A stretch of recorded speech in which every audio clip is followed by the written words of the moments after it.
Welcome to the November 4th Planning Commission meeting. Acting as chair this evening, and I think we have everyone we're going to have tonight. Great, okay. I have one housekeeping thing to do before we get started.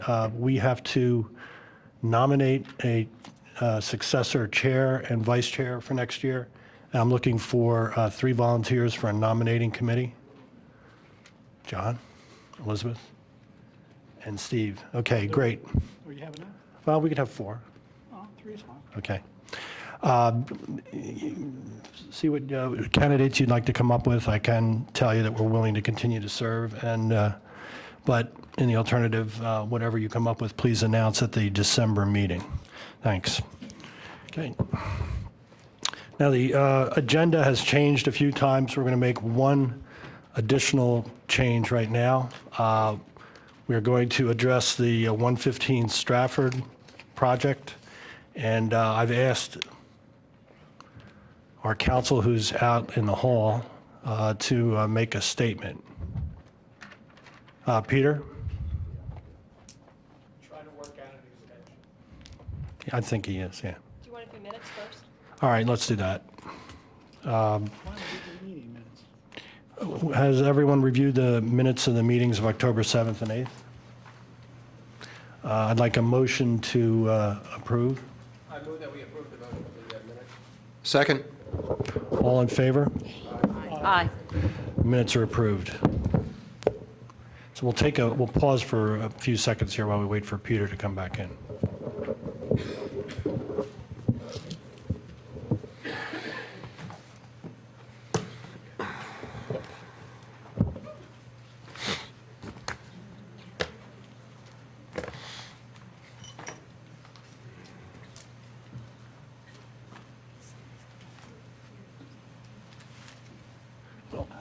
In the interim, I'm going to announce that in case anyone didn't see the website, the agenda tonight will be, very briefly, I think, 115 Strafford, then Villanova zoning amendment, then the BioMed zoning amendment.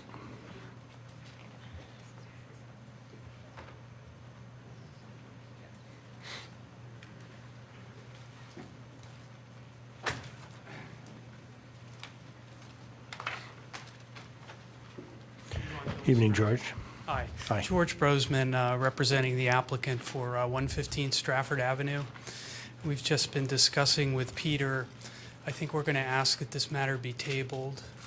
So there's time to review the new plans, and we'll grant the appropriate extension to Radnor Township. Much appreciated. The plan just came in on Thursday, so Okay. thank you. Thank you. We need a motion to table, right? Okay. I motion that we table 115 Strafford. All in favor? Aye. So moved. And George, you'll send in that letter to Kevin I or will. Steve next couple of days, please? I will, and we're shooting to be back for your December meeting. Thank you, George. We'll see you in December. Thank you. Well, one down, 2 to go. Don't be too optimistic. See if we can do the other 2, really. Well, the next item on the agenda is the Villanova zoning amendment, amending Chapter 280 of the Radnor Township Code. Staff has again prepared a very detailed prospective variant of the ordinance we've been looking at for the last year or so, it seems. And I'd like to ask Kevin perhaps to speak to what he's prepared and how it differs from what we've been looking at. Kind of give us an overview, I guess. Absolutely. I can go through line by line, but what I distributed to the commission on Friday was a summary of the changes, kind of a high-level review of the major issues. So I'll highlight those first. As we move through the review, those kind of follow the flow of the ordinance. If at any point you want to discuss other items, I just tried to highlight those major changes to address concerns that staff had that were raised at the commissioner's level, as well as I had a meeting with the residents and their planner and their attorney, and incorporated revisions based off of that meeting, as well as the documents that they had previously provided. As a way of history, Villanova had first submitted the petition in June 18th of 2012 to the board. That submission was not accepted by the board. The direction to the applicant was to go back, work with staff, and come back with something that was a little bit more palatable to the board. So over the course of the next several months, Villanova held several meetings. We held meetings here at the Township, open public meetings, managers' meetings, solicited a lot of input from the residents, as well as staff's concerns and concerns that we heard from the commissioners. Forwarded those on to Villanova. In November of 2012, they submitted a revised petition, at which point that was accepted by the board to start the formal review process. Again, there were a lot of meetings that were held. I know that they've been in front of this board several times throughout that period. Most recently, they were at the end of September, I believe it was the 23rd, or in front of the Board of Commissioners for the hearing on the petition and whether or not the commissioners felt that the ordinance had some validity to move forward through the formal adoption process. The result of that hearing was, yes, that the board substantially felt that the ordinance was in line with what they had envisioned it to be, but they wanted some things tightened up based off of the comments that were being presented by the neighbors. At which point we had the last October Planning Commission meeting where, again, we had heard some of those comments and concerns, and staff then, that was the first opportunity staff had to then start making revisions based off of what we felt was appropriate for the ordinance, taking all matters into consideration. Again, we took comments. I had a meeting, separate meeting with the residents. We forwarded the original petition on to Simone Collins, who is a planning landscape architecture firm that is not connected to the project. So we wanted them to review it and offer comments and criticisms of the ordinance, which they did, and we took that input into consideration as well, and presented that in what you will have in front of you tonight for your consideration. Moving forward, this ordinance will be sent to the board at one of their upcoming future meetings for a formal introduction. Mr. Chairman, as my colleague has gone through a short chronology of where this project started and where we are to date with what you have in front of you, just as Kevin said, this will be going to the board at a future date. And what staff would be looking for and hoping that the Planning Commission could come to is you really have one of three choices. Recommend denial to the board with whatever reasons you may have as for recommending denial. Recommend approval as is, or recommend approval with conditions. And if this board moved that way, a lot of the things we've been discussing in detail, which we keep talking about that really belong in subdivision or land development, can be part of those conditions. Certain things have to be satisfied by the township's appointed traffic engineer and so forth. So just to reiterate the three possibilities you have for tonight: recommend denial, recommend approval with conditions. There is a fourth, but Yes. yeah, we'll get to that if we get to that. I heard in your presentation, Kevin, that you've had meetings since September with neighbors and neighbors groups. Yes, I don't recall the specific date, but it was after your planning commission meeting that we set up a time to meet with the neighbors and sit down and go over the issues, primarily with the planner and their attorney. Can you give us a sense of how many people were at those meetings? 5 or 6 of the neighbors within the attorney and the planner, if I believe that's correct, Tish. 4 neighbors. How many of the neighbors were notified of that meeting? Pardon me? The neighbors were not notified of the meeting. You're going to need to Yeah, come up up here. the mic, please. Yeah, please come up to the microphone.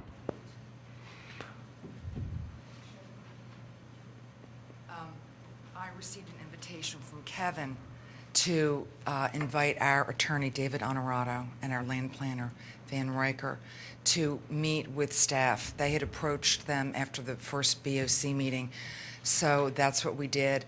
And as a member of Friends to Preserve Radnor, what we did was we came and we agreed not to speak, just to observe what was happening in the dialogue between our land planner, our attorney, and Kevin. At the meeting, we were led to believe that Peter Simone would be attending and Bob Zinkowski. Neither were in attendance. And the meeting lasted for an hour and 20 minutes. So it really was not a neighbors' meeting? No, it was not a neighbors' meeting. Okay. Correct,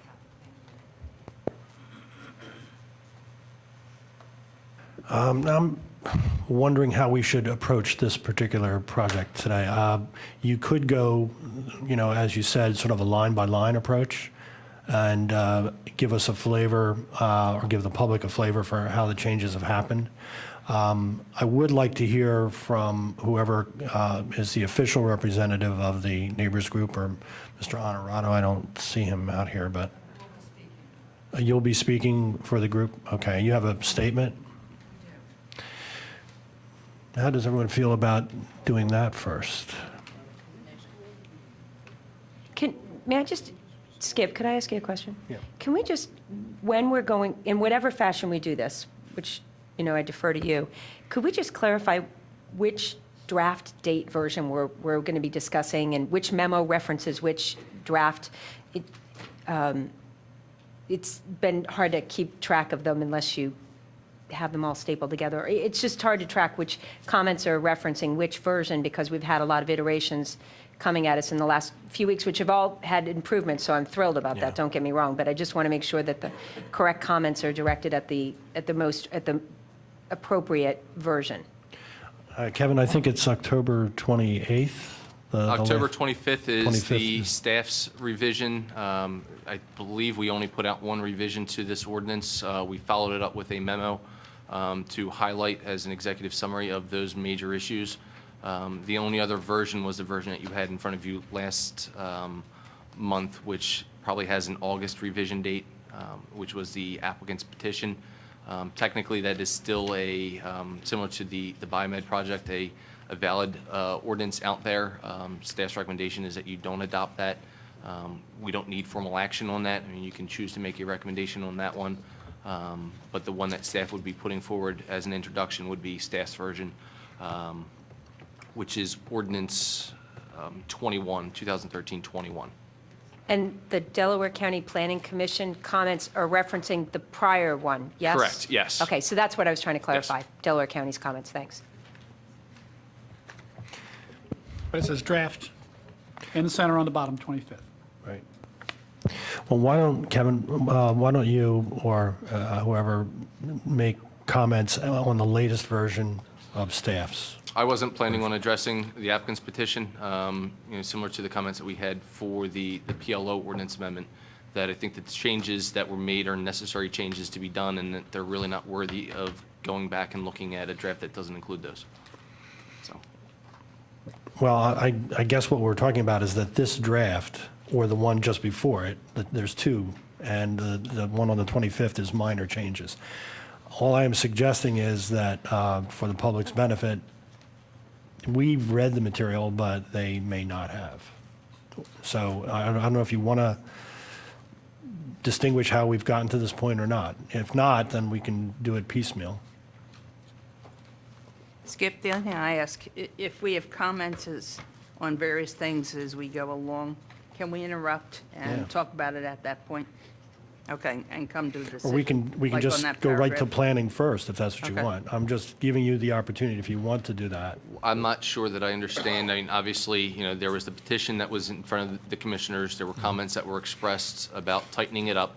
I was going to go through, since at your last meeting, we looked at the ordinance as from the applicant. Now, we've made significant changes to that ordinance amendment. That is what is in front of you tonight, that ordinance for a recommendation for that. I don't know if we want to defer to the neighbors and the public for comments, and then I can go in, or I can go through it first. Do you guys want to go through it? That's fine. let's do that. Okay, we're going to go through it up here, and then we'll ask you questions as we need them, and then, Absolutely. okay. If we're going to go one way, we're going to go one way. Well, Kathy, I'm sure, has comments, and we all have comments, so. Is there anything in particular you'd like to address early on? Let's say maybe Sue? It was kind of a minor question that I had last month. I don't know that I ever got it answered. But in the first, and it's in the new draft, in the first section, purpose, intent of regulations, in the second line where it says redevelopment of land currently used for college or university purposes, and then it also references on the second page, a CICD can only be established upon lands being used for college or university purposes. I'm wondering if the word zoned would be tighter there and would help to protect, some of the universities own residential property, and it becomes part of their, property. And later in the ordinance, there's a calculation where, there's a 75-acre minimum, blah, blah, blah. I'm just curious if the word zoned would tighter. Zoned goes to the underlying zoning district, not the use the land is put to. Do we, no, I understand that, but I guess here's my question. Currently used for college or university purposes. My concern is that if there's university land that's not zoned PI, but being. It can't be used for this. The CICD only can be used within the PI zone district and only can be used land zone PI at the point that this ordinance is adopted, if it is adopted. So then what I would infer from this is that land that is zoned PI, Correct. but is not being used for college or university purposes. Correct. Could also not be used as a CICD. Correct. It cannot be used. So if you have land that's currently used for high school, it can't be used for a CICD. And what's going to be, where would the determination be of whether or not land that is zoned PI, whether or not it's being used for college or university purposes? Where does that get determined? Or Here. by whom? By the township. Okay.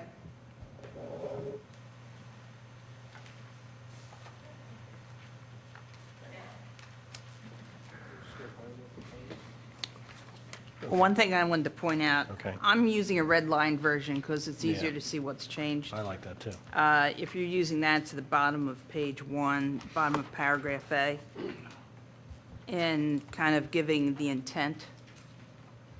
And it says, actually, in several places throughout this, this provides for the benefit, this provides for these benefits while protecting adjacent non-institutional properties from adverse impact.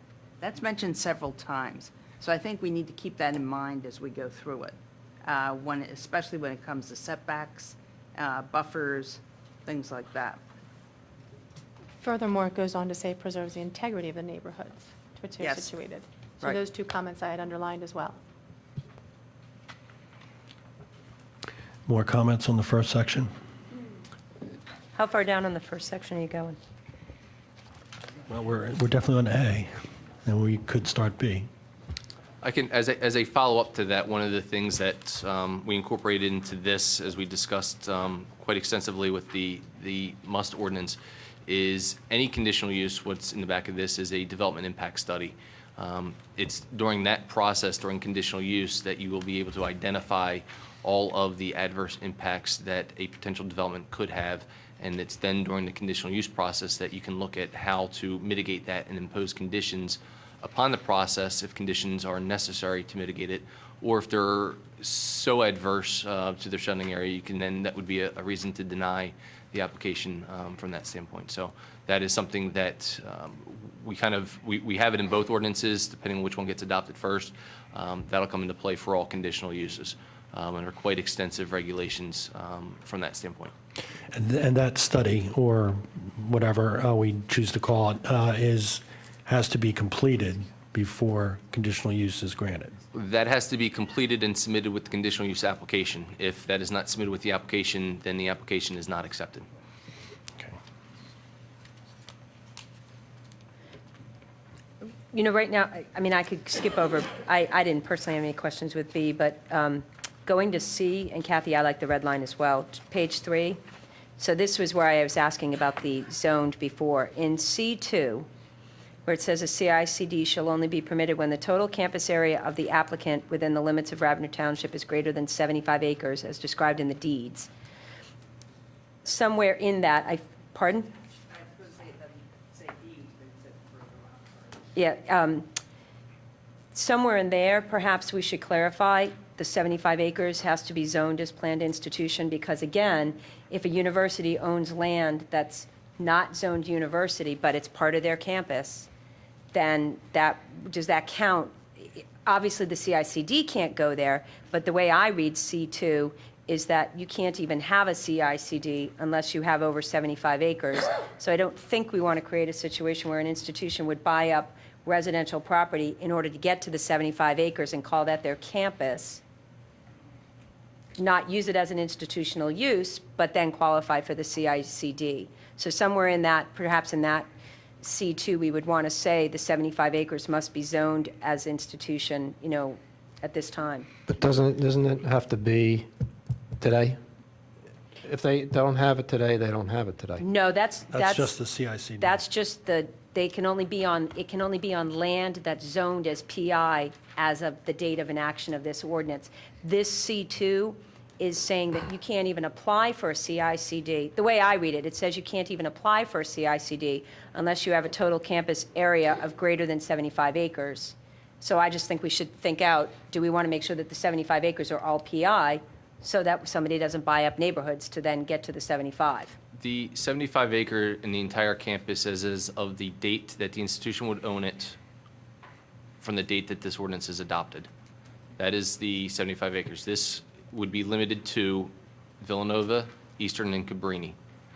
Those I are got the that, but it three- doesn't say that here. Okay, we have 4 universities, institutions of higher education outside of high schools in the township. The 4th is Valley Forge. Valley Forge does not meet the 75 acre requirement within the township, regardless of zoning. Thereby, they would not be applicable to this code. So you're dealing with the 3, Villanova, Eastern, and Cabrini, all have greater than 75 acres in the PI. It's not an issue. And is all of that acreage zoned institutional? Yes. Okay. You know, now that we are touching on Eastern and Cabrini, one of the issues that has come up in discussions over the months that we've looked at this is that how many other schools would be able to pick this up. I don't think that at the time that the public has been aware of this, they ever considered the possibility that Eastern or Cabrini could do this too. That changed in our last iteration. I know. Right. Right. Well, in That the- changed a while ago as the applicant was going through the petition hearing with the commissioners. The reason that the language was put in that we're discussing in 2 and 3 were to express or to address the concerns from the residents that Villanova owns land along Lancaster Avenue that is zoned CO. And the concern is could that area be used since that's used for institutional purposes? That will not come into play in this ordinance because it's not zoned PI and the CICD cannot be located in there. And since we're taking somewhat of a free-range approach to the various factors that are here, as we try to go through it simultaneously, I noticed in the Simone Collins analysis that one suggestion that they made was that a CICD had to be within, I think it was 2,000 feet of a rail station. And I don't think that Eastern and Cabrini are that close to a rail station. They had offered several suggestions as a way to limit this just to Villanova. I spoke specifically with Peter and John on that issue, and it is something that we cannot do. We cannot create an ordinance and limit it to one property owner. But we're doing an ordinance. That's the real charm of having BioMed here on the same night. Just because you call it one thing doesn't mean that it can't involve transit. Why doesn't it have transit? Especially because we're talking about a major density increase in the CICD that is best served in terms of traffic issues that people have voiced by the fact of the proximity to mass transit. and rail transit at that. I don't know that you're talking major density increases. You're talking a reduction in setbacks and building heights.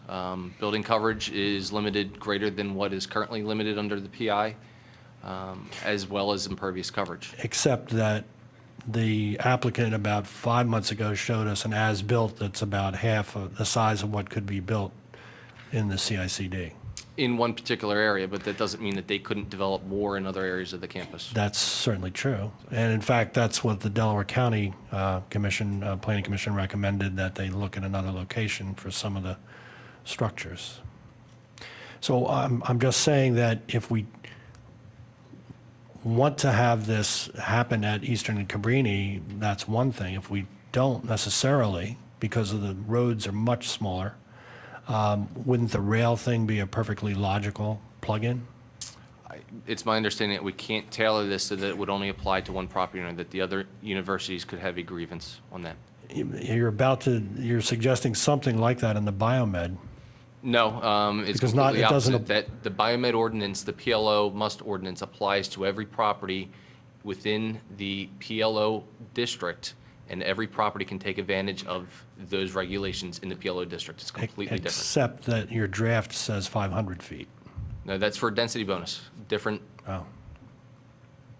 So that will apply to all 7 properties? yes, as the build-out analysis indicates. Okay.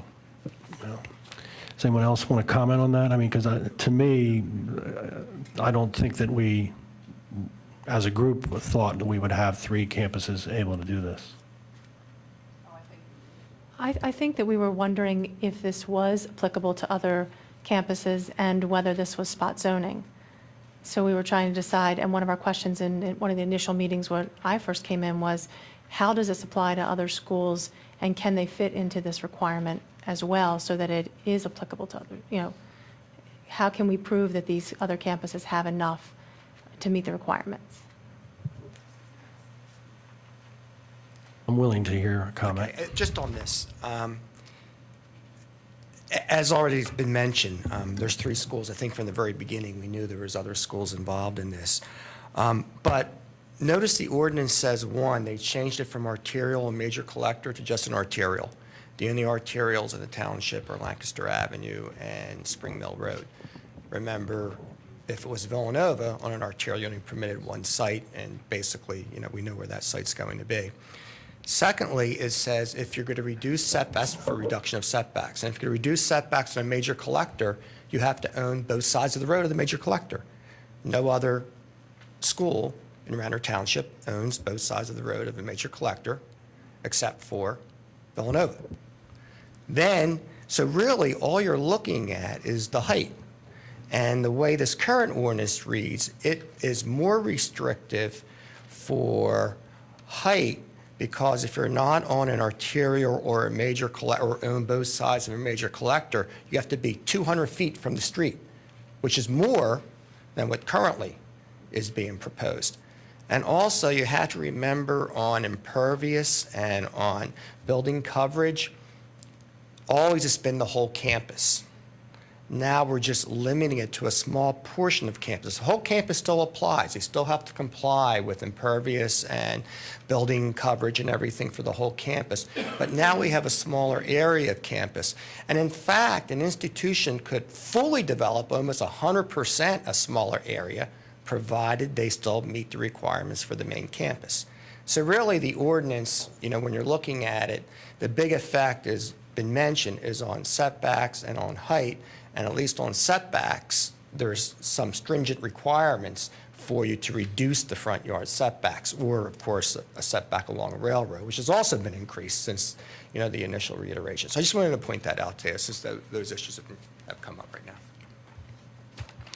now. And I noticed that in this version of the statute, where did the 75 acres come from?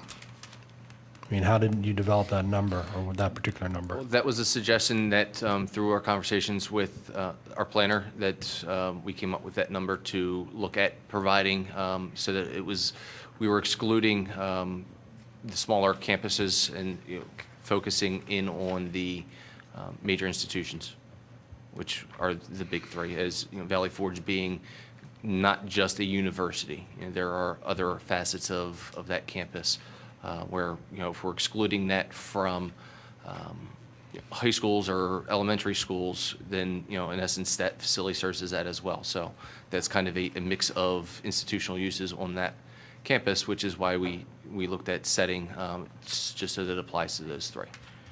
But I mean, it could have been 100 acres too, right? We know at the 75 fits the Cabrini, Villanova, and Eastern.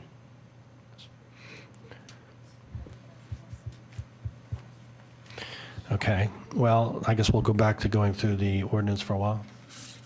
Yeah, I mean, I'm not completely letting go of that, of C2, but I'll Okay. put it to the side for now. I do think that it's a little vague in terms of how you would calculate the 75 acres, but I'll put that to the side for now.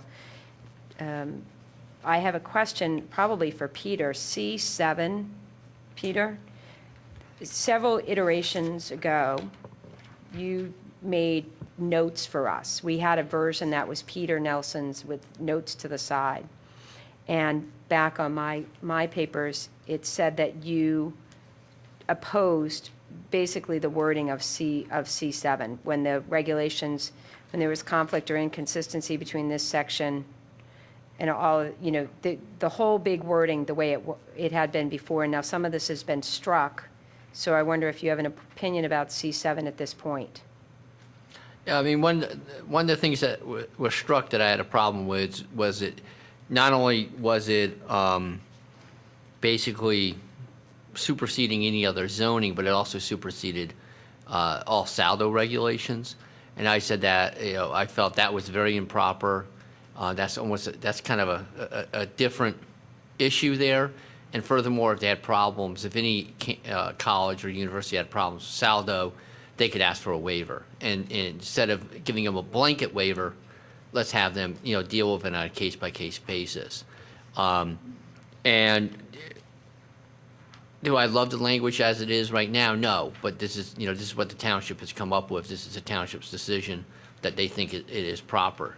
And basically what it does is if there is some conflict that we have not foreseen at this point in time, that only arises once applications are actually submitted and reviewed, the language in this ordinance is going to control instead of maybe more stricter language somewhere else.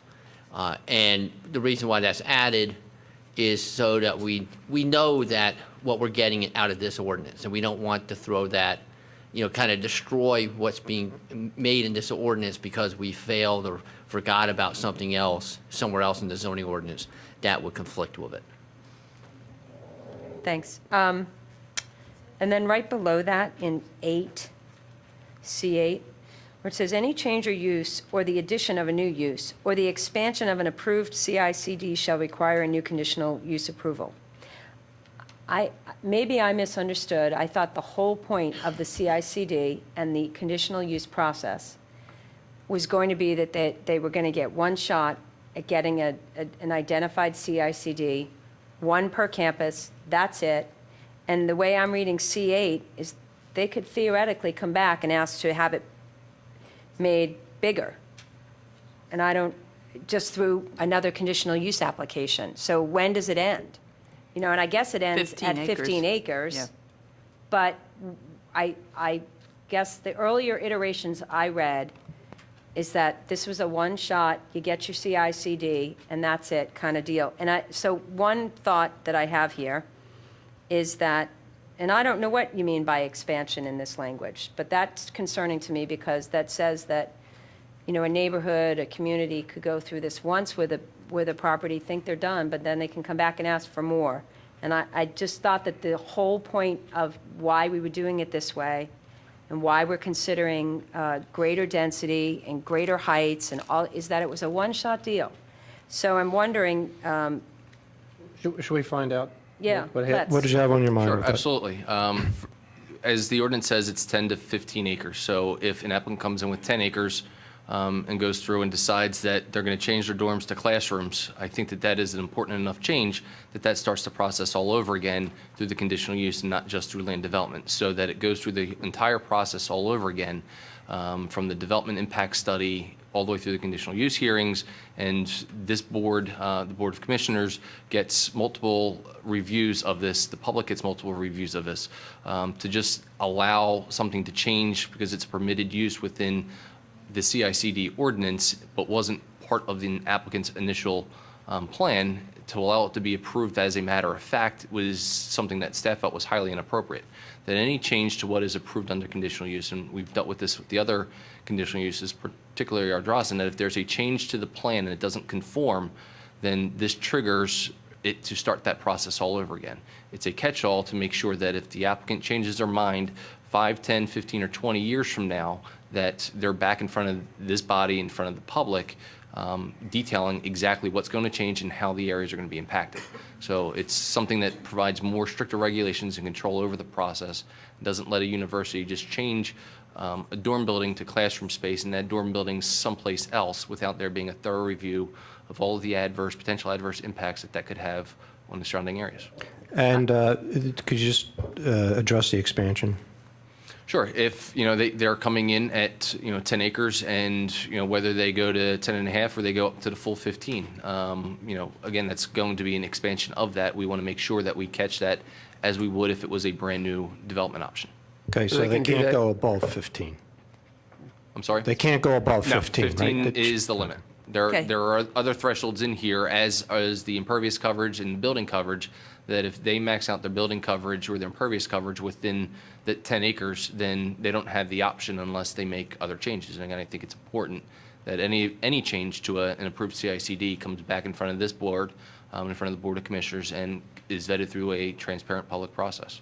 Could we eliminate the expansion part and just leave in the use change? Well, Kathy, I hear what Kevin's saying, because I guess implicitly what this is saying is people need to understand that if an applicant is coming through with a 10-acre CICD application, then what we should all implicitly understand is that they could come back at a later date under a new conditional use ordinance and ask for another 5 acres. I would imagine the wording of this language is that it has to be contiguous to it, because right. it can't be another site. So I think we all need to understand. Yeah, well, that's my point. Well, I'd but like to to see not the have whole it thing in- at once. Well, I agree. And that's why I'm saying of knocking out the expansion part and just leaving in the use change. I agree with that, but even a step beyond that, the piece that occurred to me when I read 8 was that it says any change in use or the addition of a new use would require a new conditional use approval. What I want to have is language in there that also says, even if they want to add more buildings that are of the same use, so say they have a 10-acre CICD, they go through their process and they develop it. At a later point, if they want to add more buildings into that CICD. They so would they're have not- to already, Susan. Pardon? They would have to already. Because- When they apply for a conditional use, it's going to be a plan. It's going to be a plan that shows the buildings that they're proposing, the walkways, the uses, everything. If they're going to change the plan, they have to, by definition, come back and either amend or file a new conditional use. So if they have a CICD approved and they want to add a building to it, they have to, even without this language, they would have to come back for a new conditional use hearing. Okay, that's And, whether or and not. as far as the expansion goes, they're going to, each one of these institutions will have one shot.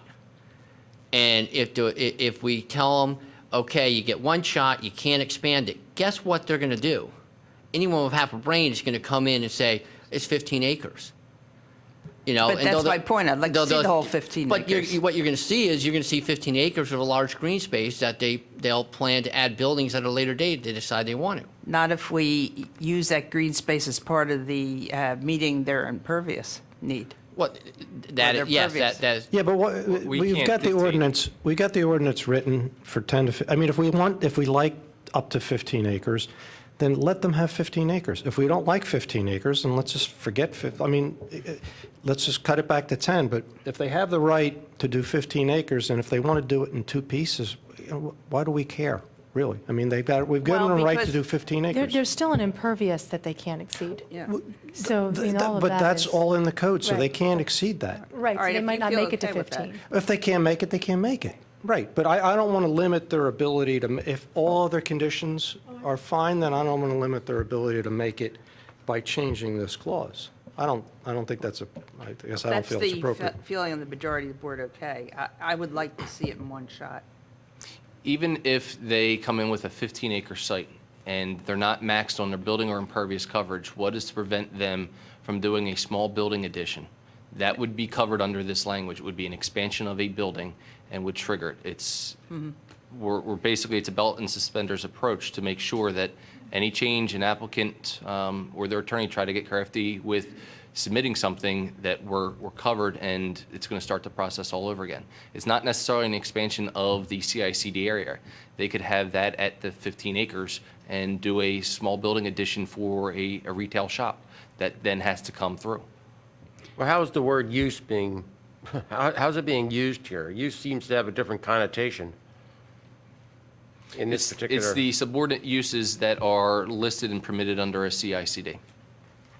Yeah, I mean, I hear what you're saying, I appreciate that. I just want to clarify, I want to make sure we don't end up with some loopholes. And so, Kevin, I'm glad to hear you say that even an addition to a building or an additional building is covered under the term expansion.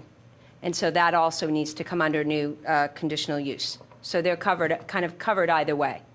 Correct. Okay, great, thank you. Right. Now, just for my clarification here, if they came in with, say, 15-acre, and their conditional use was to show them putting 5 buildings up, say, they don't have to build all those 5 initially. They could build only 3 initially and wait 10 years to finish that. Is that correct? As long as they build them away, the conditional use is said initially, then they'd be all right. Is that correct? Correct. As part of the development impact study, there is a phasing plan that is required, but that doesn't stop them from changing something in 15 years. The language that we have in there would then require if they're going to change something, building configuration within the CICD, they come back and start the entire process all over again. But as long as they built in accordance with whatever, the building 10 years down the road, in accordance with the plan that was the conditional use plan initially, Correct. they would not have to get it modified. Correct. But any changes. As long as they stayed with it, they're all right. Correct. On D, 2, under types of uses, do you feel 15 acres is large enough to consider housing a field house, stadia, or arenas?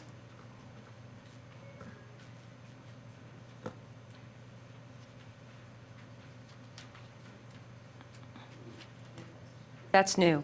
Field houses, stadium, and arenas and natatoriums are new. Well, natatorium, I don't think would be a huge issue, but I do believe No. field houses, stadia, and arenas are too big for a 15-acre lot. But what's your feeling?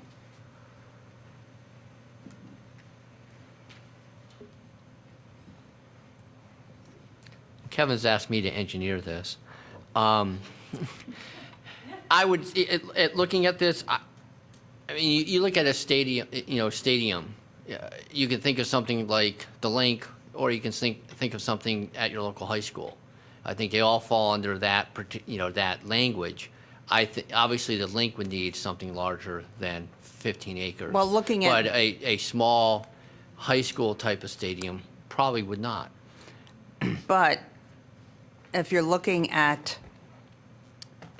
what, for example, Villanova currently has as a stadium and the parking around it, which would require a parking garage and so forth, I don't think 15 acres is big enough to handle that. But I think you're assuming a stadium to be a football stadium. I've been to college campuses where they have stadium for field hockey, tennis, a variety of different sports that are much smaller than a football stadium. And I think those smaller stadiums certainly could fit Would you in. call that a stadium or a field? Well, they have stands around them for viewing. Just like That turns it if you into a go to stadium? if you go to U.S. Open to Forest Hills, there are several stadiums that have stands around each of the tennis courts. But those stadiums are clearly much smaller for the most part than a large football or soccer or baseball type stadium, just because the field you're watching is much smaller to begin with. So maybe, like I said, if you're considering something like the Link, 15 acres clearly is not big enough. But I think there's smaller versions of stadiums that could fit into that size. What's the board's feeling on that?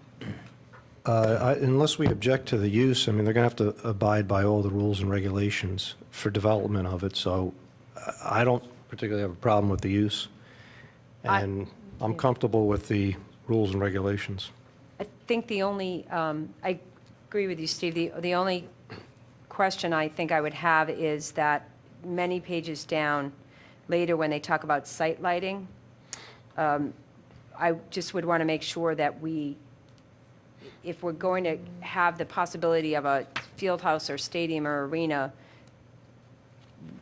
you know, that to make sure that we've give a little bit of thought to arena lighting and what that could be. And, you know, is the athletic field lighting and the lighting ordinances in another part of our codes going to regulate this, or would we do something more stringent here? And I don't want to get into that detail now. It's just, when Well, I think let's- stadiums, I think lighting, so. All right, well, let's... I have a question about the stadiums. Is this for institutional use? A lot of these state underneath here that for the use of the institution, how do we know that, and I'm just talking about any of these three universities, that what if they build something like this and then lease it out to Which they will. larger functions to Yeah. help pay or offset? Are we comfortable with what they could be bringing in that isn't an institution use? And Well, they're currently doing that now.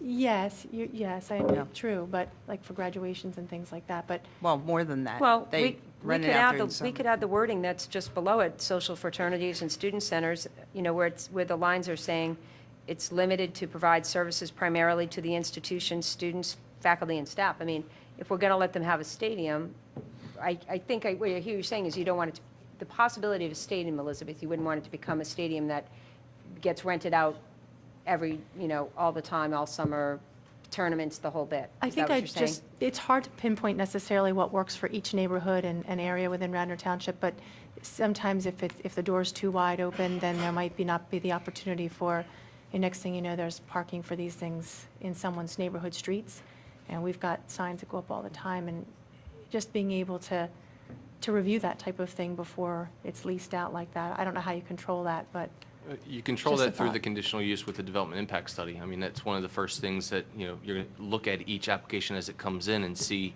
and the applicant's going to have to look at those specifically. Getting to the athletic field lights, the ordinance that was passed is only applicable to the PLU district. It would not apply to colleges and universities. They are subject to the 38-foot requirement for lights, and outside of that, if they're going to go above that, they're going to need a variance. Okay. Could we put the field houses and stadium and arenas in with a conditional use? That's all This is all conditional? The whole thing is conditional use. conditional use. Okay. But I mean, they wouldn't have to come, do they, if they decide they want to do something like that, and I know it's not in the plans for Villanova to do that there, would they have to come back again, say before the zoning board or the board of commissioners, and say, we want to use this for an arena, and then go through the review process for that? Well, yes, if that's what is shown as part of their initial application, that's what the previous language that we discussed, it would be a change of use. Okay. And that then triggers the process all over again. But since it's a structure, does that mean it's subject to the 50-foot height requirement?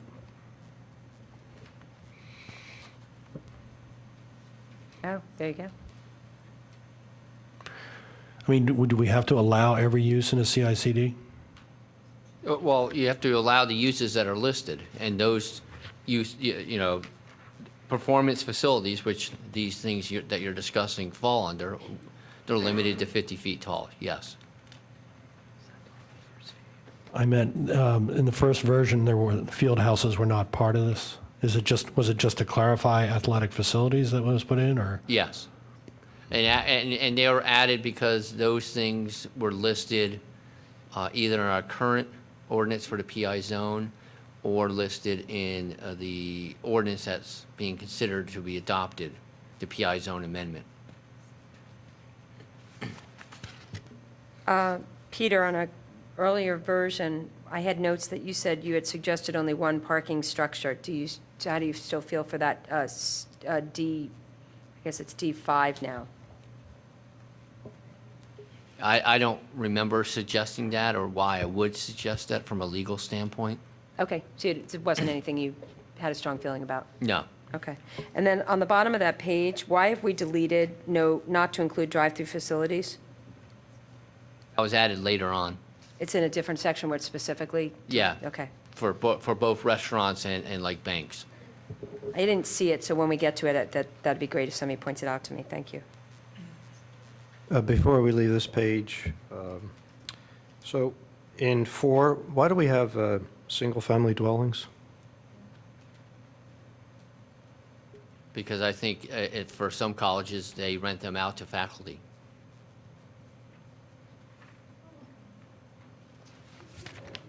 Oh, then the economic impact study needs to include the impact on the school district because they don't pay taxes. And they could end up with single-family houses. We could end up with more students in the school district. So we'll need to include that in the, or make sure that the school district's part of the economic impact study. Yeah, okay. Under B1, the listing of the different types of stores, from what I understand, this was supposed to be basically services for the students, which I can understand, food, drugstore, that type of thing. I think when you get into a specialty store, you're turning more into a shopping center type of situation, and I think that would pull from Wayne and Bryn Mawr. So I don't see a need for a specialty store. Yeah, I agree with that assessment. I've always been troubled by the emphasis on what appears to me to be just a commercial enterprise sitting in a college university environment.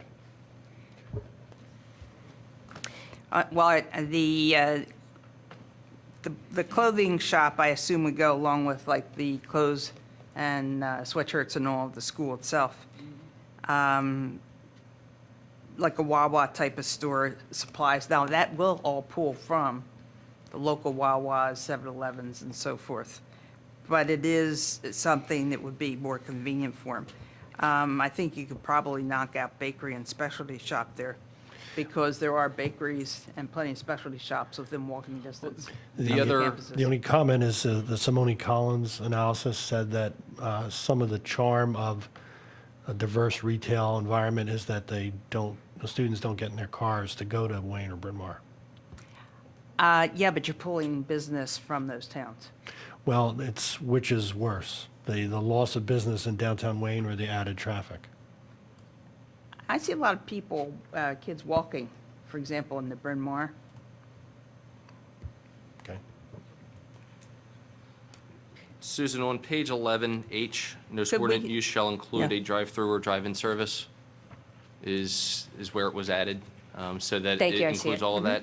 And on the development impact study, on page 13, right before number 2J, analysis of the proposed fiscal impacts upon the county, township, and school district is already included. Oh, I see that under G1D on page 12, on my version. Could we come to some sort of decision on this specialty shop? Well, I mean, and the other thing is, and offline, I've gone back and forth with the applicant, this isn't necessarily the applicant, but, I personally have strong feelings about not having an alcohol permit on the campuses, and it's not specifically excluded here. And, my rationale is that it's 3/4 of the population isn't of drinking age. And I shared, your concerns and John's concerns about, there's a point, and maybe we're taking care of it with the gross floor area, and we can talk about it more on the next page, but there's a point at which we're creating little mini shopping destinations, and particularly up in, potentially at Cabrini and Eastern, where the parking would be free, because you can drive on site. We don't want to set up a situation where we're competing, where we're having the campuses compete with downtown Wayne. Yeah, I really don't want the outsiders to be drawn into that because of the situation you just said. Yeah, I mean, it may be that, so we'll look at the next page, maybe the amount that we allow them to have as retail will help with that as well. I'd just like to add, before we get too far off of this page, is I am troubled by DA2 in the reference to field houses and stadia and arenas. That seems to take everything to a different level, at least away from my understanding of why we're engaging in this effort to come up with a particular ordinance to meet some of the needs of these schools. The acreage that we're talking about, it may just exclude anything like this. But when we're so specific about field houses, stadium, arenas, I tend to think of a lot more land being consumed and a lot more issues down the road that will have to be dealt with on a could have to be dealt with on a fairly regular basis. I think we should do something or try and do something now to, if we're not happy with that and we're suspicious of it, we should eliminate it now and not see what happens, kick the can down the road and see what happens. One comment about Kevin's draft, however, the setbacks for Cabrini and Eastern are much greater because they're not on an arterial. So even if this is it might be that it doesn't make sense for them to use the CICD to build an arena in the first place. Then why have it in there at all then? I have to agree with them as well. I think that when we're looking at adverse impacts on the communities and the surrounding properties, that this has the potential to really open a can of worms. Let's just take it out then.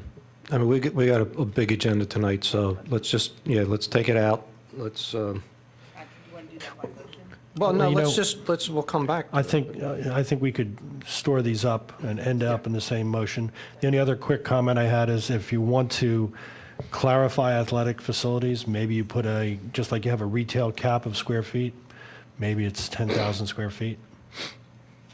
You can't build a stadium in 10,000 square feet. So we could, in other words, when we get back to it, think about that, okay? Okay. Does anybody want specialty shops and alcohol? So you want to just go through and?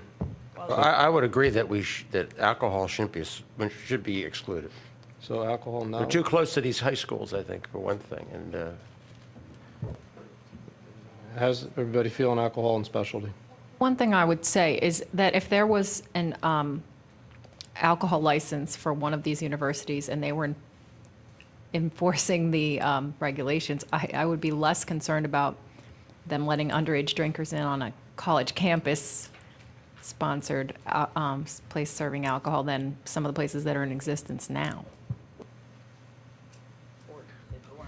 I have a 35-year career bias, so I'm not opposed to the alcohol on I'm not campus. opposed to either, actually. But. And I do think that the university would, especially with occasional news and the very recent news, would be more circumspect than any of the bars in Bryn Mawr, or many. I see of the them. pros and cons in that the kids are drinking. No matter what the rules are, they're going to drink. They drink in the dorms. They're out in the bars with good, legitimate fake licenses. And, they're out there. And they're probably still going to go out to the other bars. So I think you're kind of sticking your head in the sand if you don't allow alcohol on there. But I would like to see the school be responsible for it and not farm it out to Well, I think restaurant. they did take care of that. I will say to the staff's credit and Nick's credit, when they said owned and operated by the institution, and again, I've been opposed to this. I still am opposed to it, but I recognize it may not go my way. I would like to understand, I don't think that we have definitions for cafe, bistro, or eatery that are substantially different from restaurant. I mean, what is that going to look like, Kevin? Is that size?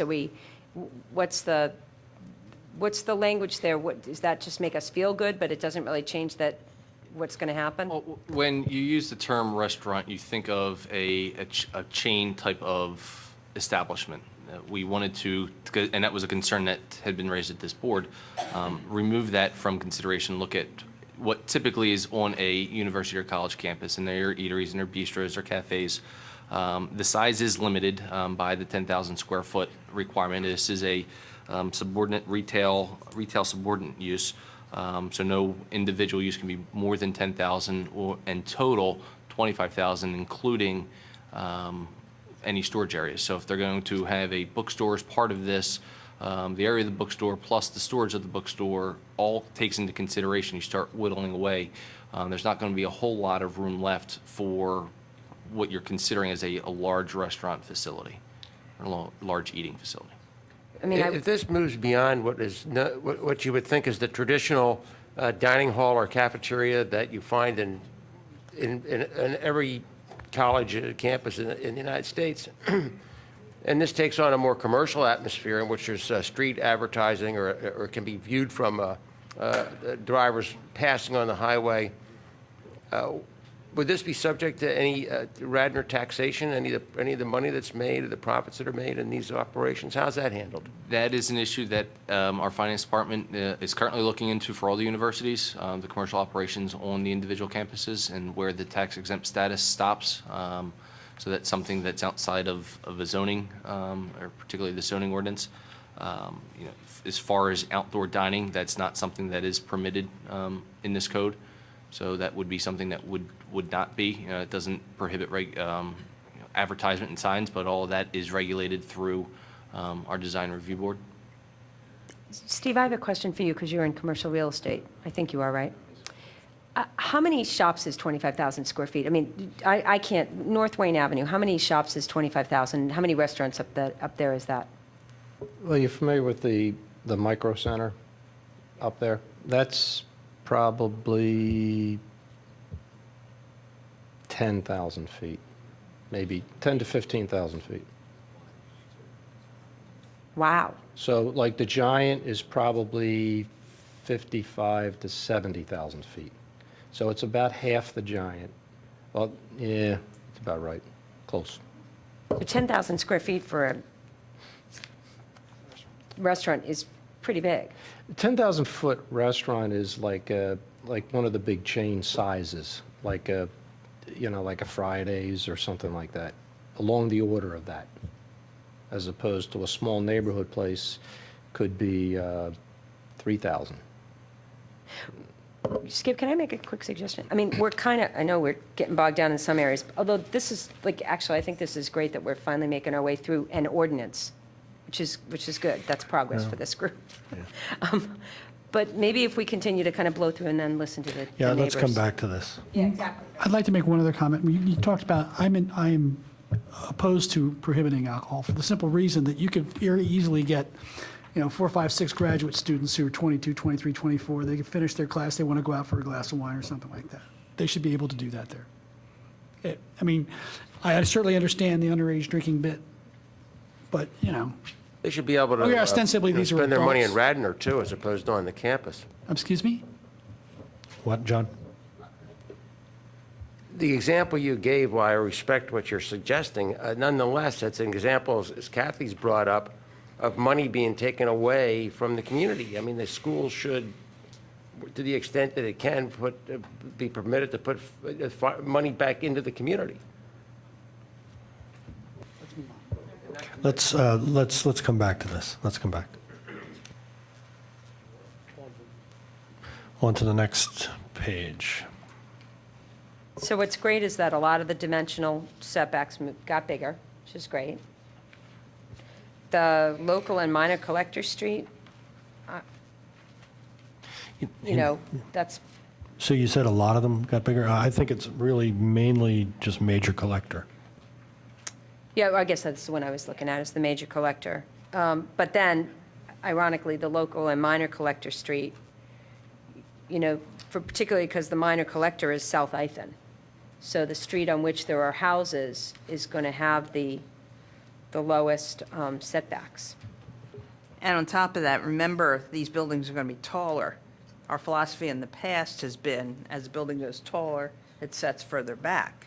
So you're talking about like Philadelphia proportions here on Ithan Avenue. And not only that, Eastern and Cabrini have to move them further back, Yeah. but Villanova doesn't in this. I feel this whole section that is in black here, which is academic facilities, performing social functions, housing, parking, retail subordinate uses and accessory uses, which used to be 200 to 115 feet, and now runs from 35 to 120 for parking. It's all totally inadequate. And, I could fight you on each number there, but this section here would make me want to turn this ordinance down. The Delaware County talked about the setback to arterial at 60 feet. for almost all these uses. It still keeps And it there. it's still higher on the minor collector, too. I think it was 50 feet in the letter. And the other thing that I've mentioned several times before, that Ithan is the minor collector, and there's a good possibility with the parking in there and everything, it will have to be widened for turn lanes. So if you're 35 feet from it, it's going to get less, unless it's planned for now. Can I ask the applicant one quick question? And not a long speech, it's just a point Go of ahead. information. The white tent that was on Lancaster a couple of weeks ago for homecoming, it was a good visual, actually. It was really helpful. Does anybody know how tall that was?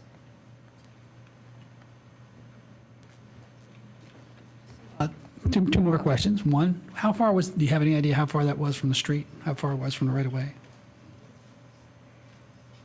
A wag. Okay. The next question is, do you remember we went out there on the site visit? We saw the corners of the buildings painted on the ground. How far was that from the ultimate right-of-way? Do you know that? I mean, I assume they were whatever the requirement was that we were showing at the time, although I think it's been increased by several feet, at least at that point. Just, no. I just, We've been through so many iterations, I'm not certain, but I think it was about 30. okay, thank you. I have the Map here March from when we went statement out there. of the applicant. It's 38 and a half feet from Lancaster Avenue. remember one other thing, too. There was a mention regarding turn lanes. Remember that right-of-way is measured from the ultimate right-of-way. It's measured from basically ultimate, and the saldo is 80 feet, which means 40 feet on each side. And it's actually, the current right-of-way is less than that. So you are extending it more. Remember, we went through this whole iteration about curbs and things like that, which is probably not a good measurement. But when you're talking about the ultimate right-of-way, that's further back than what the existing right-of-way is. Your March 26 revision said 38 and a half feet from the curb. Which is basically the same. It's similar to 30 feet. It equates to 30 feet. I believe that's how we were doing it. We were using the ultimate right-of-way. We were measuring, from the curb. When we first started the project, we were measuring it from the ultimate right-of-way. Kevin, is there a significance to the change in word usage in some of these from buildings to facilities? I think that was In the done. chart. Peter was the one that primarily did that, but it was more from a consistency standpoint, so we're using the same terminology throughout. Facilities, does that need to be defined, or is it taken care of somewhere? No, I don't think it needs to be defined. But we had, I think, academic buildings before, which I thought was confusing, especially since we referred to everything else as facilities, and especially since in the other facilities, there would be buildings. So we just wanted to make it consistent and try to make it less confusing. And facilities include structures like a parking garage, correct? Yes, those would be parking facilities. Getting back to the setback issue off of Lancaster Avenue, if you look through Simone Collins's review, they're actually looking at, protecting the streetscape of, which is one of the comments from the neighbor's attorney, protecting the streetscape of Lancaster Avenue. And their question was what streetscape it's subpar to begin with. If you're going to err on the side of moving the buildings towards Lancaster Avenue or towards the rail line, you would want to move it towards Lancaster Avenue to, provide further setbacks for the residents behind. So those were why we looked at, and we had always talked about, looking at Villanova's campus as a different character from Eastern and Cabrini, which is why there are different setbacks, because of the character of the area are completely different between those universities and Villanova. Kevin, that bothered me when I read that. When you look in one direction on Lancaster Avenue and you look at the main campus and Church Walk and all that, that looks sort of like, looks like Cabrini. So you have this one huge expanses of lawn and everything else, and then you're going to have this opposite look on the other side of the street. And you are giving up the view. Sure, the parking lot is not a great view today, But why can't you have a replication of the church side of the street on that side of the street? And that may mean that the total density goes down because the setbacks follow the county's recommendation or something like it, but it'll still be much more dense than, what's permitted under the PI. And let's not forget that the view that we have over that parking lot was in fact created by the applicant. I mean, it just didn't exist there since time immemorial. So to say that, the best way to clean it up is to push everything up on the Lancaster Avenue so we spare the people on the back. I mean, it should be fair is fair. I mean, the residents shouldn't be short-sighted, given short shrift on this, simply because Villanova wants to perhaps squeeze more buildings onto the site than ought to be there. The county is recommending a 60-foot, I think they're recommending a 60-foot setback. I don't agree with the county's comment with that, which is why we didn't incorporate it. I don't think it's appropriate. You take a look at new construction, take the Rite Aid, for example, and on the streetscape and how that has, You can take how the that Rite Aid. fits in. Well, Yeah. and that went through our design review board, and it was determined to be appropriate. And, you're going to push something further back and have parking lots up on top of the road is really not the way development is done these days. Kevin, I think the bottom line is we don't want more Rite Aids. And in all honesty, the setback from Aberdeen Avenue to the building is what, 40, 50 feet? That is a reasonable setback, not the setback from Lancaster Avenue for where the Rite Aid is. I mean, let's be fair here. I mean, don't get me started on that one. The business overlay district is separate because that character of Lancaster is different from the Villanova character. And Bryn Mawr, obviously, everything's on top of the street. So if the Rite Aid was locating in Bryn Mawr, then it would be fine almost. In fact, it'd be unusually set back. But Villanova, half the street is developed and half the street is a parking lot. The half that's developed is bucolic comparatively, and the parking lot is ugly. This is about, from our point of view, I think, I don't want to speak for everyone, myself, I think there's not enough compromise on the setback. I think that the county is right and the township's wrong on this.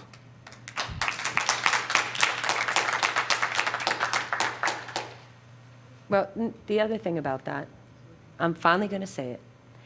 I just don't think that Villanova should be rewarded for leaving their parking lot. Nobody told them they had to leave their parking lot like that for 30 years or 20 years. No, nobody did. They could have made it nicer along the way. So Actually, they did have trees and I hedges know they've along removed there. them. And I noticed that they're all taken down like a year or so ago. let's, we want to try to strike a balance there and do something that's going to be workable for them, but not, it will be an abrupt change. Those numbers still haven't, so maybe we should wait and hear from public on those since, Yeah, yeah.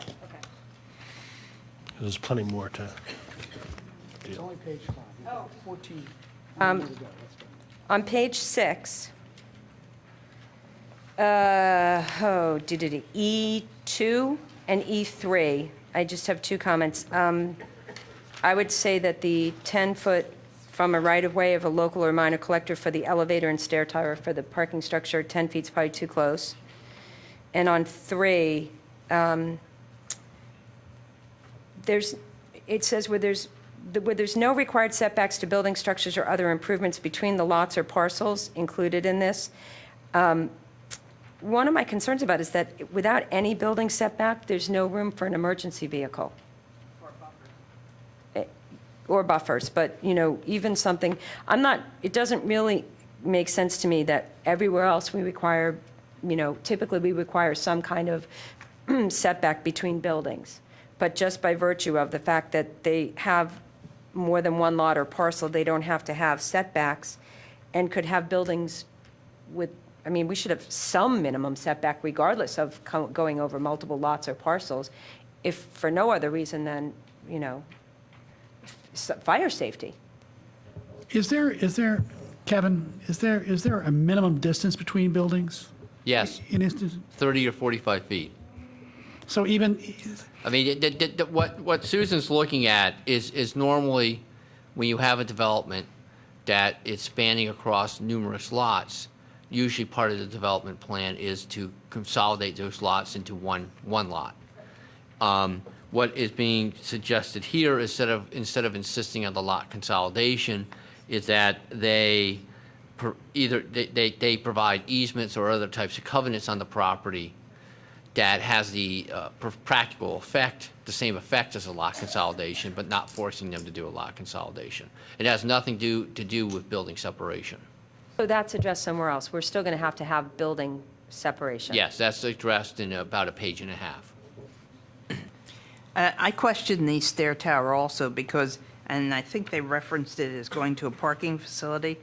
If the parking facility setback is 120 feet, why does the stair tower have to be within 10 feet of the property line? Why would a stair tower come off that way? Yeah, but on the minor collector, if the parking structure only has to be 20 feet from the street, Kathy, I thought that too till I read. Okay. They're talking about 30, the 10-foot, 10 feet, 20 feet, right. The parking structure on the minor collector only has to be 20 feet off of the street. Which is too close. Well, yes. That whole little group there is too close, except for maybe the 60 feet. I feel there should be somewhere in here, I forget where it is, but I think it's in this section, where parking goes up to the railroad tracks. It does not require a buffer. I think it should require a buffer if there is residential on the other side. And I'm not sure where that is. Can anybody spot it? I guess it's under 3E3, if they're zoned differently, because I think there's a situation on Villanova's property where the zoning changes and the tracks, I believe, may be in residential. So that's butting up against residential, even though they are railroad tracks. And then the residential property starts right on the other side of the tracks. So I don't think it's fair to the residents on the other side of the tracks that they look at tracks and then they look at parked cars. So there should be a buffer there. So maybe we need to put it in there? Not only that, a further setback. Right now, it's 5 feet for surface parking. And I think And somewhere third- back here it mentioned minimum size buffers, I believe. I think buffers come later, Yeah. Kathy, but what you're talking about is on page 6. The bottom three? Is it? No, it's D, yeah, the chart that says sets back from railroad property lines and Okay. rights of way.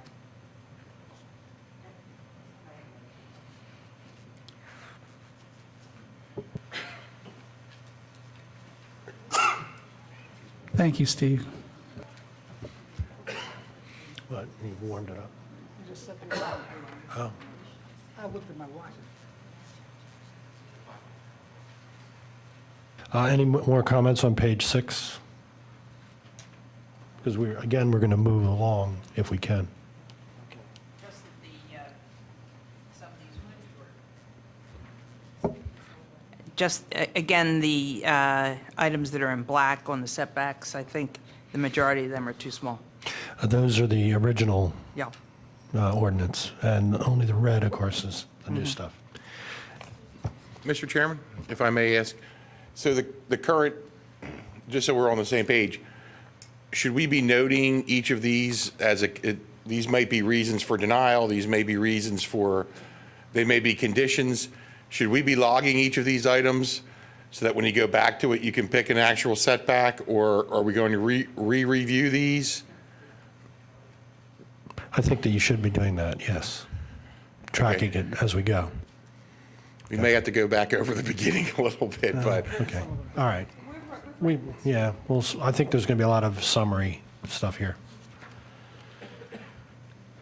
Okay, on to maximum building area. I'm just going to say I think it's still too high. However, I want to hear from the public, and because I think that they've looked back over this new ordinance, but and the impervious coverage.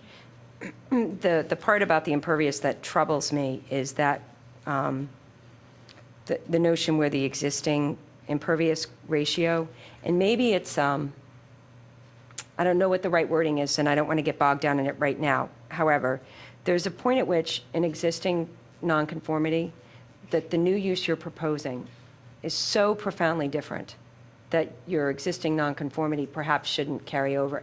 And I know that in the almost 4 years I've been here, that we've had situations, it might have been prior to Kevin and even prior to Steve. I know that sitting on this board, we had situations where there were existing nonconformities, and the new use that was being proposed was so dramatically different that the existing nonconformity, we did not allow it to carry over.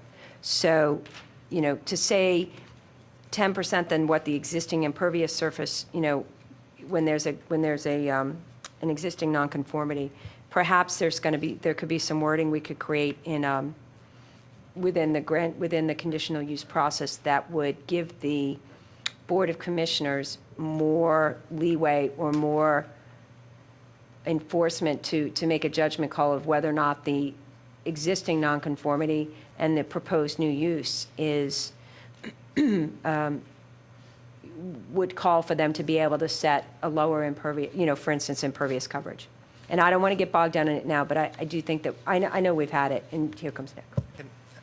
I already addressed this part of it, this maximum building area, maximum impervious coverage. This is giving you more protection than what you currently have, because Villanova or anyone could fully develop 100% of this site outside the setbacks and the height. But for impervious coverage and building area, as long as the whole campus complies, then they're in compliance. This is giving you more protection than what you currently have. So I just want to bring that out to you. But Nick, it gives more protection, except that the CICD, the trade-off is the density and massing of buildings. That's, If not for the setbacks and the height, they could mass these buildings somewhere else. And I'm saying this provision gives you more protection. not at the height. Not the height at the moment they couldn't do because it's 38 feet. Yeah, right, I'm saying the height and the setbacks, yeah. Well, I'm The saying- other well, I'm thing is, saying and the other thing is, to a certain extent, obviously, there's only 3 institutions that theoretically could do this. And again, I'm looking at your March statement, and it talks about, it looks like an overall impervious that you contemplate on this site of 70.85%. Yes, it's less than what currently, I believe it's more than 10% less than what currently exists on the site that would be the CICD. But Kevin, no, It's it's all not paved, all. yeah, I know. no, But I'm saying that He's gonna do paved less. area now, Doug, complies with campus code. Villanova's less than is required for both building coverage and impervious coverage. All I'm saying is if there are trade-offs for height, and one of the trade-offs for height, in coverage is talked about the dedication of open space. Right. But and we'll get to that later. But one of the trade-offs for this density ought to be not necessarily having the statute permit. What it looks to me, the way I read it, you could theoretically have had on this site about 90% impervious under I believe it's under less that than version that we're looking at I believe tonight. it's 10% less than what current is, I believe. Isn't that what it? Yeah, I'm was? sorry, you're right, Yeah. that's right. Well, 35%, and then with bonuses, 45% on buildings. So it's 80%, yeah, not 90, sorry. But if Villanova, for example, were, and assuming we were as well, comfortable with 70%, maybe the ordinance should be, at a minimum, written to be 70%, not 80. You don't add the building and impervious. The impervious includes the building coverage, so you don't add the two together. Okay. Does this address stormwater in the way that we addressed it on the last, no, the last application that we had conditional use on? Not conditional use, It was the Villanova train station parking lot. No, I'm thinking of Strafford Avenue, what we did where we had them assume that the existing conditions were different than what is actually in the field in order to increase the stormwater management benefits. Is that something we could incorporate You mean like in the areas that exceed the 45%? assuming it's a Assuming meadow meadowland. instead of a... Yeah. That's later down in the ordinance, I think. But do we have Is that- something I think in that's there in with- here. related to this when it exceeds Maybe it's in 45? BioMed. I know I read it in one of these ordinances. no. It's for sure in BioMed. I think that is in BioMed, but that can also be a condition. Well, that's because on that Villanova SEPTA lot, we said, as soon as you do this, we want you to treat it as meadow. Yeah, that's what it was, the septic That could be lot. another Yeah. condition if that's the way the board moves In tonight. fact, in an early comment on BioMed, I'm going to do something I shouldn't do. It's a way to get a density bonus, and maybe it should just be a precondition of all our new ordinances, since we have this big stormwater issue. It's just one of the things you have to do. It's not a way to get more density. Skip, the paragraph I was looking before is number 4 at the top of the page, referring to the zoning thing with no setbacks. I think, Which page? page 7, I'm sorry. Yeah. It's a continuation of what we were talking about before. I was looking for that paragraph, I think it's 4. I'd like to see that whole paragraph deleted.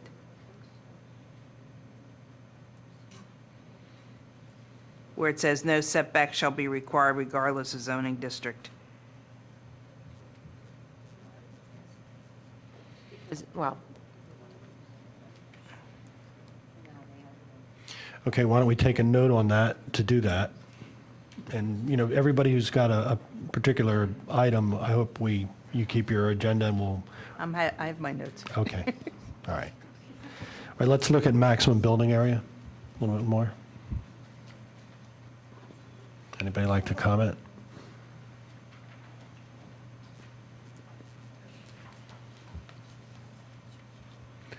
Well, I'll ask Kevin one question. Kevin, the F2, individual building coverage, I had a question on that. Does that mean that if the CICD is 15 acres, does that mean you can have a 1.5 acre footprint of a building?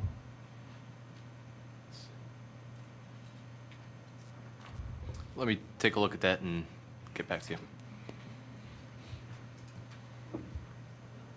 And of course, that could be a... No, No? Peter? no, it's a building coverage, not a total acreage. So if you have 15 acres, you have to take the building coverage percentage, which I believe is what, Well, it's... it's 30, which is 30%, which you can go up to 45 and then take 10% of that. So It's- it'd be it's- either between 3 to 5% of the CICD. you're talking about the building coverage, right? Yeah. So it was the math I thought, right? Well, Third. if we, maybe we should clarify it slightly in the final version, that that's exactly what it is? Or maybe give an example. Back to the total building coverage, and the part about this that feels like too much is it basically is a 50% bonus. And in the CICD, I mean, in the PLO that we're going to be looking at later tonight, you know, whether you agree or disagree with it, the bonus, the maximum bonus is 10%. And in this building coverage, the maximum bonus is 50%. The difference is Susan, I'm sorry. The difference is, in this case, the maximum they can build on the campus as a whole stays the same.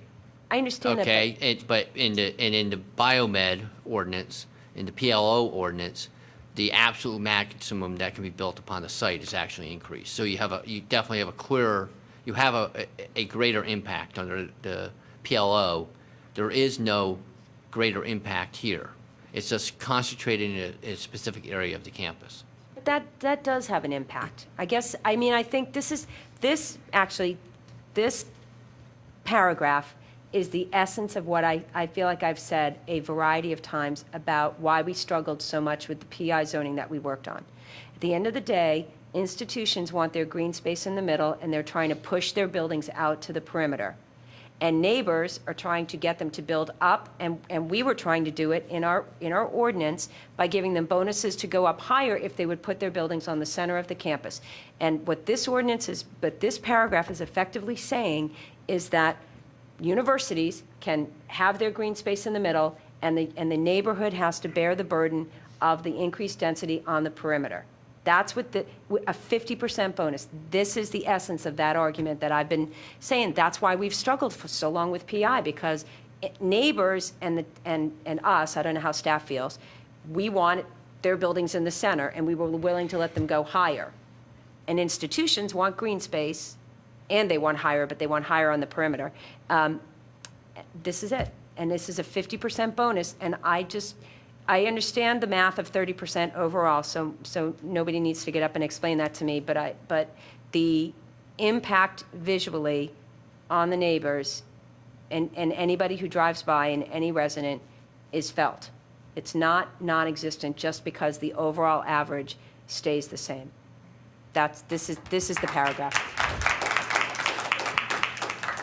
This is it. So I'm going to put a big blue pen mark, because that's my tonight notes, and let's give some more thought to, are we okay with a 50% bonus? And what are we getting in terms of the land preservation? Let's make sure that can tie whatever bonus it's going to be to something that's felt by the residents, because land preservation in the middle of their campus is not necessarily felt by the residents. I think maybe some of that should be put into bigger buffers that the residents will see if they're getting that bonus. It sounds like everybody's saying the same thing. Yeah, There's too big. Too big for 13.3 acres or whatever it is. Do you want to move on? Let's keep going. We know that this is an issue. Okay.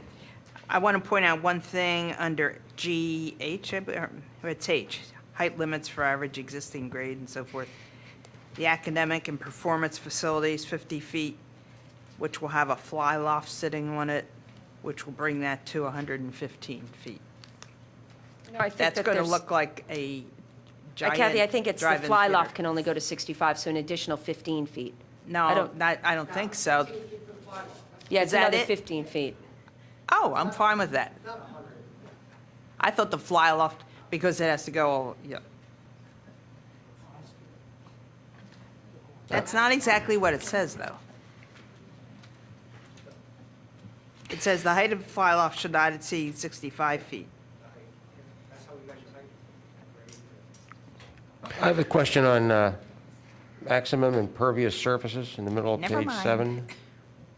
It uses the phrase, provided, however, if the CICD is redeveloping existing improved lands, then you're allowed to increase the amount. But is the parking lot that we're talking about considered to be Yes. improved lands?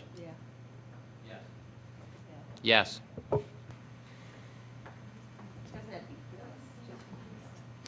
On the chart from March, then I guess I have the only chart here. I think they say that their existing impervious is 88.06%, that parking lot.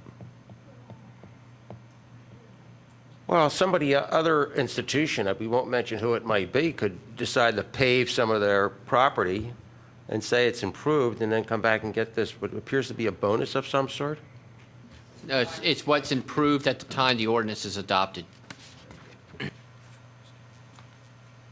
On 8, the building length, where the horizontal offset is 6 feet on a 180-foot building, that's what, 3%?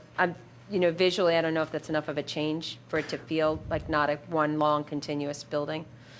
And just to clarify, that does not mean the buildings are limited to 180 feet. No, with a 6-foot horizontal offset, it can continue down to, unless the number changed, it was 90% of the width of but it might have moved to 80%. I don't know which version I'm looking at. Kevin, I think it's 80% of the lot now?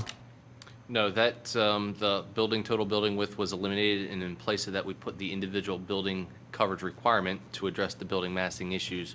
The 6-foot is something that the current code does not currently regulate.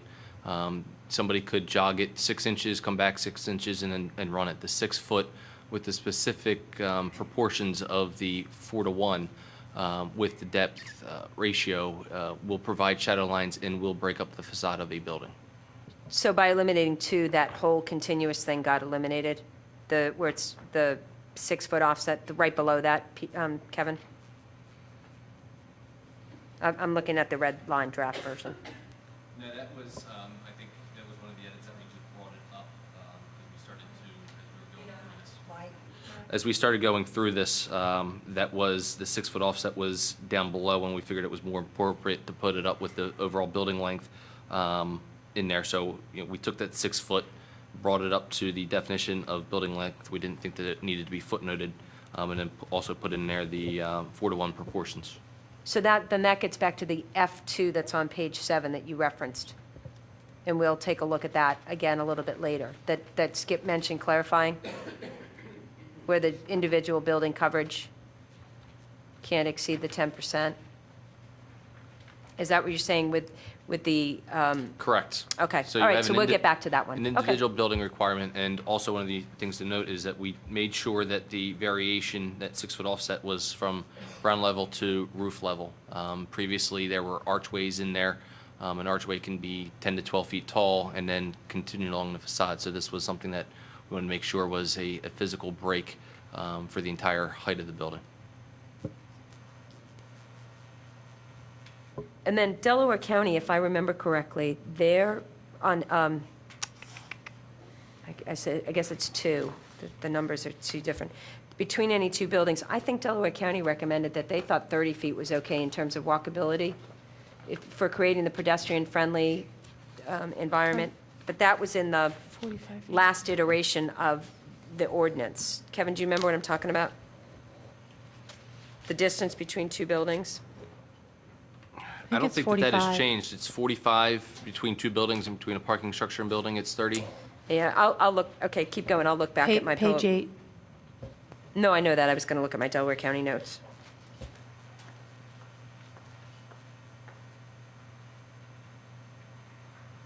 You can keep going if you want.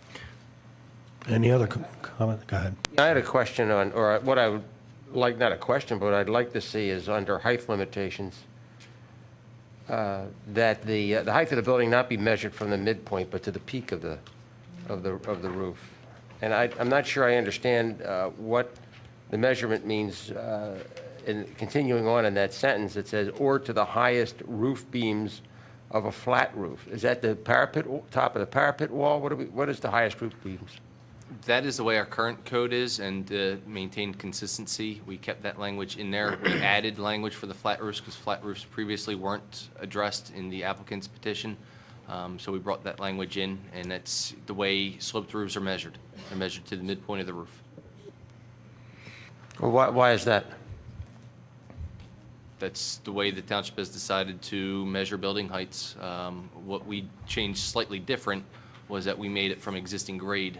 The current ordinance allows, I believe, up to 8 feet of fill that can be placed, and a building can be located on that fill, and then you would measure from the height of that 8-foot fill. Here, we're measuring from the existing grade, which is more restrictive than what the current code is.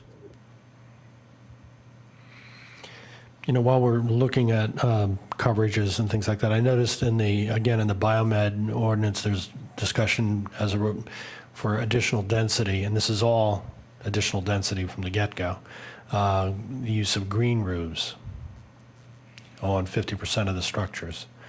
So that is something you put in as an option or even a requirement perhaps in BioMed, but nothing to that extent in the Villanova ordinance.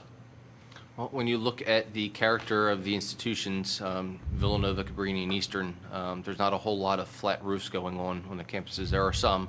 To start to put something in there where that's not typical of an institution's property really wouldn't carry a whole lot of weight. So, But we're not, just so I'm clear, we're increasing the density on this specific area, but not the whole campus, correct? Correct. The whole campus is remaining the same with a 30% building coverage for the entire campus, including the area within the CICD. Okay. As well as the impervious is staying as the underlying 45% impervious for the entire campus, including those improvements within the CICD. So the big rub is the concentration, not that we're messing up, not we're increasing their coverages over the entire campus. Correct. Is really an additional height. Okay. And you're going from 38 to 50 feet, so additional story and a half to 2 stories is, when it comes down to it, is what we're discussing, as well as setbacks. Skip, the bottom of page 8, third line up. It's talking about the 20-foot buffer strips if the edge of the CICD is within 200 feet of residential. But it does say here, unless waived by the Board of Commissioners. I don't think that should be waived. So I would strike that. Make a note. Yep.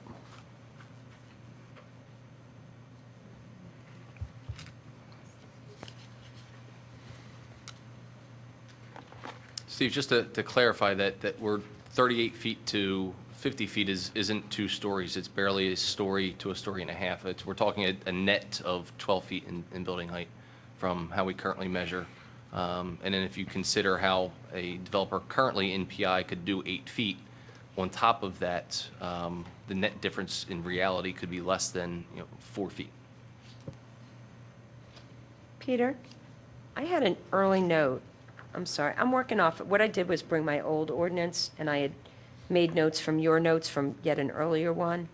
And you had said something in the notes that said, we shouldn't be mixing maximum building area and existing impervious. Is that still the case here on page 7? No, I think we've eliminated that. Okay, thank you.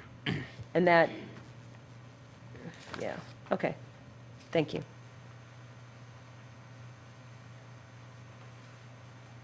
On page 9, are we ready to move on?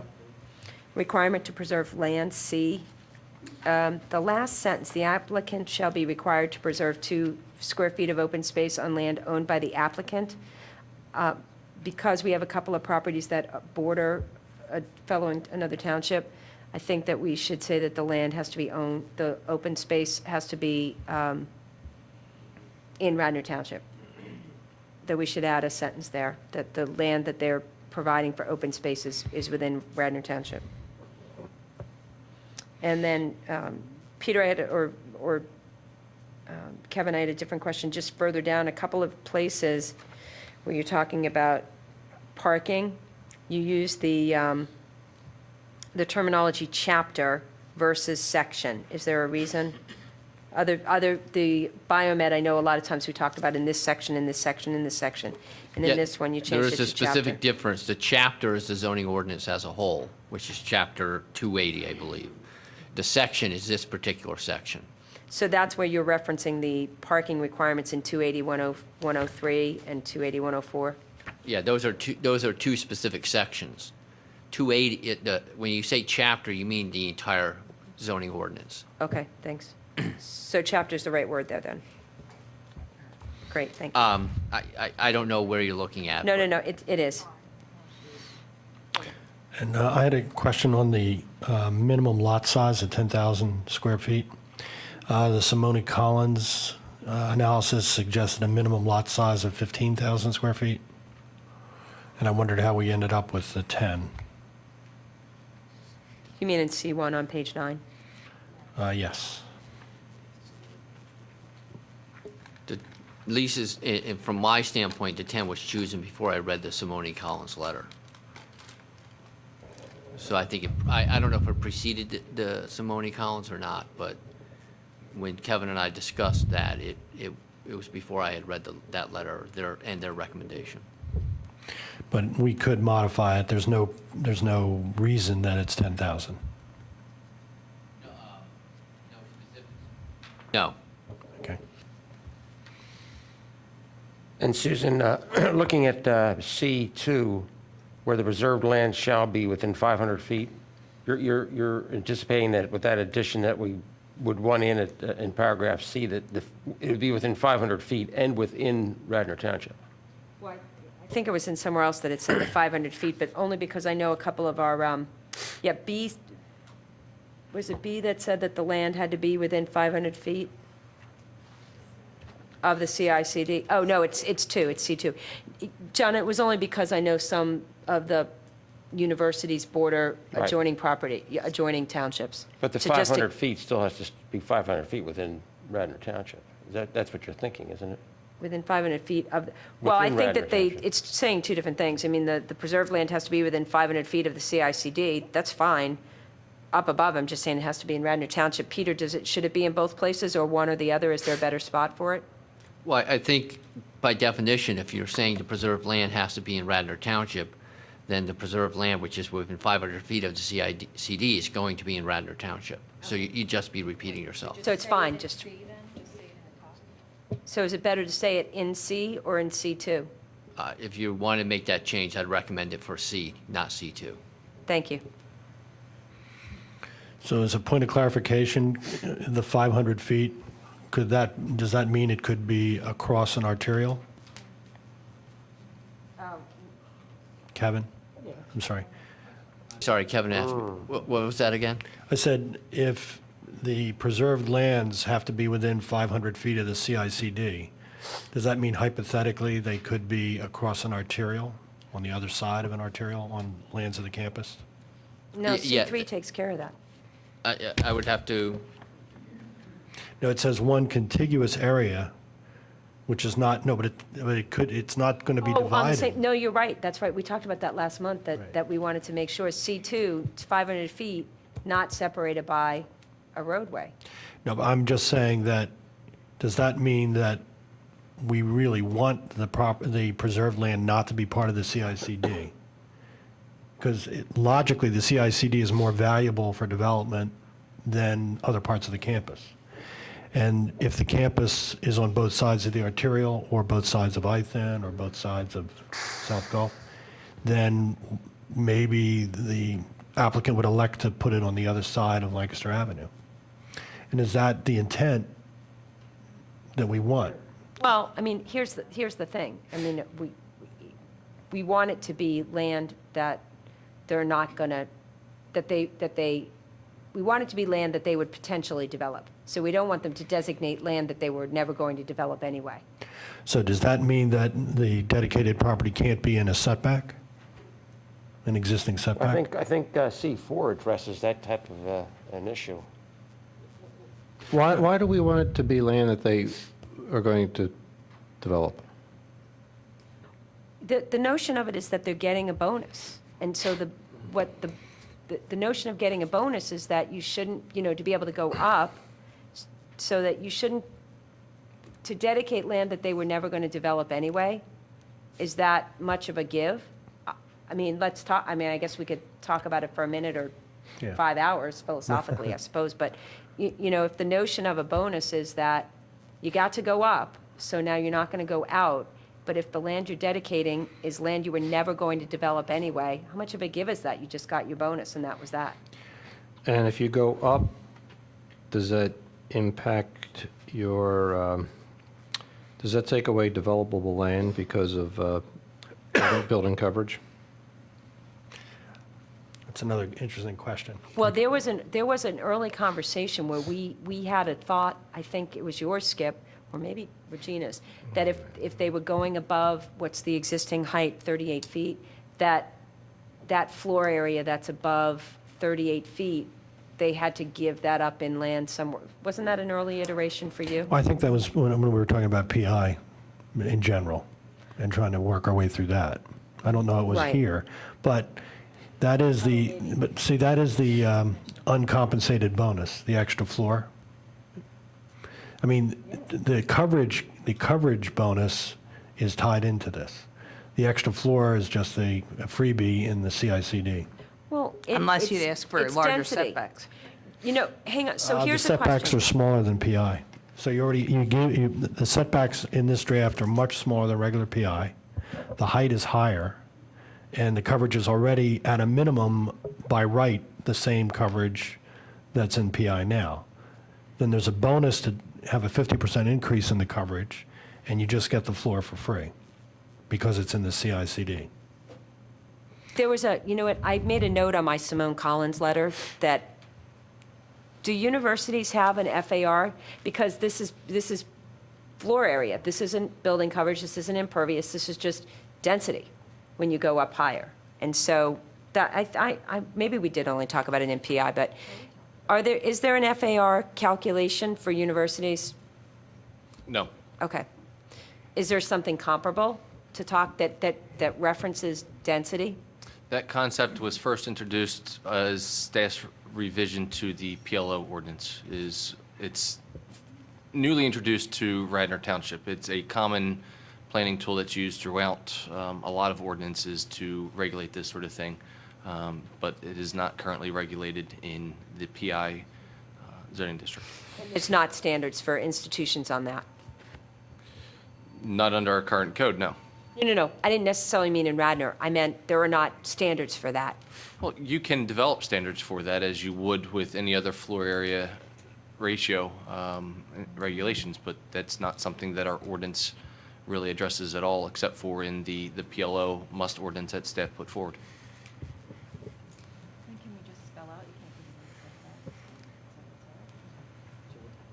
Where are we now on this? Okay, can I, Should we just put more restrictions on those areas to say that they can't be within setbacks or they can't be unbuildable in some way or another? I mean, the most restricted thing would be to say it has to be in the CICD. Well, the theory is... I don't think that's really the theory is intention. you're pushing everything up, and you're allowing up to 45% coverage under certain circumstances, this is about that. Right, but I think what we're going for is that they preserve the land somewhere within their campus, not necessarily the CIDC. Well, no, the But it would be ordinance- land that they could have otherwise built upon. Is that No, what no, we're the looking ordinance for, or no? says 500 feet or in the CICD. It's not somewhere else on campus.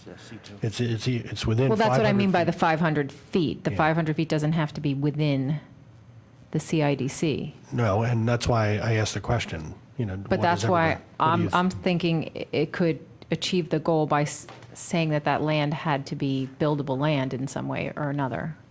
That it's not just within 500 feet, that it's within 500 feet they could have been built upon. Well, you know, some of the open space would be great for a neighbor who abuts it. In other words, that is the setback.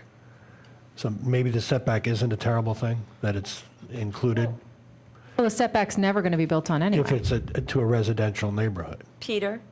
No, you're Kevin? right, but I mean, yeah, I see your point. Why wouldn't we make this, you know, because we could make ourselves crazy and try to anticipate what's the most appropriate, what's the most appropriate land now. Maybe that preservation should be part of the conditional use process and is subject to something with the Board of Commissioners.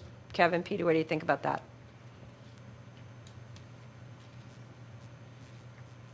Yeah, I mean, you don't want to put too many restrictions on it because you're never going to be able to guess exactly what's going to be the best location.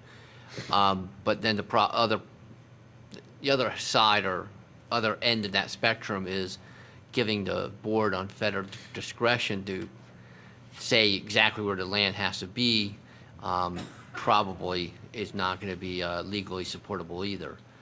I mean, you might want to add, you could add language such as you can't include setbacks, it can't be in land otherwise preserved or otherwise undevelopable.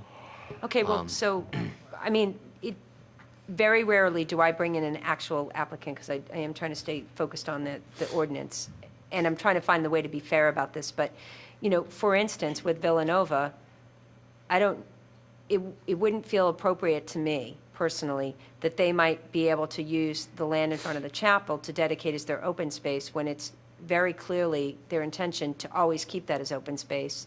It is open space, and to be able to get to use that as their dedicated open space for bonuses doesn't feel like the right, it's not what we're intending here. So, and yet, but I hear what you're saying, you know, we don't want to be overly restrictive, and maybe we don't want a situation where the Board of Commissioners gets to dictate. So we're trying to strike the balance and find the right language that the intention is land that they weren't gonna, that they were maybe gonna develop But otherwise. Susan, I think with Villanova specifically, it's very easy. Within 500 feet is all the ground along Lancaster Avenue in the front. So if this board doesn't want that, then this board should specifically exclude that and keep it outside of 500 feet.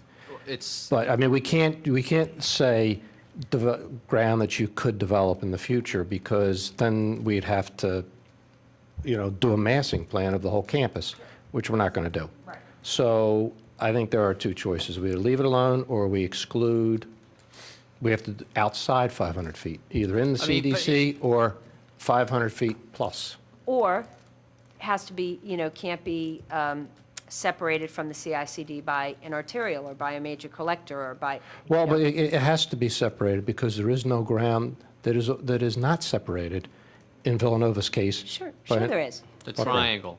Pardon me? If you don't allow Potentially. it across, if you don't allow it across Lancaster, then really the triangle is the only thing that's available. I do believe that's within 500 feet of what they're proposing. Or the land that is west of the proposed development. Why between- don't you, what land specifically would you know what I mean? No, I mean, Steve, seriously, I'm trying, what's the appropriate way to write this section of it? If staff has a good idea, great, let's hear it. Why don't we move on with them? Yeah, Yeah, or put a blue mark next to it and move on. okay.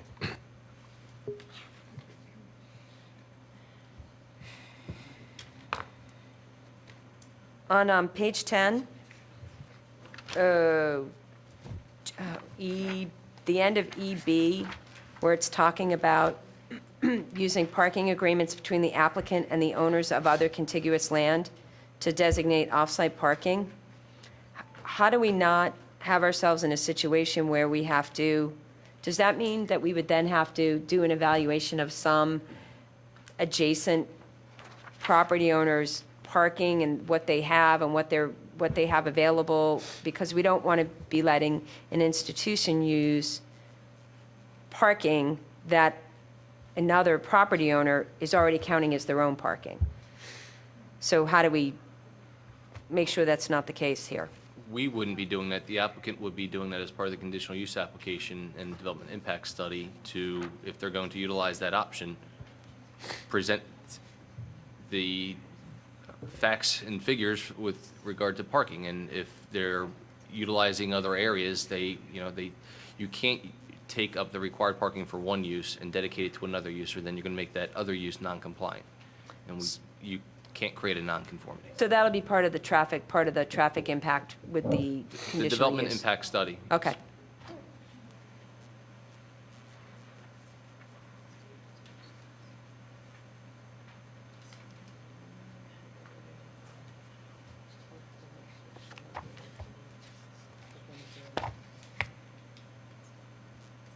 The 3 on that page, where you can't, why didn't we include minor collectors at the last part of, the off-street loading shall not be located between the building and the right-of-way line of an arterial or major collector? Why did we leave out minor collectors there?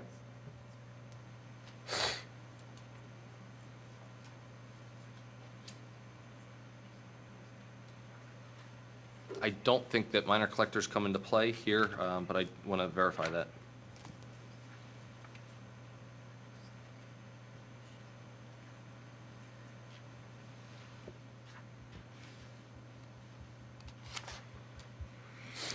Additional comments on page 9? Anyone?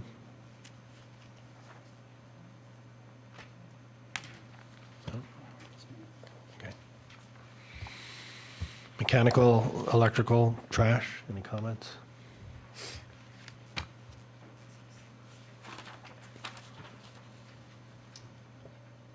You're on page 11. Peter, on page 11, under conditional use plans, the whole notion that for tract and lot and parcel, we have the definition for tract and saldo, and we have the definition for lot and zoning. We don't have the definition for parcel. Is that tract boundaries plan, is that the best word there?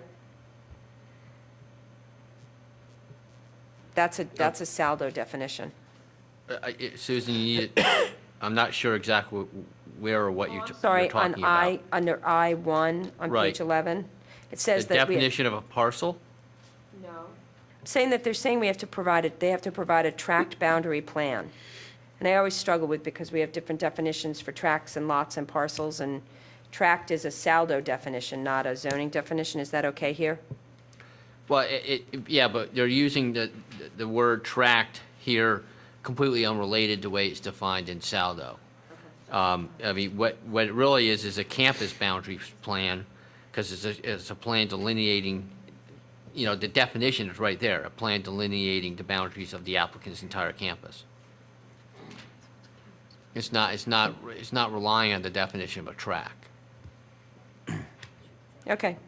I have a quick question about page 10. What happens if within 5 years of a final occupancy, the township or it is found that additional parking is needed and it exceeds their allowable impervious?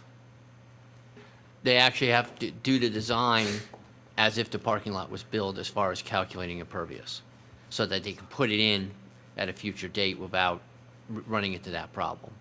So So they then, don't get an advantage by, not building that parking as far as impervious goes. So they have to project into the future what that Yeah, they need actually is have to, going they to have to be, show that it on the demand will plan. be. They have to show that they can fit that parking lot. And it needs to be within their property? Yes. Within the CICD? Yeah, yes, I believe so. It has to be shown on the plan. If the reason why I'm hesitant, because I know there's some parking requirements that allow it to go outside the CICD, but I haven't memorized the ordinance as of yet. But I think in this particular case, we're shrinking the parking on the giant lot they're building another deck on a rear structure. They're on building campus. extra decks. Villanova's proposal is to build extra decks on 2 of their parking structures, I believe. So the new parking requirement calculation has to be just for structures that go up in the CICD, is what you're saying? I think the ordinance provides for the entire, anywhere on the entire campus, I believe, Kevin. I believe you can distribute the parking throughout the campus so that you're not concentrating a large parking area within one area. You're going to distribute it, which helps with the traffic issue of decentralizing a parking area. Because remember when we all came about this, we didn't want all the parking on the CICD, we wanted distributed. Yeah, if you look under E5, it's right above mechanical, electrical equipment, and trash. It says specifically designated during conditional use process, the required off-street parking spaces may be located within the boundaries of the CICD or on other areas of the entire campus. Regarding the, going back to page 11, F1, mechanical and electrical equipment, is it appropriate in this part of the ordinance to have a requirement regarding, regarding sound deadening or some sort of sound attenuation around that equipment, or is that something that would We do be note elsewhere? sound attenuation mechanisms being required. Peter and John are working on a standalone noise ordinance that will get into very specific decibel ratings with definitive ways of measuring that. That's going to be a standalone ordinance, so we didn't want to put something in here because those standards aren't developed yet. Would that ordinance, when it's created, apply to this particular ordinance? Yes, or to any use in the township. And that language that we looked at very early on in our discussion about what is the controlling language for the implementation of this ordinance we're considering now? That language wouldn't restrict it or prevent the sound attenuation from being applicable to this ordinance? I believe that language just talks about zoning regulations, and that's going to be a standalone ordinance, and the specific will outrule the general. Thank you. Susan, I did look at the loading area. The minor collector within the 3 campuses would be South Ithan, where we're looking at here, so that we didn't want the loading areas to front on either Eagle, King of Prussia, or Lancaster Avenue, or be between the building, even if it's within and beyond the front yard setback. We didn't want it between the building and the road on those. We thought that it would be more appropriate to have that along the lower order streets. Let's keep moving, everyone, because public, I'm sure, wants to speak too.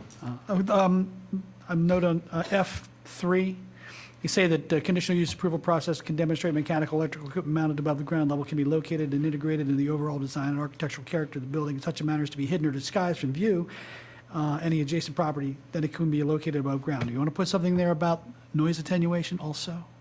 Because you wouldn't want to put something up there that you can't see from the ground that's making a loud, really loud noise. I think that's 2. Well, that says only stuff that's mounted at the grade level. Well, I thought you were just talking about stuff on the ground. No, I'm talking about 3. Because that says if you can. Oh, above ground level. If I you can see. hide it, Yep, yep. you can put it up there. Yeah, I You just agree. don't want to make it. I think we should put sound attenuation in that piece of it, but that's, Blue check mark. Okay. let's move on. Okay, and the last thing is the development impact statement. I guess after working on the BioMed, which was really comprehensive, the one thing that I'm not seeing in this, in the whole developmental impact and all that, is that there's no requirement for them to have to fix traffic. There's barely a requirement for them to have to even study traffic. It's just, they just have to kind of report on the impact and the ability of the adjacent streets to, and intersections to efficiently and safely handle the traffic. But it doesn't say anywhere that they have to fix anything or deal with anything or make any improvements. I mean, maybe I'm not seeing it, but Well, that's. those are normally, Susan, a land development issue. Well, And but that developments have to fix the traffic problems they can, i.e., do improvements that are on site. We cannot require any developer to do off-site improvements. They only can do off-site improvements voluntarily. I have just spent hours looking through the BioMed must proposal. But those are all voluntary, Susan. That's why they're bonuses. They don't have to do them. There's, maybe we should tie the bonuses of density in this to traffic improvements. So you're because- saying they don't have to fix 8th Avenue's traffic problem?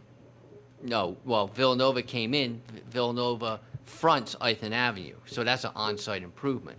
But you could not force them to do improvements, let's say, to Sproul and Lancaster, because that's off-site.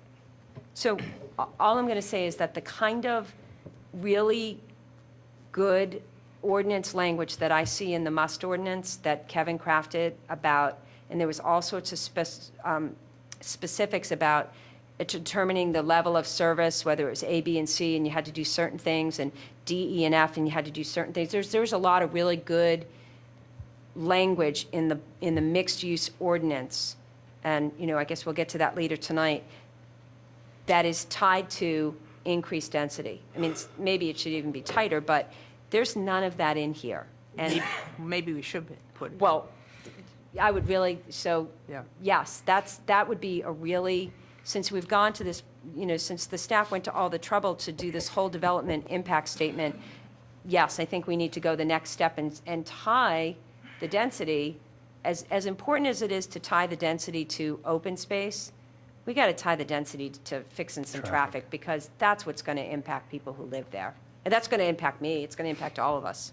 Susan, can I just address that? We keep on hearing traffic, traffic, traffic. When everyone comes into this room, you don't leave your logic outside there. You bring your logic back into this room. We've been saying all along, currently these kids are commuting to school. They are driving to school. These kids will now be living on campus.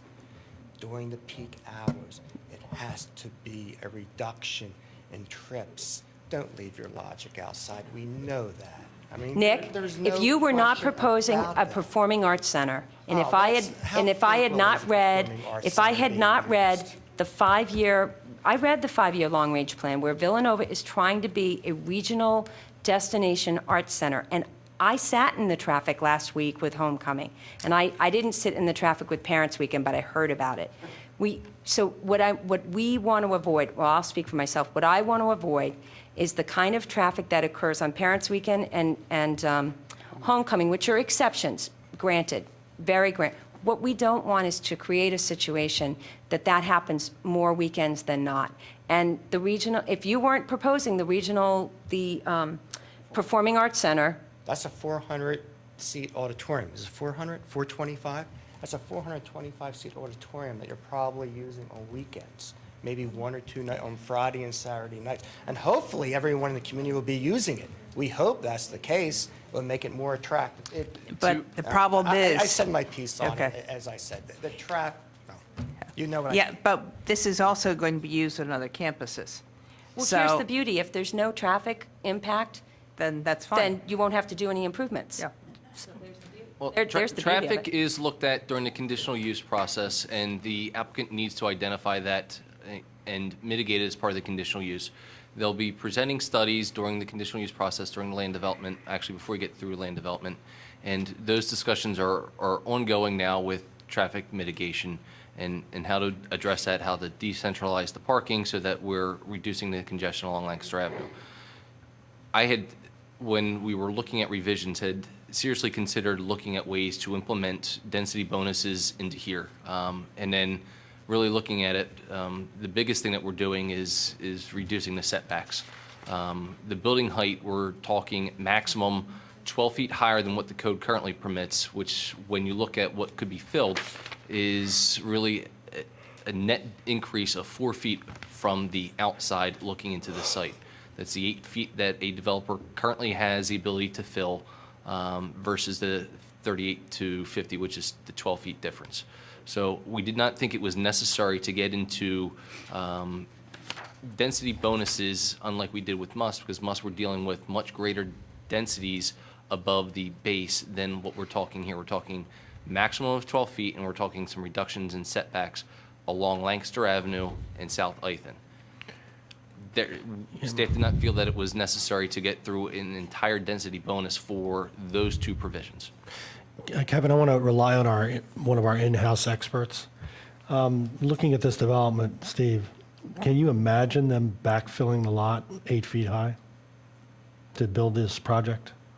Or a reason to do that at all? Well, it's already provided we're not. The ordinance provides on the definition of height, I believe, that it's measured from current grade. So you can't build it up. Right. But I mean, so when you, Kevin, you're talking about this net of 4 feet difference. That's not, I mean, it's just going to be bigger. I mean, the by right was 38 feet, now they're going to build 50 feet if we go forward with this. 50 feet from current grade versus 38 feet from, I guess it would be 46 feet. But it's a distinction that is meaningless because nobody backfills 8 feet and then builds buildings so they can be taller. They can do that if they want to. It's not a matter of if they would do it. West Somebody Wayne has the Avenue. option to do it. West Wayne Avenue, we know, the condos on West Wayne, they backfill. Wycliffe? Just one thing on height, and I'll sit down. We referred to Delaware County Planning Commission, and their comment is proposed heights appear reasonable and consistent with previous recommendations. You've heard me before this board before me going through the PI ordinance, and I pulled out all the ordinances throughout the Commonwealth of Pennsylvania, all of them much greater height. For an institution to have a 38-foot height limitation, that is really short. That's, illogical, to have a 38-foot height. And matter of fact, Villanova has many buildings already over the 38 feet because they were non-conforming, because the code permitted 50-foot buildings at one time. But we also gave them greater setbacks. Right, the Yeah, vast the majority. setbacks, yeah, I'm just Okay. talking, I was referring to And Delaware height. County also said 60-foot setback at a minimum. Right, but So they you- also said the height was realistic. Oh, I'm not fighting you on height. I'm fighting you on setbacks. Okay. And I wasn't fighting, I was just saying, let's do some traffic impact. Well, I rarely agree with Nick, it seems, on this, but I think it is a traffic, almost neutral thing, this particular thing. Do you really? Well, not the performing arts, but Well- I think the Durham piece is pretty close to a neutral. But here's the thing, this is our opportunity to be, we don't know, this is not just for Villanova. We don't know what the other institutions might choose to do, so don't we have an obligation to say, let's require a traffic impact, and let's require that if there's impact, that they have to improve the sections. It's just pretty consistent with the same approach that we're taking at the mixed use. And in all fairness to other parts of the township, if there's no impacts, they won't have to do anything. That's pretty straightforward. If, of course, I'm wrong and there are impacts, I would want them to do something. Don't mistake me on that. I was commenting. If I may also- interject I have on that. to- I have to add that, excuse me just a second. I have to add that as much as I'm sure that Villanova truly believes that they're going to keep all of these kids on campus, I think in the real world, I think that's highly unlikely. So we're sort of taking it as an article of faith that this is going to be traffic neutral because they're going to be keeping more kids on campus. I think that's yet to be proven, and yet that's a large part of what they're trying to sell here. And I think we have to keep that in mind, which is why I think the traffic impact study has validity. But Can I the- remind- The total parking in their development is less than what they have now. If I could just interject, one of the requirements that is in this ordinance is that they do a transportation study as part of the impact study that's required in the ordinance. Now, it sounds like the understanding of the commission is that that impact study it has no results or anything of value.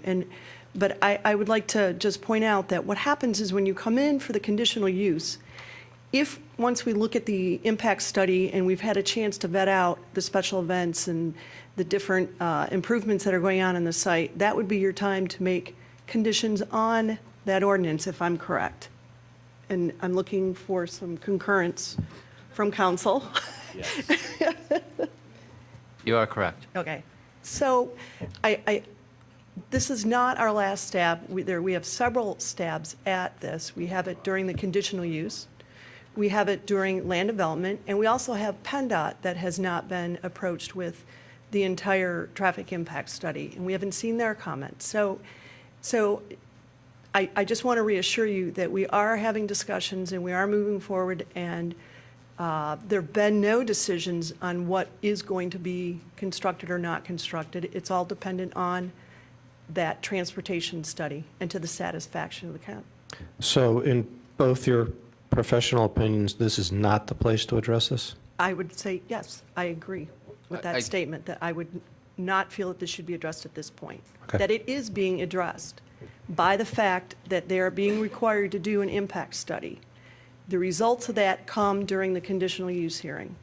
And then that's when you would make your conditions on Villanova. And then it would be up to the board to decide whether to accept those or not, and Villanova whether they would want to accept those conditions or not. Amy, why is the language for the mixed use then so specific about this? What would be Because what's the difference? The difference is that when we start giving density bonuses, those have a genuine transportation impact that can be felt, and you need to make sure that you mitigate those transportation issues.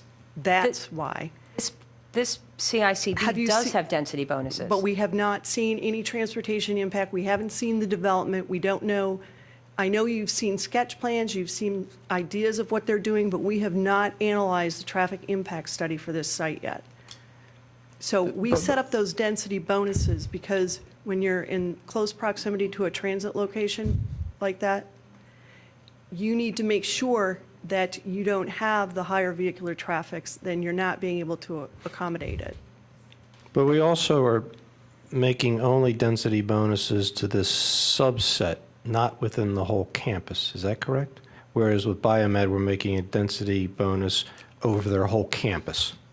I would have to defer, but yes, I'm pretty certain that's what's occurring here. So can I just ask a question about this? So the development impact statement, once it's presented, if it's found objectionable, it has to be mitigated or the plan will be rejected. Is that correct? That's one of your options, yes. I think it's also partially, it's our discretion. It's a process like every other process. There are mechanisms in place in the language of the ordinance as it is in front of you now to address these issues during the conditional use phase. That the ordinance covers this issue, in our opinion, enough so that we're not going to have to deal with this. It's going to be cut and dried during the conditional use process. This language is in place in the ordinance through the development impact study, through the requirement of a transportation impact study. That's the language addresses these issues with traffic. So as a matter of process, who would it be? Would it be us, staff, the Board of Commissioners? The applicant prepares the study. They submit it along with the conditional use application. Staff reviews that. They offer recommendations to you. You review that. You review the study. You make your recommendations to the Board of Commissioners or to the hearing officer, and it goes through that process.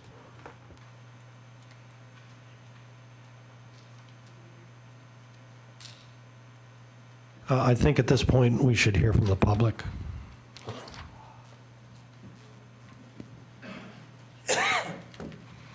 And if any of you are speaking on behalf of Mr. Honorato, you should identify. Okay. Hi, thank you. I'm Kate Long, Aldwin Lane, and I am here to speak on behalf of David Honorato. I am here from Friends to Preserve Radnor, our grassroots organization, which we formed to shed light on the largest build in Radnor Township history. We have hired a legal team headed by David Honorato and E. Van Riker to review the CICD and make recommendations. Tonight, I will be discussing their third memo, which we distributed to you before the meeting. Both David and Van have been critical in contributing to the staff's rewriting of the ordinance. However, the current version does not go far enough in protecting the neighborhoods, and nor does it do enough to address the impact of this project across the entire township. So on page 1 of the memo, it cites, which you have before you, the improvements that we commend the staff for incorporating. On page 2, however, lists the deficiencies where the CICD does not do enough to protect the neighbors. And we ask that the staff make more changes before moving forward. A few of them have already been addressed this evening, but I'm going to go ahead and go through them. Number 1, it fails to provide sufficient setbacks from the arterial, local, and minor collector streets and from the railroad property lines and rights-of-way, which you discussed this evening. Sure. Excuse me, it might be helpful if you had a suggested setback? Suggested setback, I think it's at least 60 feet. Okay. Do you want to read the section numbers? Is that helpful for you? No. The 5-foot setback from surface parking lot to a railroad property line or right-of-way, we recommend a 20-foot setback. The building coverage, 45%, which is 45%, which is unchanged from the previous draft of the CICD. We find that unacceptable. Same with the impervious surface is unchanged from the prior CICD draft ordinance, allowing up to 90% of the proposed Villanova site to be impervious. Excuse me, one more. Any suggestions on C and D? Less than that. I mean, I think that you've heard from all of our friends over in the Delaware, I can't remember her name right now, Delaware Valley, Maya. I think, yes, thank you. I think that they are just unacceptable amounts right now. I don't have a recommendation in front of me. But we think that more discussion needs to happen. We, in terms of the heights of the buildings, the height is the midpoint, and we want it to be the peak of the building, as articulated earlier. The length of the parking structure has been reduced to 180 feet from 350 feet. However, all buildings can be longer than 180 feet as long as there are the articulations, and we ask that there be no articulations. It's too big of a building for the neighborhood. The 500-foot boundary for the preserved land. We ask that the preserved land should be within the CICD or on lands adjacent to the CICD as to provide a sufficient open space buffer to the CICD. It should require driveways, off-street loading areas, and service or interior roadways to be set back a minimum distance of 20 feet from any railroad right-of-way so as to allow proper landscaping and buffering. The 122513 draft increased the setback from 0 to 5 feet. We think it should be 20. It should be amended to provide that sound attenuation devices shall be installed on all mechanical or electrical equipment. Per subparagraph 3, the applicant may apply to have the equipment located above ground level. Section 3 of the 102513 draft provides significant standards to be met through a development impact statement.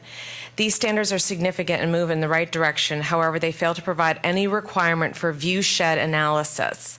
Further, the ordinance is lacking any sky exposure plane setback standards. Just as we've talked about Ardrossan, we think that this CICD, if it should be applied to any academic institution, a view shed analysis should be conducted because that has a huge impact on the neighbors and the township. The draft ordinance dated on 10/25/13 fails to provide any architectural standards or other performance standards with respect to building materials, architectural design, roofline design, building size, landscaping, pedestrian walkways and plazas, street trees, buffering between railroad right-of-way and adjacent parking areas, buffering between neighborhood residential communities in the CICD. In conclusion, given the number of deficiencies still present in the ordinance, we respectfully request that the Planning Commission take the time necessary to review and discuss to reach a clear resolution and recommendation. Therefore, we ask you to table this until December. We also ask that Villanova might consider a more compatible or logical use of their property, one that provides more open space next to the neighbors. I also ask, is this plan congruent with the long-term vision of the township's development? We keep hearing that it's going to be bigger and that it's going to be better, and that we shouldn't, of course, all new structures have got to be higher than 50 feet. That is not what our township looks like. And allowing us to go bigger and longer and better is completely incongruent with how the township looks, and I think how we want the township to look in the future. Thank you for your time and your consideration. Thanks. Thank you.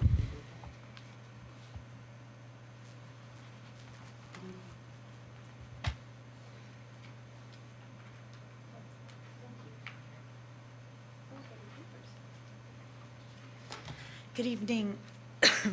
I'm Linda Saul, a Vice President of the League of Women Voters of Radnor, for whom I'm speaking this evening. We appreciate this opportunity to provide input to your agenda. As you may know, the League has a position on land use which we advocate.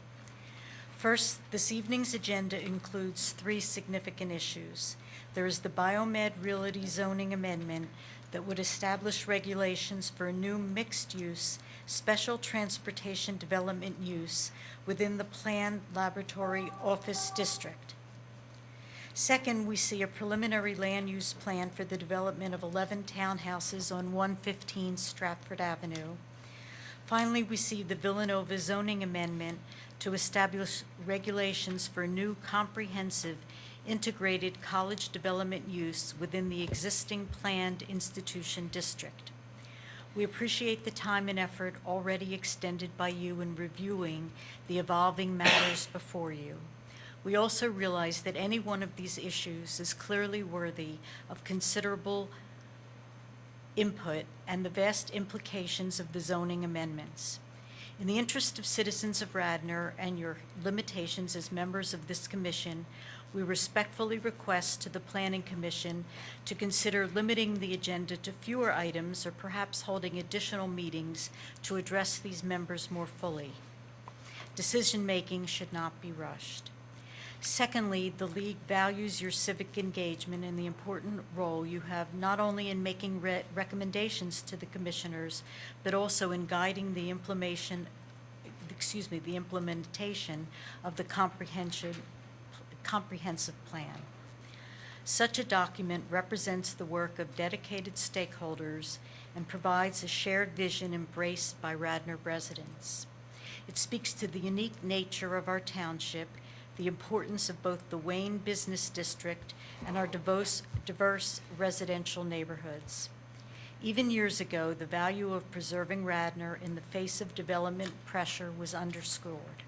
Recognizing that each of you has been entrusted with realizing this plan, we encourage you to reflect on the comprehensive plan of the past for direction and guidance today. Will these amendments really make a great community even better? To this end, we have reviewed the comprehensive land use plan and have selected sections that we believe worthy of consideration. The League supports quality of life issues and believes that zoning is important in meeting a key objective in the general planning goals for the existing land use and land use plan. Work carefully to preserve the balance of land uses and ensure adequate buffering in the many critical interfaces between commercial, residential, and other land uses. Of significance tonight to the BioMed proposal is a recommendation on page 26. Specifically, maintain as much open space green area at the intersection of the Blue Route and Lancaster Avenue, particularly between the P&W Railroad Bridge and Radnor-Chester Road, to enhance the sense of gateway, minimize traffic problems, and achieve other planning objectives, including the rigorous implementation of existing commercial zoning specifications, and avoid commercial expansion in any way. Page 21 of the comprehensive land use plan speaks to institutional use. Relevant goals to the Villanova proposal includes encourage sound planning of institutional properties congruent with township-wide principles while preserving the existing character of institutional properties. Work to harmonize Radnor's existing institutions with adjacent land uses, promoting physical buffering, better programs of communication, and the like. Integrate institutional traffic issues with the transportation planning element of the comprehensive plan. All institutional use code requirements should be reviewed. In the event that existing institutional uses cease in their present form, ensure that any redevelopment that results is compatible with the total goals, objectives, and recommendations of this comprehensive plan. This recommendation is pertinent to this evening's discussion. Refine as necessary the existing zoning ordinances for institutional districts so that different setback requirements for various uses allowed within the institutional districts are provided. Uses that are less compatible with adjacent zoning districts should be set back further than more compatible uses. The setbacks may be different depending upon the adjacent zoning. The League supports land use planning. We value your work and trust that your recommendations will be consistent with Radnor's existing plan. Thank you.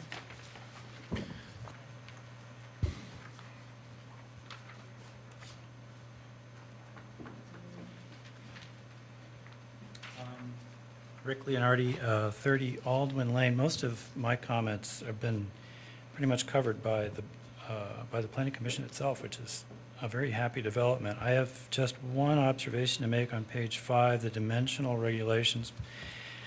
Section 2, we've covered sections, parts A, B, and C cover variously distances from major arterials, major collectors, minor collectors. There was a former section formerly labeled C that's been struck entirely, having to do with setbacks from private streets owned by the applicant.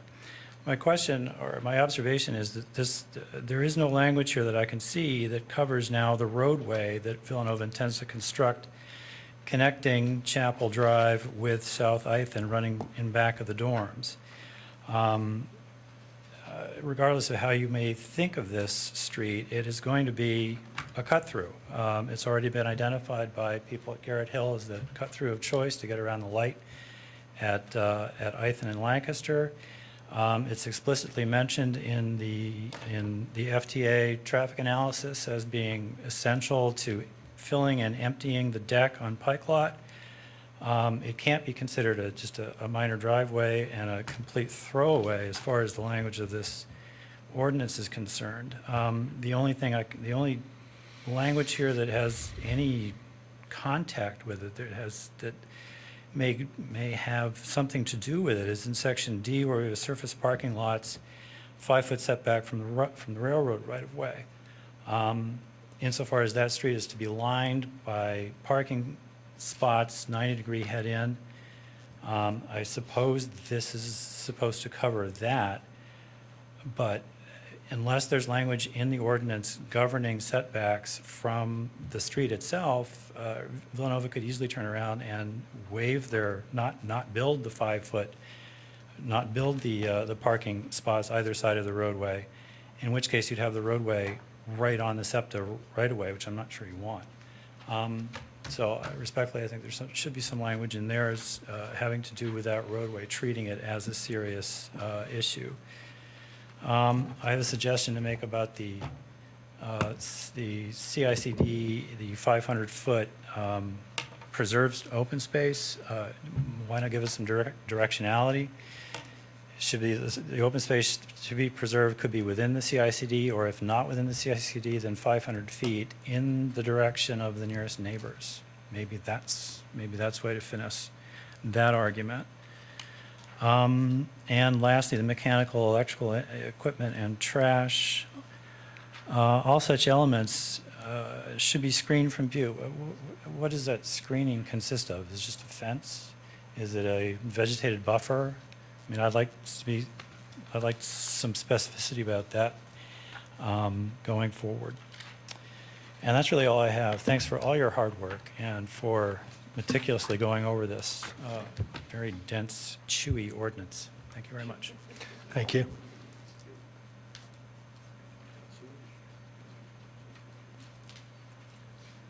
Hi, I'm Patty Barker. I'm the chair of the Garrett Hill Coalition, and I'm a 30-year Radnor Township resident. Before I actually begin my remarks, I have a housekeeping issue. A number of months ago, we asked the township staff to put prominently on the front page, the homepage of Radnor Township, a link for Villanova so that you could easily find it. And that was done. And then about 2 months ago or so, it's disappeared. So now, once again, it's very difficult. You have to click and click and click and click. And so I would ask that be reinstated on the homepage. And also the Simone Collins review, the 1025 draft that you're all talking about. How come we haven't seen that? How come those aren't posted? What happened to an open, transparent public process? So that's my first comments, just based on listening to all of you do this hard work that you're doing tonight, and that is very much appreciated. Which leads to my very first formal comment, which is thank you for placing Villanova first on your agenda this evening. I have had the opportunity to read the staff's proposed draft alternate to Villanova's CICD amendment. And while I commend them for making some definitive changes, there is much left to be done, as you people have observed this evening. This amendment is not nearly ready for prime time. Staff was asked by the Board of Commissioners to determine what impact the proposed CICD would have on other colleges and universities in Radnor. You've addressed this tonight. That is, are they eligible to apply? As you've all stated, Cabrini and Eastern fulfill the requirement, but Valley Forge does also. They have a campus in excess of 75 acres. They have 98 acres. Our Planning Commission, that's what I... Not necessarily in Radnor. Well, I was reading the comprehensive plan. Our Planning Commission has proven to be careful in their deliberations, showing real concern for the potential and the irreversible negative impact of what would be the most far-reaching zoning change ever to be considered in the history of Radnor. As you are all aware, it will fundamentally alter the character of our township forever. We are at a very momentous juncture that will shape all of our futures. The Planning Commission has consistently found Villanova's proposals inadequate. Radnor citizens will continue to support the Planning Commission as you evaluate not only this latest revised proposal, but also the Delaware County Planning Commission's review and the Friends to Preserve Radnor memo with the same care and diligence that you have been exhibiting tonight and in the past. Radnor citizens have not had the opportunity to review the latest revised draft proposal, nor the latest Friends to Preserve Radnor memo, nor the Delaware County Planning Commission memo for that matter. Therefore, we respectfully request that any Planning Commission vote on this important matter be tabled until the December meeting. We respectfully request that, number one, you accept and incorporate the conditions set forth in the Delaware County Planning Commission's review of October 17th. Number two, you review and incorporate the conditions set forth in the Friends to Preserve Radnor memo dated November 4th. There's so much more code that needs to be written in what is encompassed in Villanova's proposed CICD ordinance. The interrelationships and the fact that so many uses are incorporated into a PI and a CICD setting make it imperative. Truly adequate standards need to be created for all these uses. For example, light, noise, hours of operation, view sheds, stadiums, parking standards for these divergent uses, parking structures, etc. These are just examples of the uses that aren't dealt with adequately. And you have addressed some of those this evening. I would encourage you to incorporate any standards, any specific standards you can within this ordinance before it goes to conditional use, because frankly, conditional use is a very political process in my experience of participating in our local government. The PI setbacks we currently enjoy are there for a good reason. The inevitable conflicts that arise from PI uses with other zoning districts are currently mitigated by these setbacks and these setbacks alone. Reducing the setbacks so dramatically without a single line of code to alleviate the adverse impacts is dysfunctional and at best, in my opinion, irresponsible. And as you know, you of all people know, if there is no standard, then the property owner has carte blanche.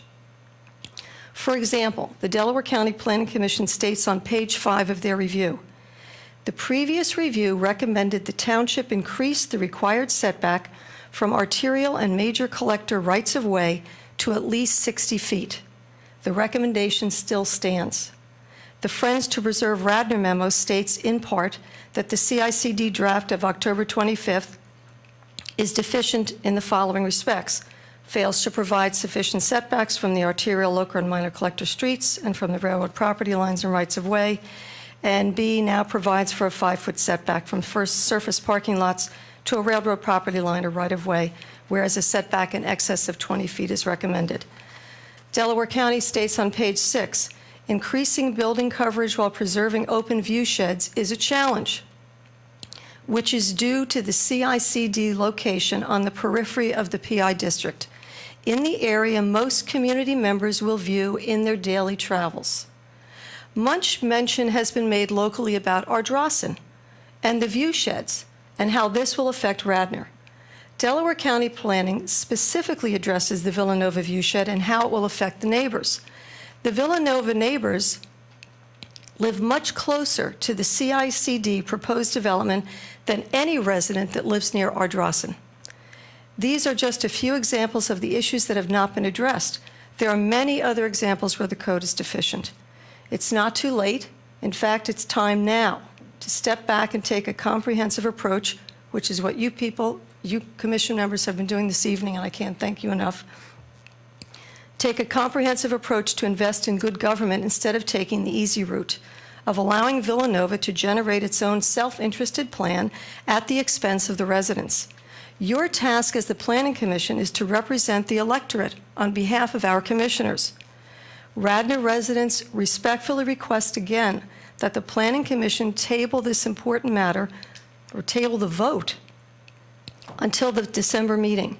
We ask you to continue this very in-depth discussion that you've begun tonight. We ask that you accept and incorporate the conditions set forth in the Delaware County Planning Commission's review of October 17th, and that you review and incorporate the conditions set forth in the Friends to Preserve Radnor memo dated today.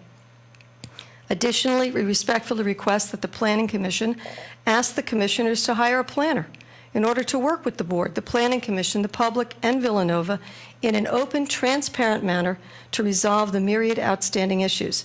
And I want to point out that the Garrett Hill zoning district process was a supreme example of an open, transparent public process, and I don't see that happening here, not all the time. There is still hard work to be done. You have done so much hard work already, again, much appreciated. It would be a travesty and ultimately a tragedy for this type of opportunity to be squandered. Thank you, as always, for your service to the citizens of Radnor Township.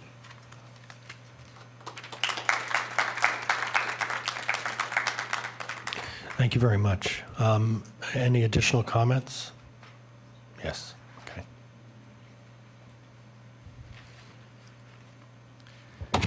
Jim Yiannopoulos, 15 Braxton Road.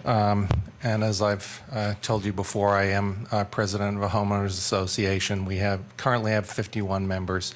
The current proposal, or at least the most current that my members have seen, was the one that went to Delaware County. That one that they saw at that point, they were definitely against. I haven't seen in what's proposed tonight that much difference. You know, there's been some talk on the part of some that there's a sense of urgency that we need to get this done. I don't see that sense of urgency, except among a certain group, and those would be, of course, the people at the university, the alumni, and others who have been closely associated with Villanova. But aside from that, I'm not seeing this huge groundswell to hurry on this. You know, we've got, what, about 20,000 people in this township who are 18 or above of voting age. If you took 1%, that'd be 200 people. Could you find 200 people who aren't somehow associated with the university who are just dying to have this approved tonight or in the near future. I don't think so. So I would really ask you to take your time with this. I know you've been doing a really thorough job. I hope you continue to. I would have to say, among those people who do seem to have this urgent need to get it done, unfortunately are, for some reason, 5 commissioners who obviously are pretty closely associated with the university in one way or another.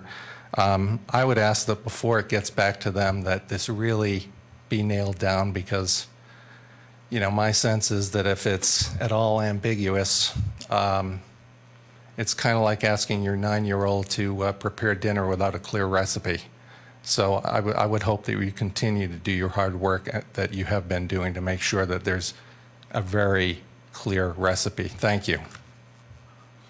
Thank you.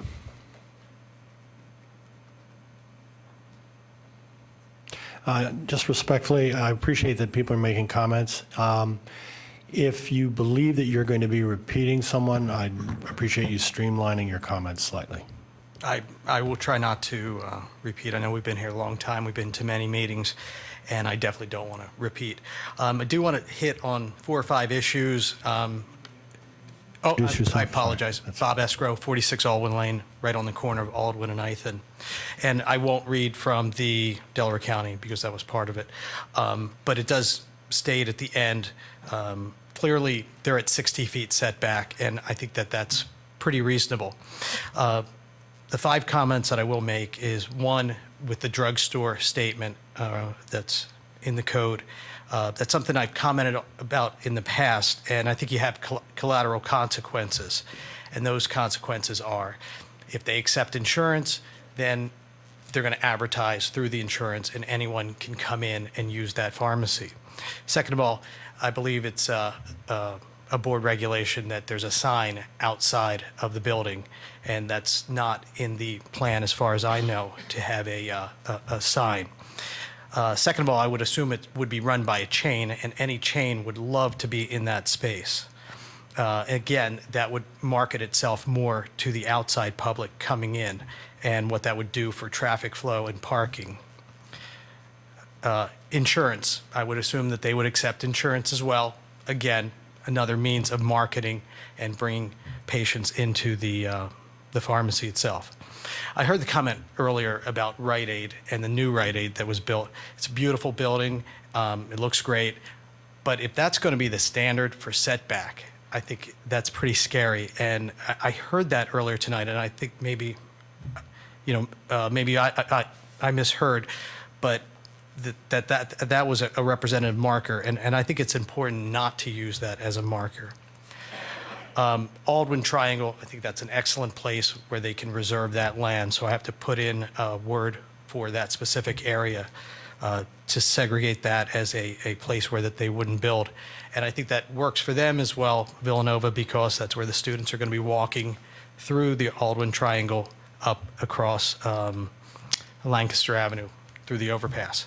So to put a building there might not make too much sense. The height, I guess they're at 5 stories. I think it's fine at 4 stories. Maybe I misheard the numbers too, but again, it's the first time I've heard 50 feet minus 38 feet equals 4 feet. And to me, that's 12 feet, but I understand that there's a little bit more logic in that, but it really seems like 12 extra feet. And the last point, and then I'll stop, is urgency. And if there is urgency, all we have to do is come together, listen to each other, and compromise. And I know that we've heard each other, we've had meetings back and forth, but I don't think that those meetings show any compromise, or a little bit of compromise. I realize that the overpass came out of that, and moving some of the parking spaces from the parking deck came out of them. But I think that if there is an urgency, we can get this done really fast, and I think we just take the numbers, split them in half, and for me, that would be fine. Thank you. Thank you. Additional public comment? Well, in that gap that I see right now, the applicant, I guess you've been able to comment off and on, so that's, I think, okay. Are you okay with that? I'm okay for now. Okay. I'm going to suggest we take a 5-minute break before we do anything else. And we'll be back here in 5 minutes.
Okay, this is the 1-minute warning, not 2-minute warning, 1-minute warning.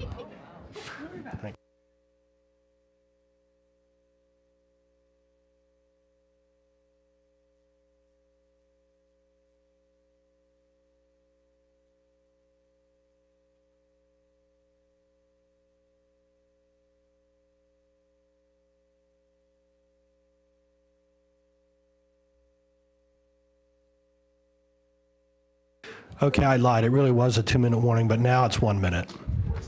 Is your billboard done? Yes, Is it? Good. today. Today, it finished today. Did it really? Yeah. Oh, nice. All right, everyone, I'm sure Kathy will be here in a moment. We're going to do this slightly differently in respect to the time, and everyone now realizes it's actually 11 o'clock 2 days ago, so we're going to do public. Wait, we gotta do Villanova, what are we doing? Can I make a motion? Okay, make a motion, please, Steve. Can I make a motion that we table Villanova? All those in favor? Aye. I would say just, No. 1, 2, 3, 4, 5. okay. I reserve time because, I wanted Okay. to speak to this. This has been going on for 2 years. It's a year before you people, 6 months of which have been specifically before you. It's been a year before the township, 6 months for you. We have to make a decision one way or another. The purpose that they're asking the table is they're looking for a change in the Board of Commissioners in January. That's why we had every person stand up here and say they wanted table. And it cuts both ways. Sure it does. But that's the reason why we've had so many people come up here and say, let's table this ordinance. This is just going on and on and on. Nick. If you want to deny it, Skip, deny it. That's fine. Let's move on, all right? If you want to deny the ordinance, we're not going to agree to reduction in setbacks. If we're not going to agree to that, we think we've made so many changes to this ordinance. We think we've accommodated both neighbors and staff and commissions, and over again, it's just delay, delay, delay. If you want to say we're not in favor of it, say we're not in favor of it, and let's move on. All right, enough of tabling. You're never going to come to an agreement that, in my belief of what I've seen here tonight, that either Villanova or you are going to agree to. So let's move on. We've given open space. We've given so many things. The only thing that really we haven't given is the front yard setback. And where you have it across from Villanova. You have 500 feet on 9th and Avenue. Villanova owns both sides. You have the Lancaster Avenue. Villanova owns both sides. And that seems to be the big sticking point here, is the setback, the front yard setback. And we can't reduce it anymore. We've already Nick, I reduced think it. one thing you're missing is that this is an ordinance for Radnor Township. And we've gone through that. I And know it's we also have. for Cabrini. But And what- however, and what's Radnor setback mean for Township has Cabrini? the right to write their own ordinance. That's correct. And that's what we're trying to do. We've been trying to do that for a while in the last one. I understand where you're coming from. I understand you're frustrated. The whole process is frustrating. However, this is extremely detailed, and since this is a Radnor Township ordinance that we need to live with, I think we need to spend some time on it. And it's unfortunate that you feel this way, but I think we owe it to the people of Radnor Township to take the time and do it right. Kathy, we've had it for a year. We have not had this You've for a had year. it for 6 months. You've had Not this ordinance. You've had some version of this for 6 months. I think this we is got this. absurd. I mean, we're. I understand moving on. We're just you've been running in working on this for a circles. We're long chasing time, our but tail. we've had this for maybe 5 weeks. And we all have other jobs. So, Kathy, we've had that for 5 days, or some of that. Well, 7 or 8 days. And then a few Yeah, more last days before Friday. that, the first effort by staff to write the ordinance as opposed to the applicant was really BioMed. That's the one we've had for 5 weeks. This is much newer. This is patterned to be similar, has many, many admirable things in it. An interesting question I could ask you is, would you just accept the ordinance the way it's been written by staff? We would not, but I'm asking Villanova. When this ordinance was first written, we had major problems with it. We still had major problems with it, but we see it as a point as moving forward. And we would accept it as it's written right now. Okay, well, Because we just wanna move would forward. not. We don't Yeah. necessarily agree with all of it, but we would accept it as written, just to move forward. And we know we have a long conditional use process, a very, very long battle with conditional use. We know that. We have a long battle with land development, and with the new conditional use regulations, there is so much involved in that. We would have to start preparing now to get it ready in 3 or 4 or 5 months even, because so much is more involved in it. So I know it's involved, and then let's spin the hypothetical one more step.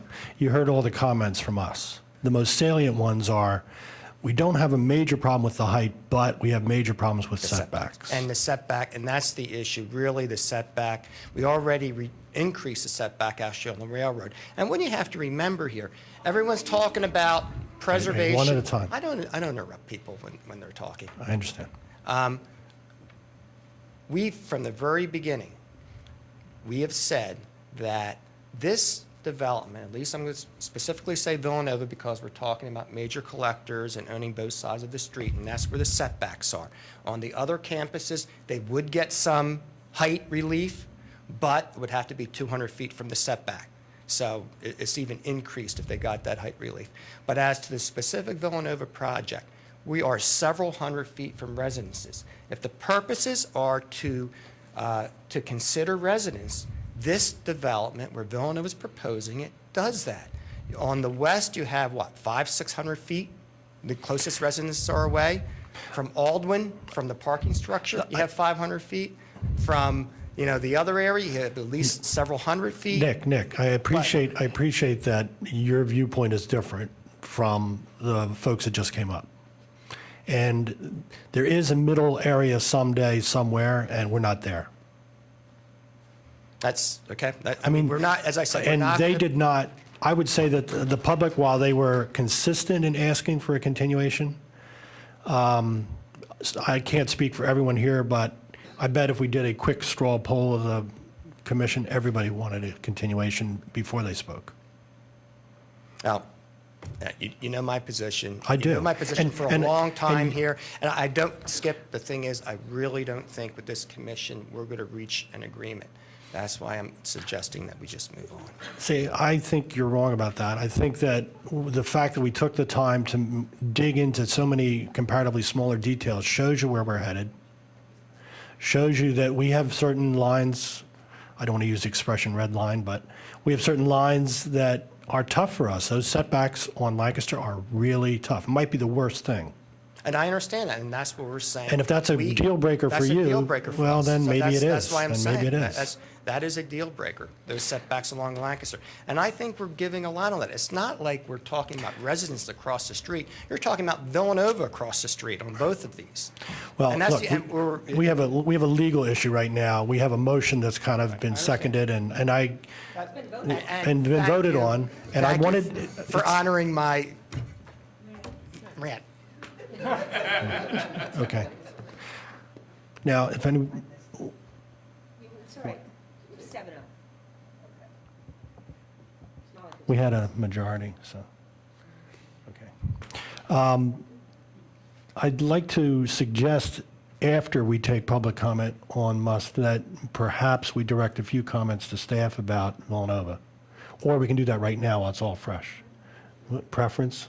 Let's do, okay. What? Well, I don't want to, it has to be 1 minute each, if you can do that. Yep. Go ahead, John.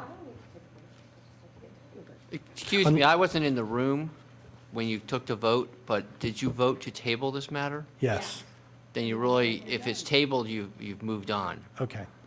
All right, we can have a motion to reopen it for comment, but we'll, let's move on. Okay, we're going to do. You, as chair, I would imagine that you you could draft a memo to staff. I was going to suggest that the best possible scenario would literally for staff to watch the proceedings. I did that.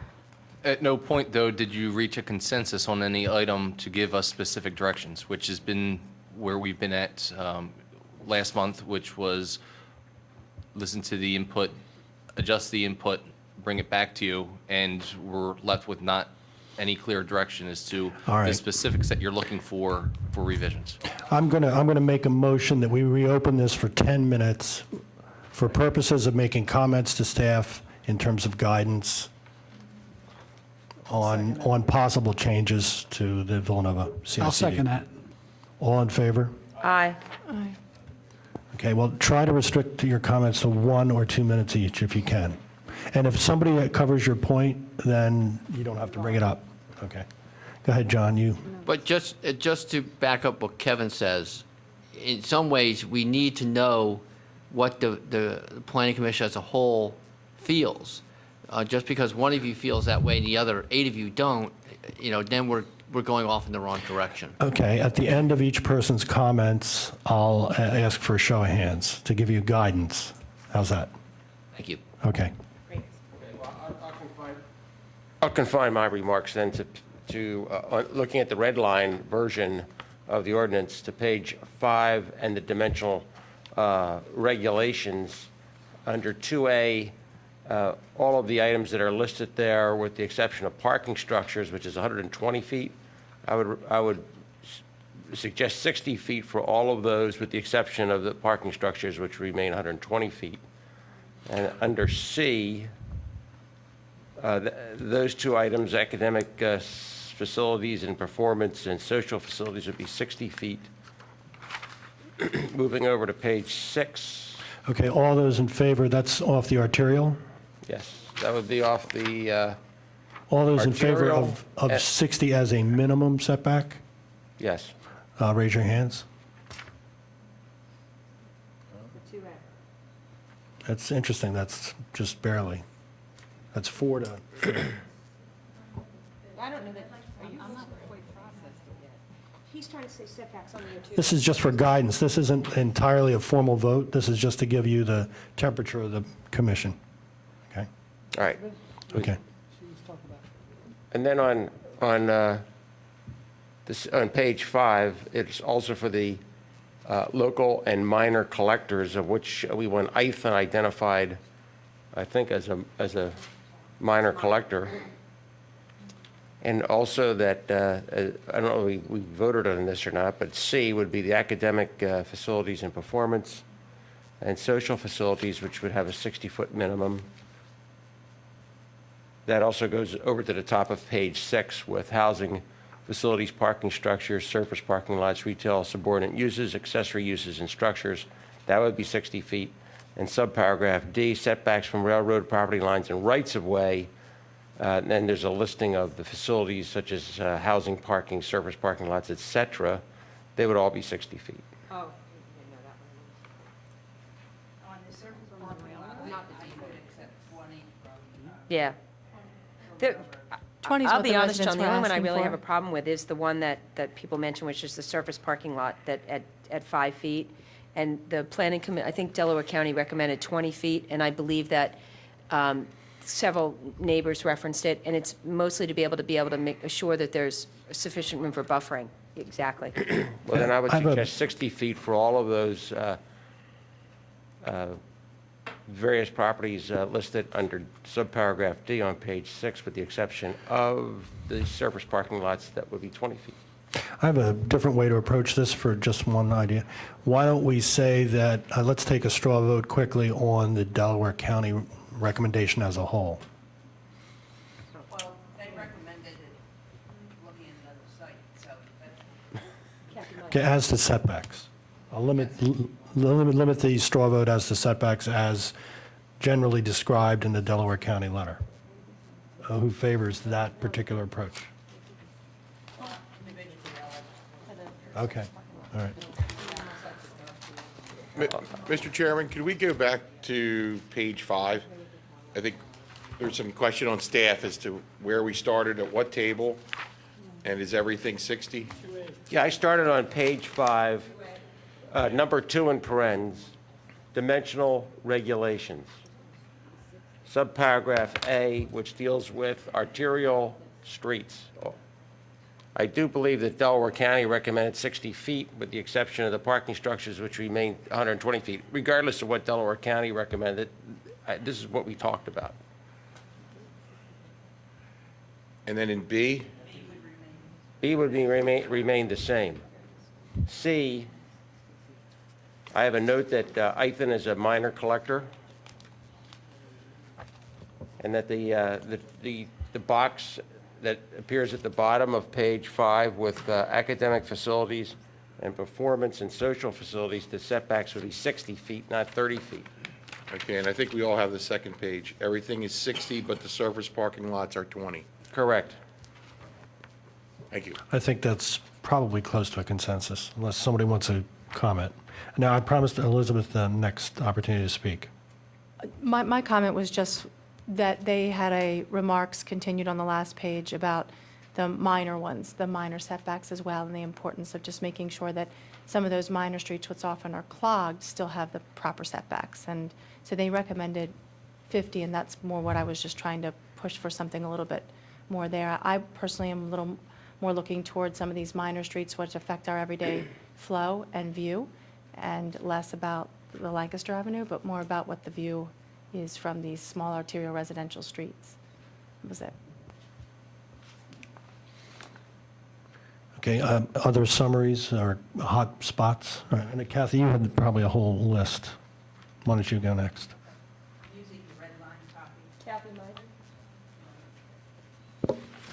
I'm using the red line copy, page 3, C2, and referring to greater than 75 acres zoned as institutional. I think we were talking about inserting in there. Let's see.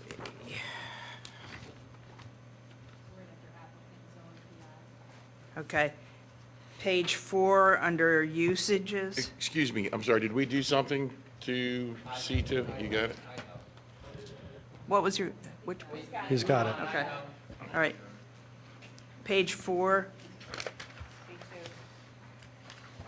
I still have a problem with field houses, stadia, and arenas. I really would like to see it deleted. We from- agreed to delete all that. Yes, okay. And then under B1, specialty shop, delete that. And then there was a question, I don't know that we arrived at an answer about whether or not alcohol. I don't have a problem with the liquor license at the bistro. Do we want to do a straw on that? If you would like to restrict alcohol from the CICD, raise your I'm hand. going to let it go, because the thing I ultimately said was that the overall retail subordinate uses have decreased. It was back at a time when it was 7% of the building, so I get it. You know, that's what I would do, but I'll defer to your 30 years of business, Mr. Kudo. It's even more. Okay. So I would say that on balance, we're not voting or encouraging you to look to ban that use. Okay, page 7, top, at the very top, 4, which is a sub of, I'm not sure what, but I would like to see that whole paragraph deleted, where proposed CICD is adjacent to other contiguous lands owned by the applicant. There should not be, that are not separated by roads, railroads, property lines, and rights-of-way. No setback shall be required regardless of zoning. It's the regardless of zoning that gives me the problem. And since it seems to apply to that whole paragraph, I would delete that paragraph unless you have a reason to keep it in, write it another way. Okay, I think there's a consensus. Okay. File off was answered. 8.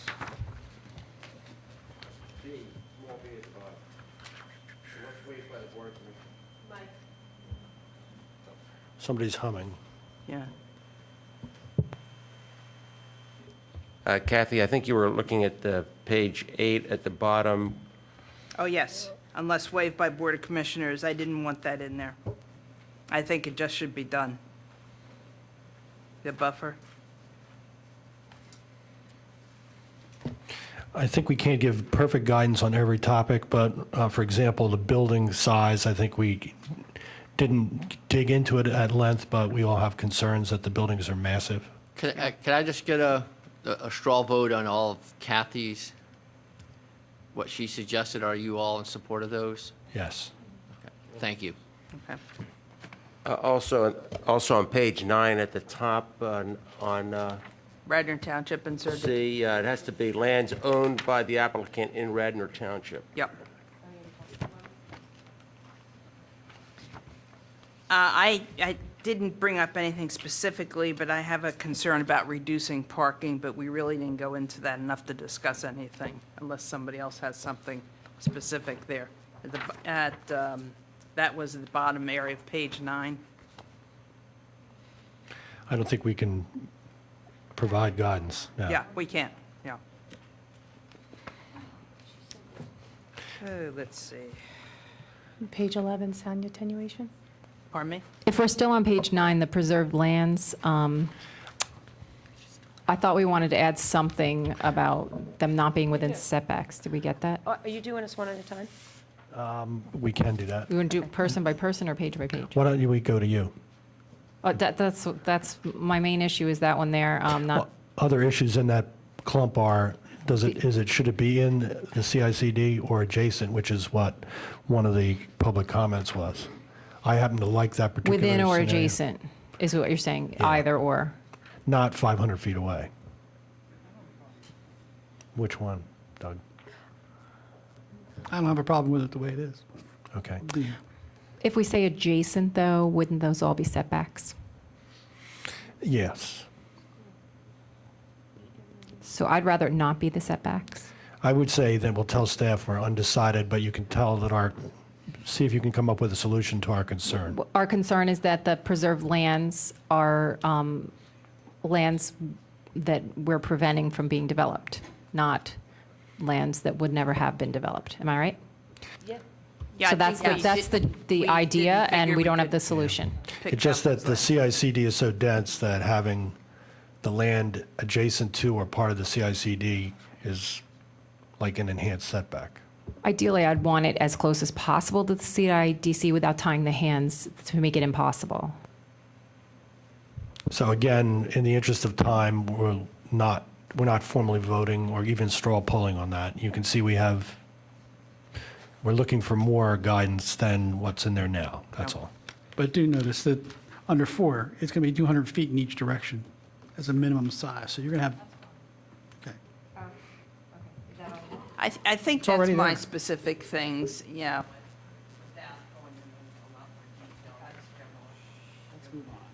Skip, I think I only have 2 things that Kathy and Regina didn't cover. Go ahead. Page 6 of the red line. E2, where we were, elevators and stair towers for a parking structure. In what I'm hoping happens is that in staff taking into comment what we created as setbacks for the parking structure on the minor collector, that will pull the stairs and elevator, stair tower and elevator farther off the street because 10 feet is too close.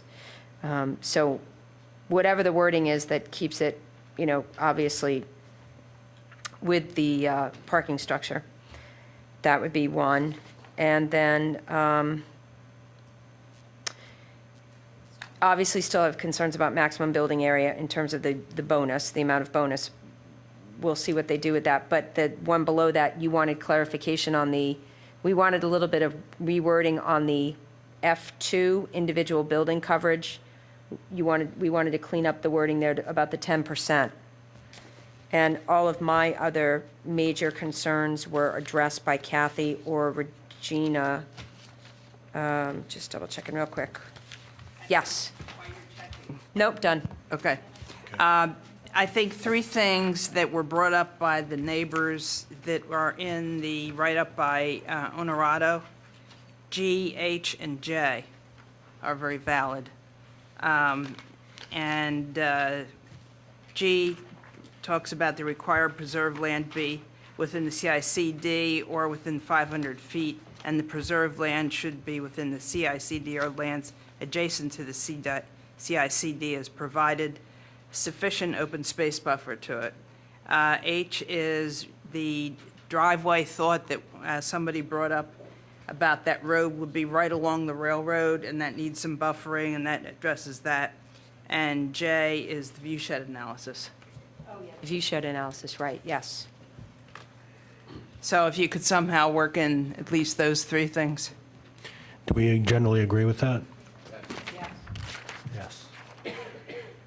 Is that roadway covered under other code, or is that just, It's really kind of an interior driveway, they're calling it, and so is there a it's setback already in the well, code for that? I'm not sure, I don't know. That's why, I don't know Yeah. either, so that's why I So ask. that's If it's why I already thought, covered, look at then it. that's great. Yeah. If not, we need to do something. The other one that I had was the stormwater for when you're giving the increase, kind of like maintaining the nonconformity for the impervious cover in that zone, that there should be a stormwater component to that. Do you know what I'm talking about there?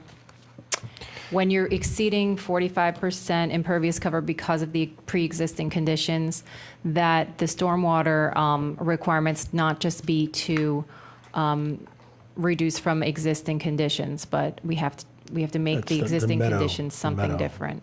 I don't know if This- that's this too is- extreme, but something along those lines. I kind of disagree with that. I mean, they're, as I understand it, they're going to keep within their impervious coverage for the full campus. So if they put it here or put it there, it doesn't matter to me.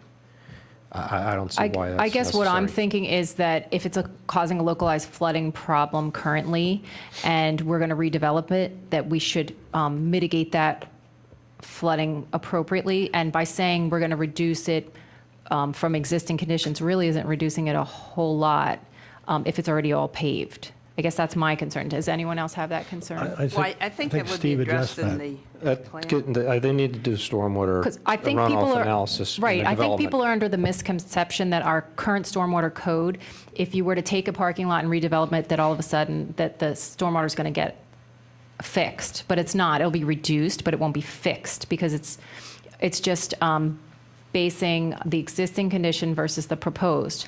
And whereas if you're going to reduce the impervious cover in the proposed, it's not very hard to mitigate the stormwater management, but your total flow off that location is still a problem. Are you following me on that? I follow you. I don't know if it's accurate. I think we I'm can not address saying it it's in not. planning. I don't know. I think Steve had contemplated upgrading the requirements for stormwater. That's what we've talked about with a few projects, is bringing the original condition to meadow and basing all calculations off of that.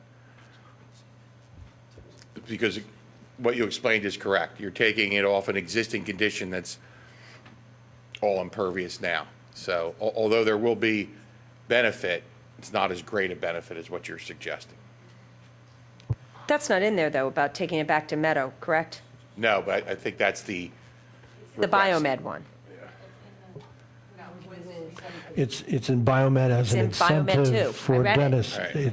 Yeah, it's for a density bonus. That's what though. we asked for with 115 also. Steve, And it was so 50%. if they do a land development plan on this, do they not have to go to get an EPD's permit? And do they not have to comply with all the rules and regulations on runoff, things like that? They do have to comply with all the rules and regulations on runoff, but their basis will be based on an impervious parking lot. So the original existing condition is this paved parking lot. So they don't have to bring, I find it hard to believe they don't have to bring things up to date when they're totally redeveloping a site? That's Well, amazing to me. No, you're missing the point. They do have to bring everything up to date. They have to follow all the rules and regulations. It's in their calculations that original base is going to be based on an impervious parking lot, as opposed to someone who is developing No, I understand, 9 green acres space. of woodlands. So it's almost like a non-conforming use. Kind of. No, this is stormwater management ordinance. This is completely different. I know. It's a different method. Wow, It okay. makes the calculation more stringent. All right, that's fine. Okay, I think what we get, the sense we could be conveying to staff is that we had a lot of problems with it. And we have issues that we're not fully in agreement on, but you wanted some guidance other than just going through what we had said. And I respect that, so we've given you some guidance, but that's why it's a process And then that's why it takes more than 2 or 3 or even 5 meetings. I just have just a general kind of comment from 30,000 feet. I don't struggle as much as everybody else with the setbacks. To me, it's Lancaster. First of all, I think it's an improvement. I don't think the other side of Lancaster Avenue looks particularly wonderful right now with that huge lawn and the buildings in the background anyway, because it's incongruous, I think, with the rest of the area where the buildings are further up. They own both sides. That's where all the development is kind of pushed to Lancaster. I think it gives a little bit of a cityscape view to it. I don't personally find that overly objectionable. They do own everything that surrounds the property. I don't think they're getting any credit for what they own that totally surrounds the property and how it impacts with the neighbors. I don't know, like a 20-foot buffer along the rail line. They own the triangle across the street, and it's a rail line. Like, why do you need a grade piece? Well, then maybe a section of that could be, but, let's see. And I actually think it's a good improvement. As land planning, I think it makes a lot of sense to all I've heard since I've been here for the last 6 years is how the Villanova students are a menace to the neighborhood. And in my viewpoint, this is going to concentrate them and get them on campus. Also, on Villanova's side, though, I would think a traffic study, I would think that'd be the first thing you'd show when you showed up here, because I believe that the traffic study is going to show an improvement in the situation. It's going to prove what you've been saying and what I feel to be the case. So, like, I'd walk in with a traffic study and say, hey, look, we're making things better. So you might want to try that. But anyway, I just feel like maybe we're getting too involved in the weeds on this thing, and maybe we're losing a little sight of the big picture here. I'm not saying it has to be 35 feet, or it doesn't bother me that much, but I'm not saying it has to be that way. But I just think we're getting overly restrictive. So that's it. With all due respect, I have precisely the opposite perspective in terms of the setbacks. I think that what we are trying to do is create on the south side what the kind of feel, the kind of open space, the kind of inviting stuff that you have on the north side. I think that is, it may be, in your perspective, a little bit of an aberration from what's along the area, but I think that's what makes it such a desirable thing. That's my bass backward if necessary, but it's opinion. So I do think that although this was tedious and difficult at times, I think this was a highly productive effort this evening. I think we went way over the 10 minutes, so we have to stop. We're done. Okay, now we want to take public comment on must. If you reopened this to discussion, you probably want to. Okay. I make a motion, we close the discussion. Second. All in favor? Aye. Opposed? No. Okay. Go ahead, thank you. Good evening, everybody. I'm Diane Edbrill. I live in the 2nd Ward, and I'm from New York, so I'm going to talk fast. First of all, thank you all for your very thoughtful analysis and your very hard work on the CIDC piece tonight. I'm very grateful to you all for entertaining public comment on the proposed must ordinance. I think that what the work you do is really valuable, and I'm really pleased that you're taking your time and you're going through these things with fine-tooth combs, because although they're very well done and thoughtful, and I think Kevin has done a very nice job on this, it is a process, and there is no reason to rush through it. There's absolutely no reason to rush through it. We should be thoughtful. We should be careful, and we should provide a lot of opportunity for the public to understand it and then to comment on it. My brief comments on the must ordinance that's before you tonight is that while I think it's a vast improvement over what was before you previously, it just still doesn't go far enough. I think, when we talk about like maximum impervious coverage, not more than 50% of this total site area may be occupied by impervious surfaces, that's a lot. That's really a lot. This is a sensitive area. If you look at where the BioMed Realty site is, it's abutting, I think it's a wetland, and, I think it's a lot. Surface parking lot. A surface parking lot shall not include parking located within or under a building. The comment I wrote to myself is, why not? I don't need an answer to that tonight, but I think that's something worth thinking about. Side yard setbacks, there's a definition, what's the front yard, what's the side yard?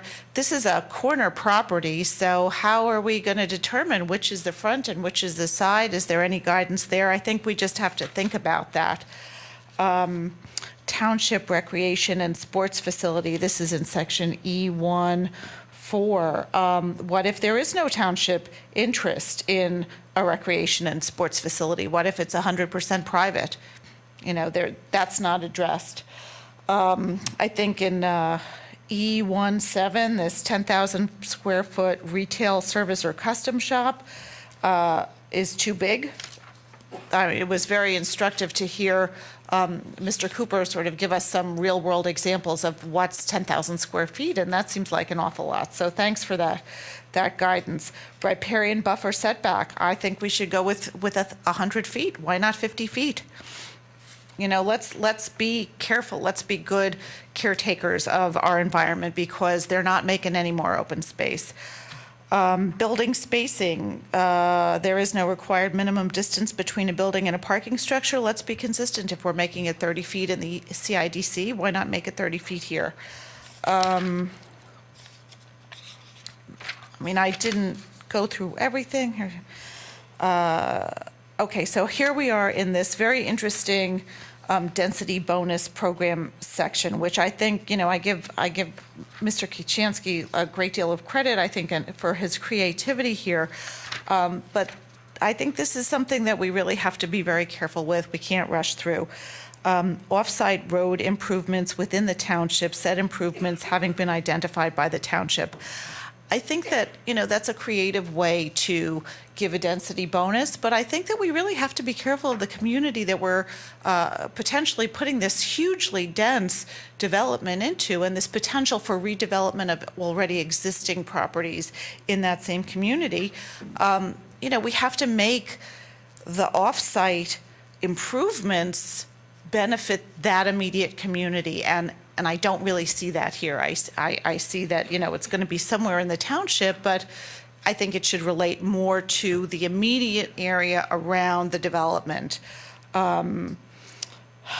Pedestrian, here I'm looking now in category 2, sub 4 of the alternatives. The applicant shall reinforce and strengthen pedestrian connections between the must and the surrounding neighborhood, provisions for bike lanes, enhanced sidewalks along frontage, and off-site bike lanes. I think some of this is a function of PennDOT, and I don't know that we can get this done. I don't think it's up to us. I don't think it's something that the township or the applicant will have any control over, so I'm just not sure that that's a realistic section. Then section 6 in this alternatives category 1, these are still only voluntary promotions. The applicant shall promote the use of public transportation. Promoting is the word that's used here. You can promote something all you want, but if you don't require it, at the end of the day, nobody's going to really, do what you want them to do. I'm concerned under section 7, the applicant shall provide methods that will encourage tenants to allow flexible work schedules and telecommuting. There's really no enforceability there. So, there's no teeth. No less than, section 10, no less than 50% of the proposed building within the must, excluding parking structures, shall be green roof technologies. Let's make it 100%. Why not? Why not? What's to lose? Maximum permitted impervious surface in the must shall be reduced to 45%. That's too high. Let's see, LEED certification on 50% of the total buildings. Why not 75? Why not 80? Why not 100% of the buildings? We're starting over. we're giving them a tremendous density bonus. Let's get something really significant back.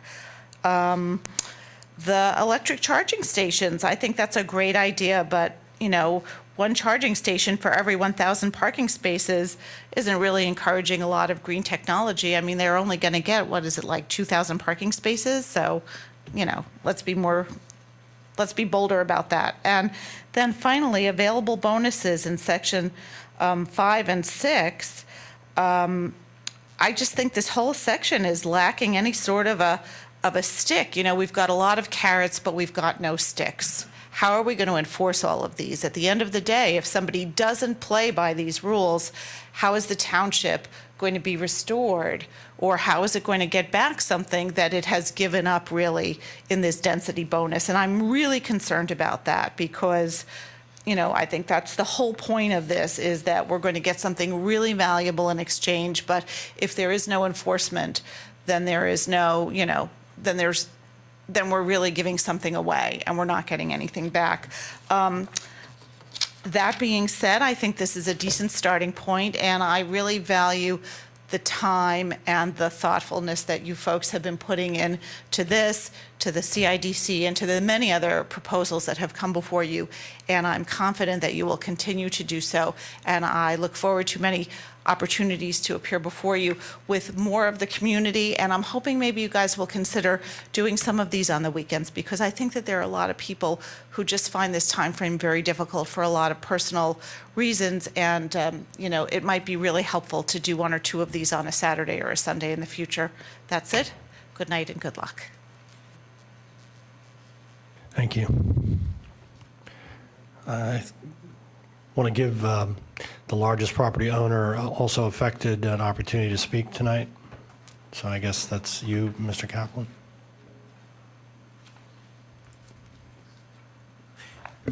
Thank you. You have a lot of patience to go through this kind of ordinance that you've done tonight. I'm going to try and keep it, as Mr. Cooper said, at 30,000 feet. Not because we don't have a lot of specific comments, but I think everybody's just about had it, and I'm going to try and keep this to 10 or 15 minutes. So I'd like to start with this. First of all, this keeps being called the BioMed ordinance.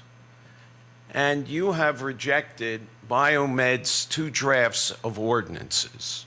And somewhere along the line, I suspect, to prevent this ordinance from being attackable as spot zoning, the lawyers told the staff, you've got to make it cover more properties. Well, Brandywine owns practically all of the properties that have been added in the PLO district. There may be some, but we are now the most affected property owner by this. So, Point of clarification, there's 7 properties, Brandywine owns 2. How is that most of the properties? I just want to, you're making statements that aren't factually correct. oh, I am? How about the whole corporate campus where there are 5 buildings? You said the number of properties, and the total properties in this ordinance is 7. You own 2 of them, correct? Did you? Excuse me, we own, if I said the properties, I'm sorry, but Point of clarification. Excuse me, Kevin. We own 1,800,000 square feet. Most of that, or a good portion of that, is in the PLO district. 201 King of Prussia Road, it's a couple 100,000 square feet. It's in the PLO. The entire corporate campus is in the PLO. So we own, of the corporate campus of the PLO, I think we own about 85 acres. I think there may be a total of about 120. So we are the most affected property owner, and that's the reason why we are so concerned. And why is that important? I guess our concern is the process that we have seen so far. We quite frankly have not been a part of that process. We have been like a bystander. I wrote my first letter when we found out about this ordinance in May. we came to the meeting in September where the board sent this back to you by a 4-3 vote. The board was not very happy with the ordinance that was before you that BioMed and the staff had created. You then rejected that. We started to make comments. We were told by members of the Board of Commissioners, tell us what you think should be changed. Well, we did two things, none of which have been responded to by staff. We created an ordinance that we thought addressed the issues that were really before the township. And that is there should be redevelopment of the BioMed site and maybe somewhere down the line on some of our sites. We quite frankly think that that the financial centers should be included because maybe down the line there will be redevelopment there. So we did an ordinance. And the condition of mixed use, just to redevelop, would be that you have to do a traffic study of what's permitted there now on the site that would be redeveloped and tell the township what's the traffic going to be. And then we said, take those traffic counts and use them for any mix you want. The mix that's in here, office, hotel, retail, and residential. We thought that that was a really sound way to approach how you redevelop here. Allow the variety of uses, control it by the setbacks in the side yards the way you normally do, and limit it to the amount of traffic that would be created. That's just not been commented upon by the township. What we've gotten is a new ordinance that we commented upon. The ordinance that you talked about that you got 5 weeks ago, Skip, we commented on.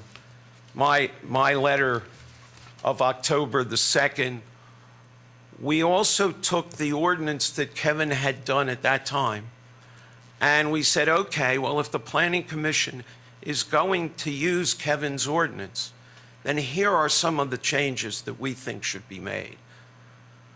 We got back a couple of days ago Kevin's latest draft. So the latest draft that you have, we've all had about 5 days or so. We did a black line of that. There were very few changes made, very few changes made. So getting away from the process that we have not been involved in, as BioMed was, with face-to-face meetings and discussions, and apparently what Villanova has, we would like a ticket into the door. We'd like to be at the table. We, quite frankly, would like there to be an independent planner because we seem to have a conflict with what staff is intending to do. But we're doing this at 30,000 feet, so I'll run quickly. I'll tell you the thing that most concerns me that I heard repeatedly here tonight. One of you, Susan or Regina, you asked specifically what happens in the conditional use process. And if the impact study is submitted, and it's got all kinds of components, like you want an economic effect of of Villanova's development or our development on the township. And you ask, what happens if the township doesn't like it? And you were told, oh, you can reject that application. Let's talk about that in terms of traffic. All that's asked for in this ordinance, in order to get the given bonus or the given density that Kevin has created here, is that a study be done. There's no requirement for mitigation, and you can't turn it down. The law is very, very clear.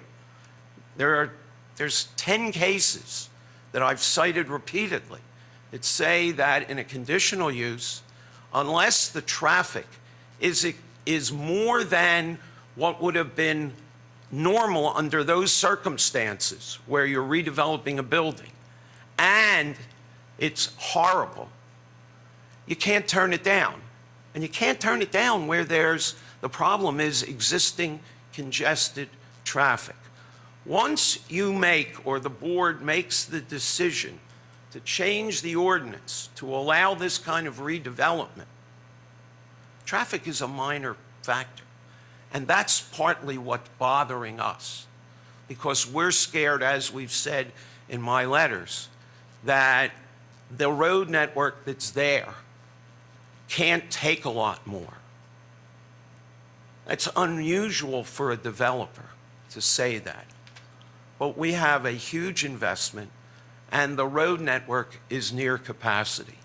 So we want there to be redevelopment, but we want it to be measured against the kind of traffic that could be created by the existing ordinance. Now, there's a debate between BioMed and Brandywine as to what could be developed now in a redevelopment. We believe it is on the order of magnitude of 275,000 feet. BioMed's got another number. But the problem that we see with the ordinance that's been presented is that all of a sudden it introduces an FAR concept into a suburban zoning ordinance. You don't see that very often. You see FAR calculations in Philadelphia. The original ordinance had a 1-to-1 FAR ratio, meaning that, and Kevin's numbers are in here, huge amounts of square footage could be built in accordance with the FAR. He brought it down from 1-to-1 to 0.7-to-1. But even at 0.7-to-1, without any of these alternatives, Dennis, what's the number? 650,000 square feet? 580. I'm sorry, 580,000 square feet without any bonuses. And we think that that's just wrong. We just think that that allows an overdevelopment. We don't understand why the FAR concept was brought into this. So what did we propose? We proposed as an amendment to Kevin's ordinance that whatever the FAR is, whatever you can do, you have a traffic study done that is done in accordance with PennDOT's requirements, and you show that you're not going to degrade the existing intersections. The language that Kevin used in the bonus provision, saying that you can't degrade the intersections by more than 10 seconds, should be in the conditional use just to redevelop, at least to redevelop on the order of magnitude that's permitted by this ordinance. So, I mean, I could go on. I won't, but I think that you've got to understand, and you can talk to Peter, but what's been portrayed to you as a control in the conditional use process is, in my way of thinking, exaggerated. You don't have the controls, and there has to be specific provisions. You can't let this go to conditional use and to land development.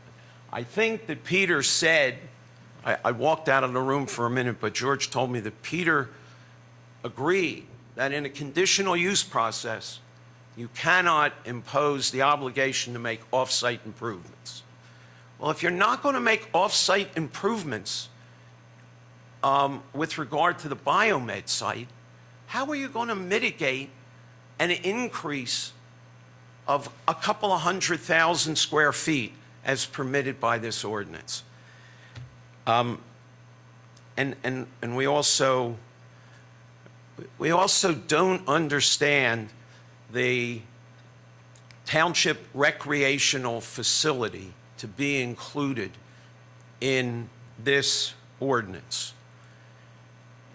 The only township piece of ground that's even close is what I understand to be called the Chew Tract. It's across the tracks from the BioMed site.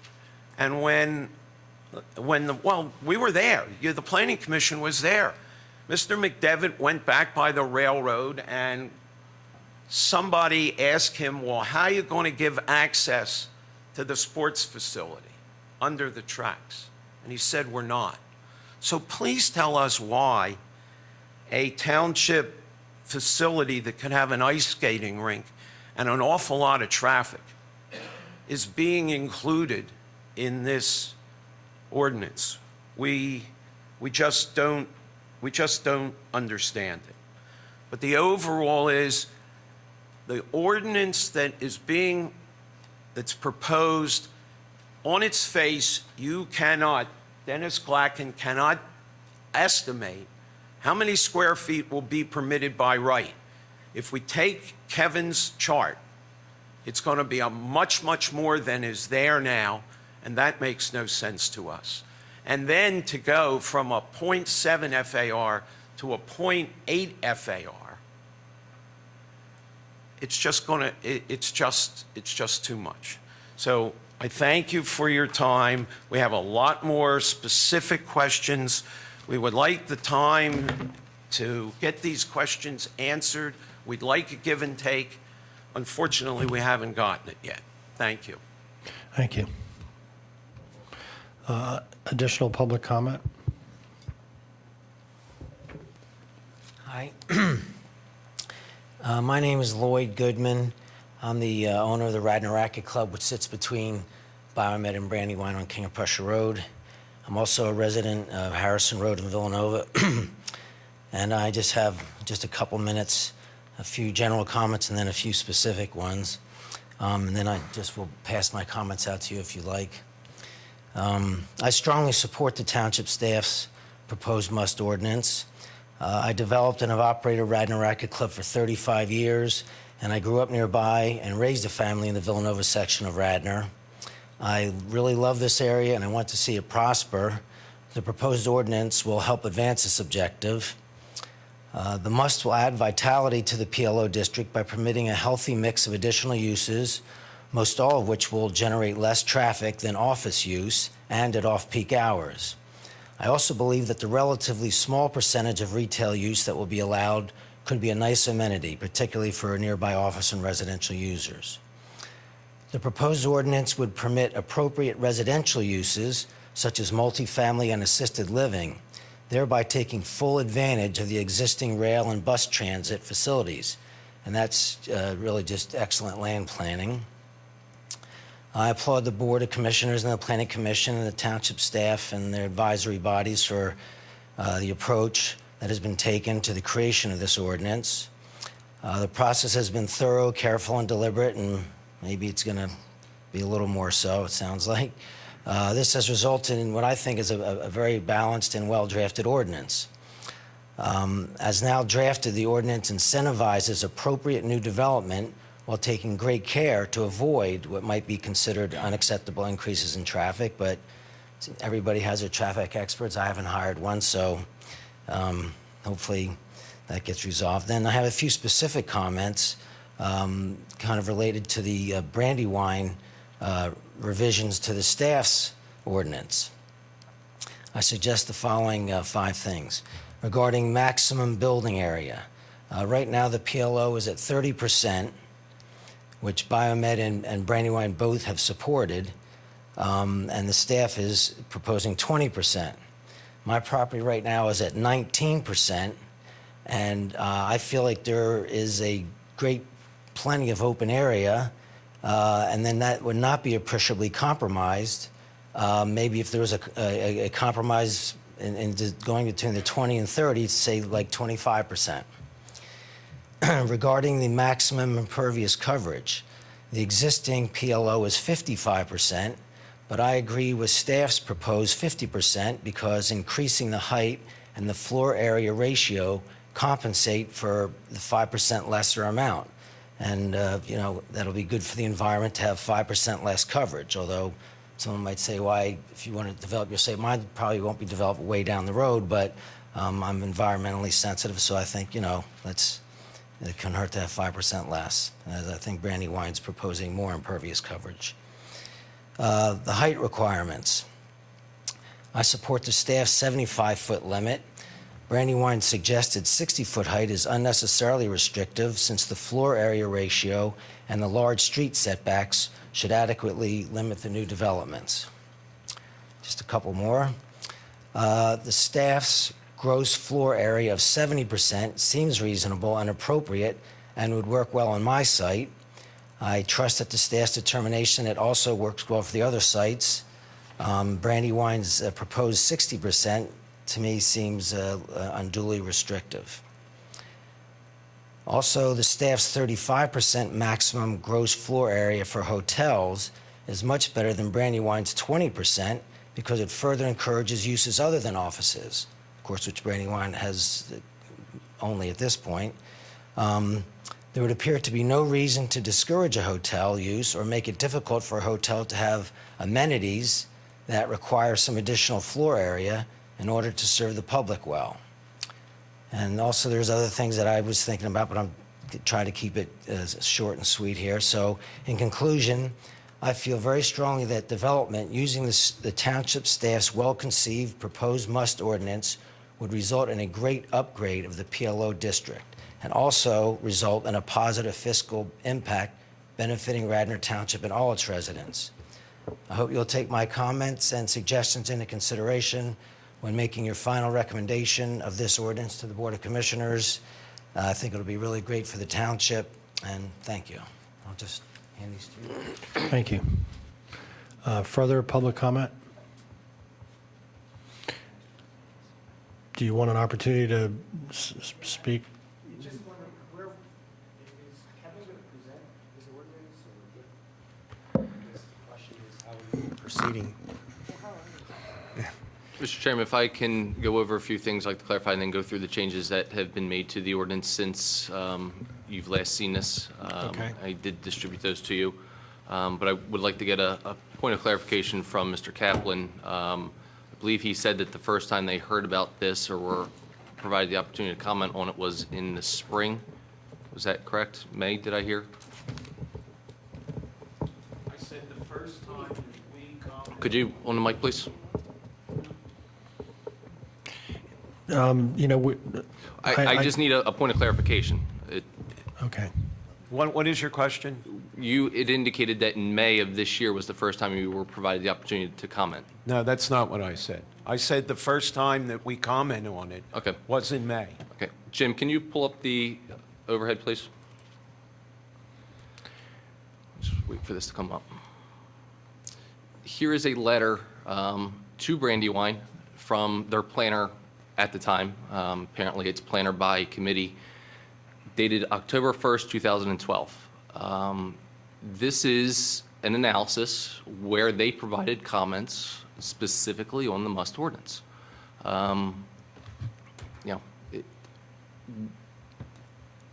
You've had the opportunity, since this ordinance has been out there since the beginning, to provide comments. You have not been closed. This has been open. It has been transparent. We have incorporated 90 to 95% of the comments from your planner at the time into the ordinance. It talks about building heights, and your planner now says 60 feet. Your previous planner said 10 stories, 120 feet. We talk about some buffers. You talk about mixed uses. There's a variety of things that your planner at the time spoke about that we incorporated. Now all of those things aren't any good because you have a different planner to disagree with the changes that we made to address your concerns at the time. Why don't you bring up my letter of May? If you're going to bring up stuff, bring up my letter of May. I'm just clarifying something that you said you didn't comment on it since May was the first time you had the opportunity. Well, that's the first time. That's the first time that I commented on it. I said that was when my letter was to you in May. Here is the review of the ordinance for the changes that have been made since that point in time. And since the last time you saw this, I'll go through this quickly. There have been some substantial changes that have been made. The first page here is just some ordinance legalese to make sure that we are addressing all of the comments, all the legal requirements for an ordinance. The one change on here of note is we just redefined the street line to make sure that it was in accordance with the subdivision land development ordinance, not the half width, not as it was at the time of the adoption, that it is, if that changes, then the subdivision land development ordinance would dictate what the right-of-way is. Excuse me, Kevin, Sure. you're making comments now directly, so Mr. Kaplan, you don't have to stand for that. I mean, you could take a seat, and we're not doing a dialogue now. No, at this is, point. I'm going over the comments that staff has incorporated, some the of which are latest version, as a right. result of comments we received back from Brandywine. Can I just ask one question? Do I understand it correctly that if you use the bonus, you can go up to 80% impervious? Or you can No. go up to 80% and a 0.8 FAR? I'll go through that, yes, that is an option, a density bonus option that So that is you available. can go up to a 0.8 FAR? Mr. Kaplan, I'd like him to do it, and then, there'll be another opportunity sooner or later to comment. Page 4, really just some typographical errors that we had in there.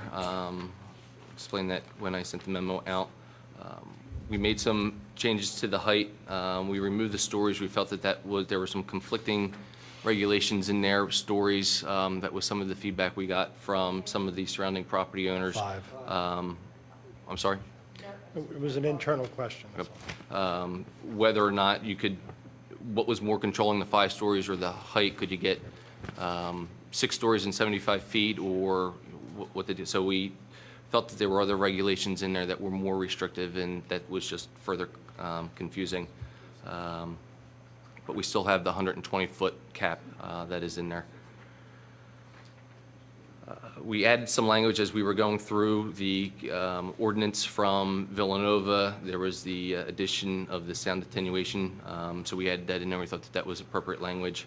One of the comments that we had originally, staff's recommendation, moving up to B, was the 70% one-bedroom. Both BioMed and Brandywine thought that 60% or less was more appropriate. We kind of compromised on that and came down to 65%. Still looking at the analysis that was done by Simone Collins and recognizing that the impact to the school districts isn't going to be that great. At least it's going to be offset more than it would be impacted. Site lighting, again, we've kind of pulled in some of the standards that we heard from the Villanova comments on light trespass and light pollution.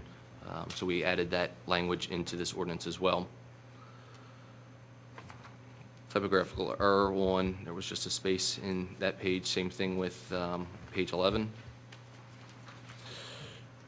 We made some modifications. Again, this was kind of brought out in some of the comments that we heard from Brandywine, and made sure that we had some revisions in there to adequately address the way things are done from PennDOT standards, and to make sure that we were handling this issue appropriately from a density bonus standpoint. Something that came up at the Comprehensive Plan Implementation Committee, they reviewed that. That review is in your packets. They did recommend it. They did have some concerns, but one of the items that came up as far as something to offer as a density bonus was a car share program. Zipcar does actually have some facilities within the area, so we thought that that was actually a good way to promote the use of public transportation while allowing people the opportunity to make trips during the day and have vehicles available to them. Two of the final things that we had heard concerns that this is, and Ms. Eberl brought this up as well, as far as a way of enforcing. So 5 and 6 kind of address that. First 5, if they cannot fulfill an alternative for whatever reason, in essence, we reopen up the conditional use, and the applicant then needs to choose an alternative from that category or higher at the agreement of the board. And then continuing implementation that on an annual basis, every property owner has to provide the township with documentation as to how the alternatives that they've committed to are currently being implemented, operated, and used in accordance with the approvals. That's only, Kevin, where they're availing themselves of this must ordinance. Where they're doing the must ordinance and where they're seeking density bonuses, and they've chosen the alternatives. So if they just are doing by right under the existing PLO, they wouldn't have to do any of those things? That doesn't address any of the issues. And I can go into the whole build-out analysis again if you'd like. No. One of the things, Ken, I just want to jump in for about 90 seconds. One of the things that comes across when we're dealing with an ordinance, we'll take an hour and a half to look at lighting on athletic fields, and it's 2 pages. These are both 22-page ordinances. There's no way that we can do 2 in one night, unless we all want to stay up very late. And, Well, again, and that's why I wanted to provide you with the changes from the last month so that and you I can appreciate clearly that. see. And I'm going to give board members an opportunity to speak. I want to say that on balance, I like your, I'm going to use the word BioMed anyway, BioMed ordinance better than your Villanova ordinance. I think it's more comprehensive, more creative, has more overall value for our deliberative process, I think. Not to say that Villanova was bad, but this is better. That's all. And I want to give the board a chance to speak, and then I'm going to make a suggestion or two, or maybe someone else can after that. Go ahead. The only other change of significance in here was on page 17 where we added as part of the development impact study conceptual landscape plans, which also addresses, and this is the same as it was in Villanova, sight lines and visual impacts. So those are issues that we had heard from the residents incorporated into this as well, because we do feel that that is something that the applicant needs to identify so that during the conditional use process that appropriate conditions can be put on to mitigate any of these issues. They're the changes that have been made since you saw it last. Would anyone like to comment? Susan? Only because I missed the whole opportunity last month, So true. but I watched it online. I agree with everything that Skip just said. The biggest thing that struck me, and I have specific, comments and whatever about the revised ordinance. 2 big comments. One, I know personally I'm not going to feel comfortable voting on this one way or the other until we see Delaware County Planning Commission's comments. And I don't think we have them yet. I think I heard Kevin say in the meeting from a few weeks ago that his version was being sent out. That's one comment. And then the only other one is the very fabulously detailed analysis that you did, the build-out analysis, and I watched the whole presentation, Kevin, it was excellent. If people think that Villanova doesn't have traffic impact, then this one definitely is going to have traffic impact. And that type of analysis that you did, the build-out analysis, if we could see an analysis of trip generation that's kind of calculated out the same way. I believe the applicant has done that for the district as a whole.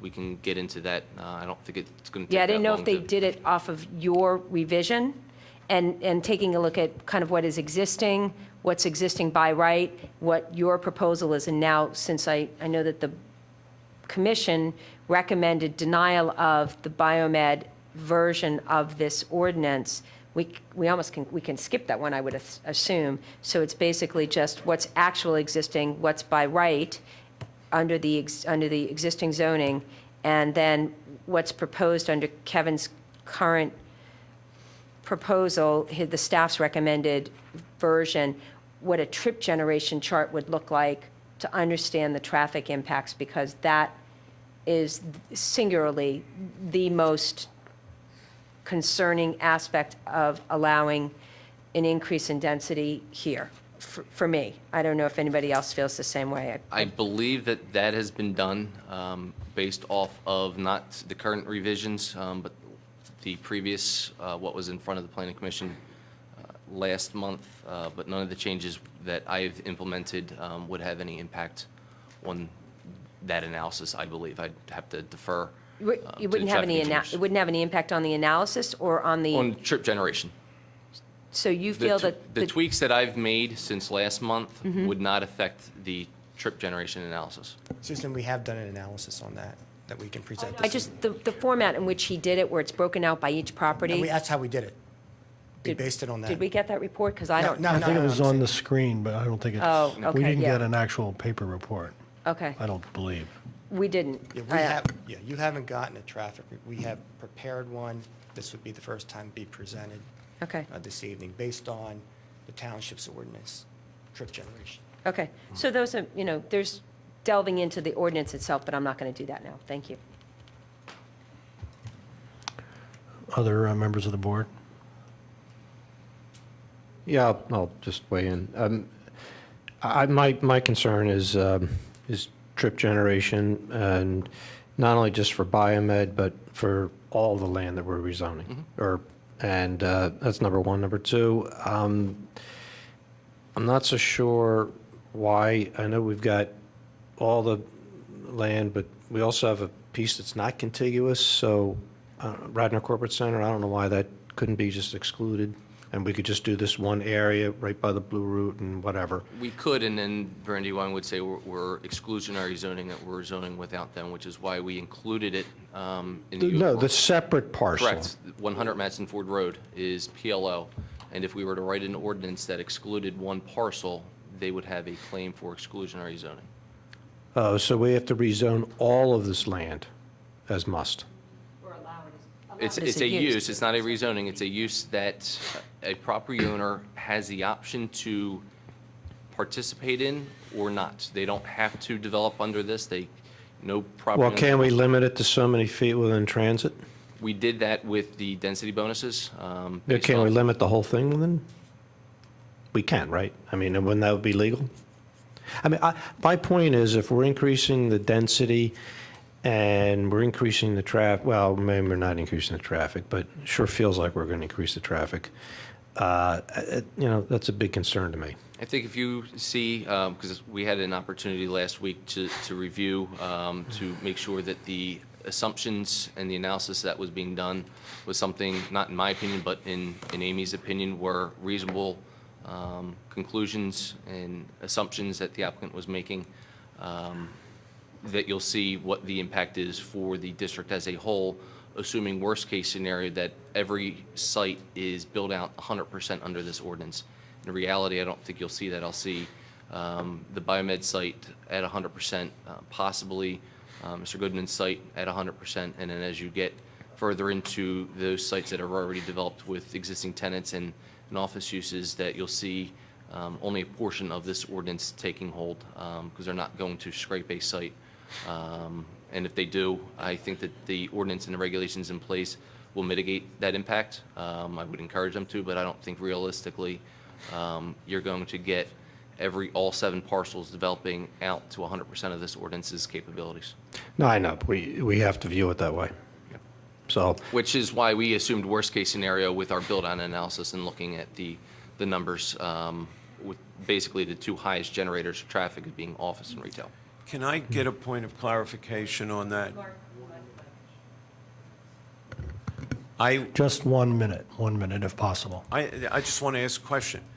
Is there a traffic analysis that you have seen, Kevin?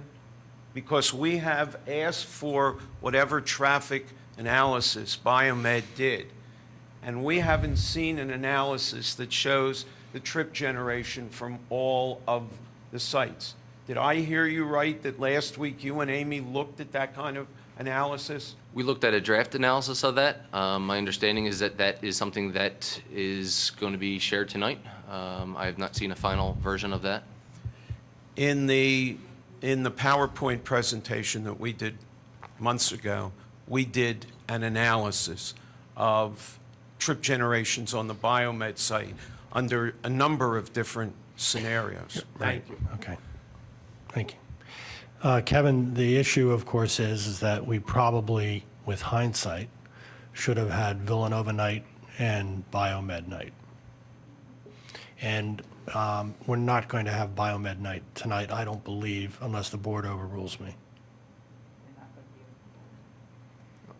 My recommendation to the board is that you make a recommendation of approval for this as staff has prepared it. I mean, that it can be as simple as that. I think that what's the ordinance, with the concerns that the board is expressing, the ordinance does a fair job, more than an adequate job of addressing those concerns. The provisions are in place through the conditional use, through the development impact study to address the concerns, looking at the build-on analysis, that the issues that were raised previously, the issues that we've heard from other property owners, from the Board of Commissioners, from this planning body, from Brandywine, have been incorporated to the extent that they are appropriate to incorporate into an ordinance of this magnitude. So Well, that would be my Kevin, I recommendation. appreciate I that, understand. but I feel as though this is twice, I appreciate all the effort you've put into this, and I know this is almost twice the size of what Villanova's was, but this is a bigger square footage impact than Villanova is, and I don't see how I personally can make a call on something that I'm going to visually see and is going to impact the township even more than Villanova will. In just Understood. That's why I said it was my recommendation. Obviously, Right. your recommendation can differ from I that. think we need a separate meeting for this. I agree with I'm that. extremely concerned with the density here. And And back to Susan's Need to look point, at it closer. I'd like, Delaware County was such a factor for us in terms of the Villanova ordinance that not having it is something that is not prudent before we make a vote to pass this along. I think that this is curiously, further along than the Villanova process, Absolutely. much further, and we're probably much closer to something that we would recommend, but it's not right now, as far as I can see. Yeah. No rants this time. No what? No rants by me this time. Okay. Again, this has been before the board many times. We're prepared to present some information regarding this and regarding traffic generation and trip generation, if the board would care to see that. Is the traffic material in PowerPoint or written form? PowerPoint. You know, to prepare in advance, sometimes, I mean, our questions would be more insightful if we had seen it in advance.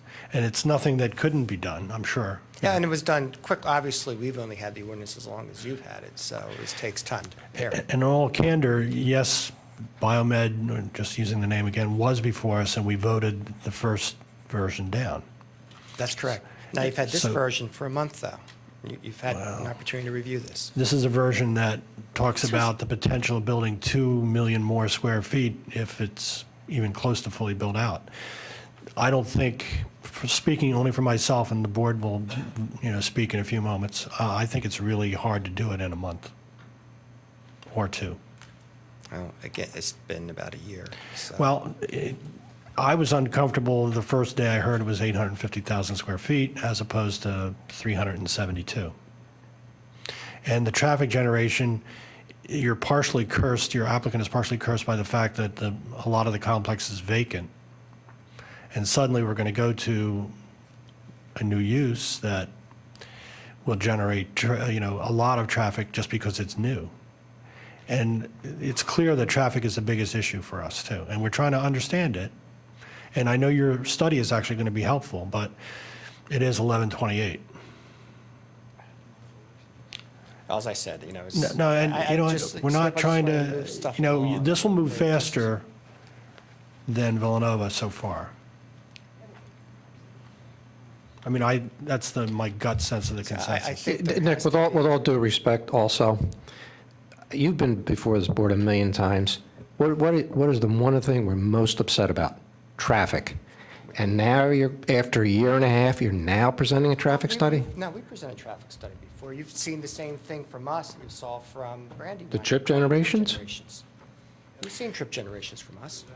We don't have I feel like I No, save we everything. I haven't don't have a received single any piece of paper. written trip We generation, don't. other than Brandywine's big thing. No, we did. It was part of We don't- our... It was PowerPoint, but we didn't get it printed. I guess We never got it printed. the comment from I up thought that was here, on the website, isn't it? Yeah. I don't go looking for extra paperwork.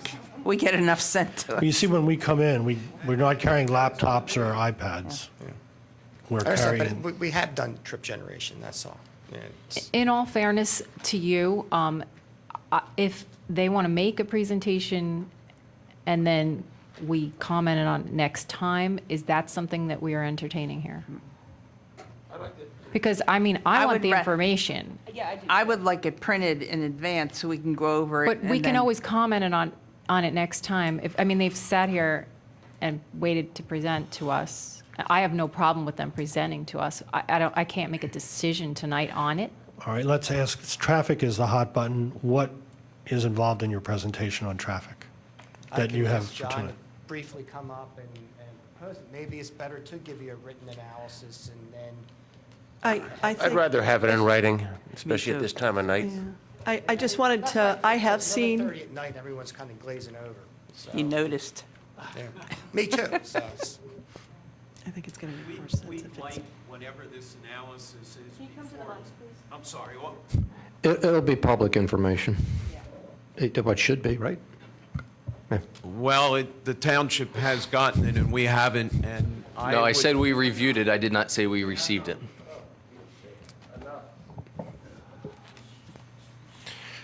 Presenting it tonight. Okay. Well, we can decide that. I just asked, okay. It's prepared. Well, Nick is suggesting that it might be of a length that we may not be able to handle. My point is that I don't want to wait till next month to see it if they have it today. If it's emailed to me tomorrow, I'm fine with that. I just want to see it before next month. Because Yeah, then we'll be in definitely. the same situation where we're like, well, we just got the information. Obviously, right. But I think, and you know, if you can put together an executive summary with the presentation and send it out to us so that we're well prepared. We'll read it in advance. To make decisions, I would be happy with that, but I I just would- don't want to wait to get something. I also would say that, speaking for myself, and the board can chime in, if it's possible to find, not a weekend, sorry, a weeknight other than the next meeting that could be sooner, I'd be willing to do that.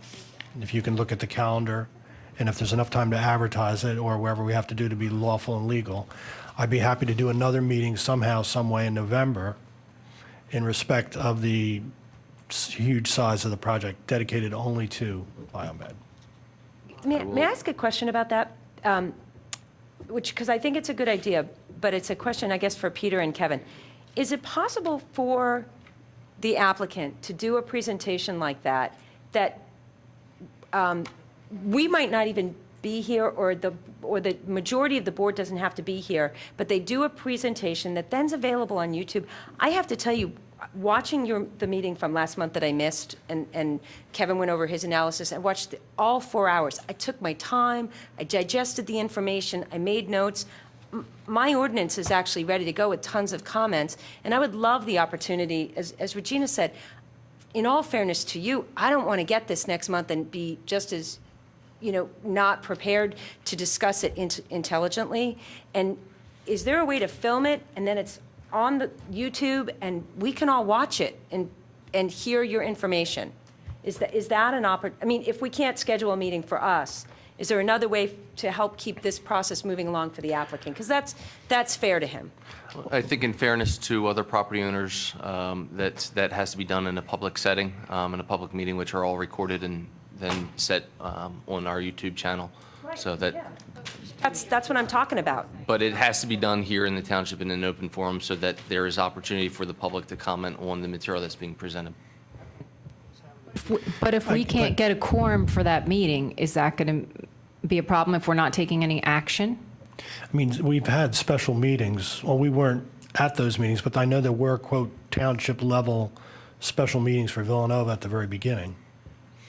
Could it be something like that, but under the maybe we'll have a quorum, maybe we won't, but it'll be, quote, an additional planning meeting in some way? Well, we've Well, had without a double, quorum, we can't hold a meeting and we won't put it on TV, so that's where we're going to get into that. we're just getting a double meeting. We'll just get a quorum, and we'll just work it out until we work it out. I'll look at the schedule and coordinate with the planning commission members accordingly. I mean, could I also make a suggestion, if this makes any sense to anybody, but we have three majors right now, Drawson, Villanova, and Must. Could we not schedule any more than one in a meeting? And if we have to, I mean, if that makes sense to everybody else, because I know it involves your time as well, but, and just, have one at the scheduled meeting, and if we have to have a second meeting, then have a second meeting for another one. It's just a suggestion to mull over. I mean, I feel like we're giving you a little bit of short shrift on the project you did first, actually, was the BioMed ordinance, and it's too big.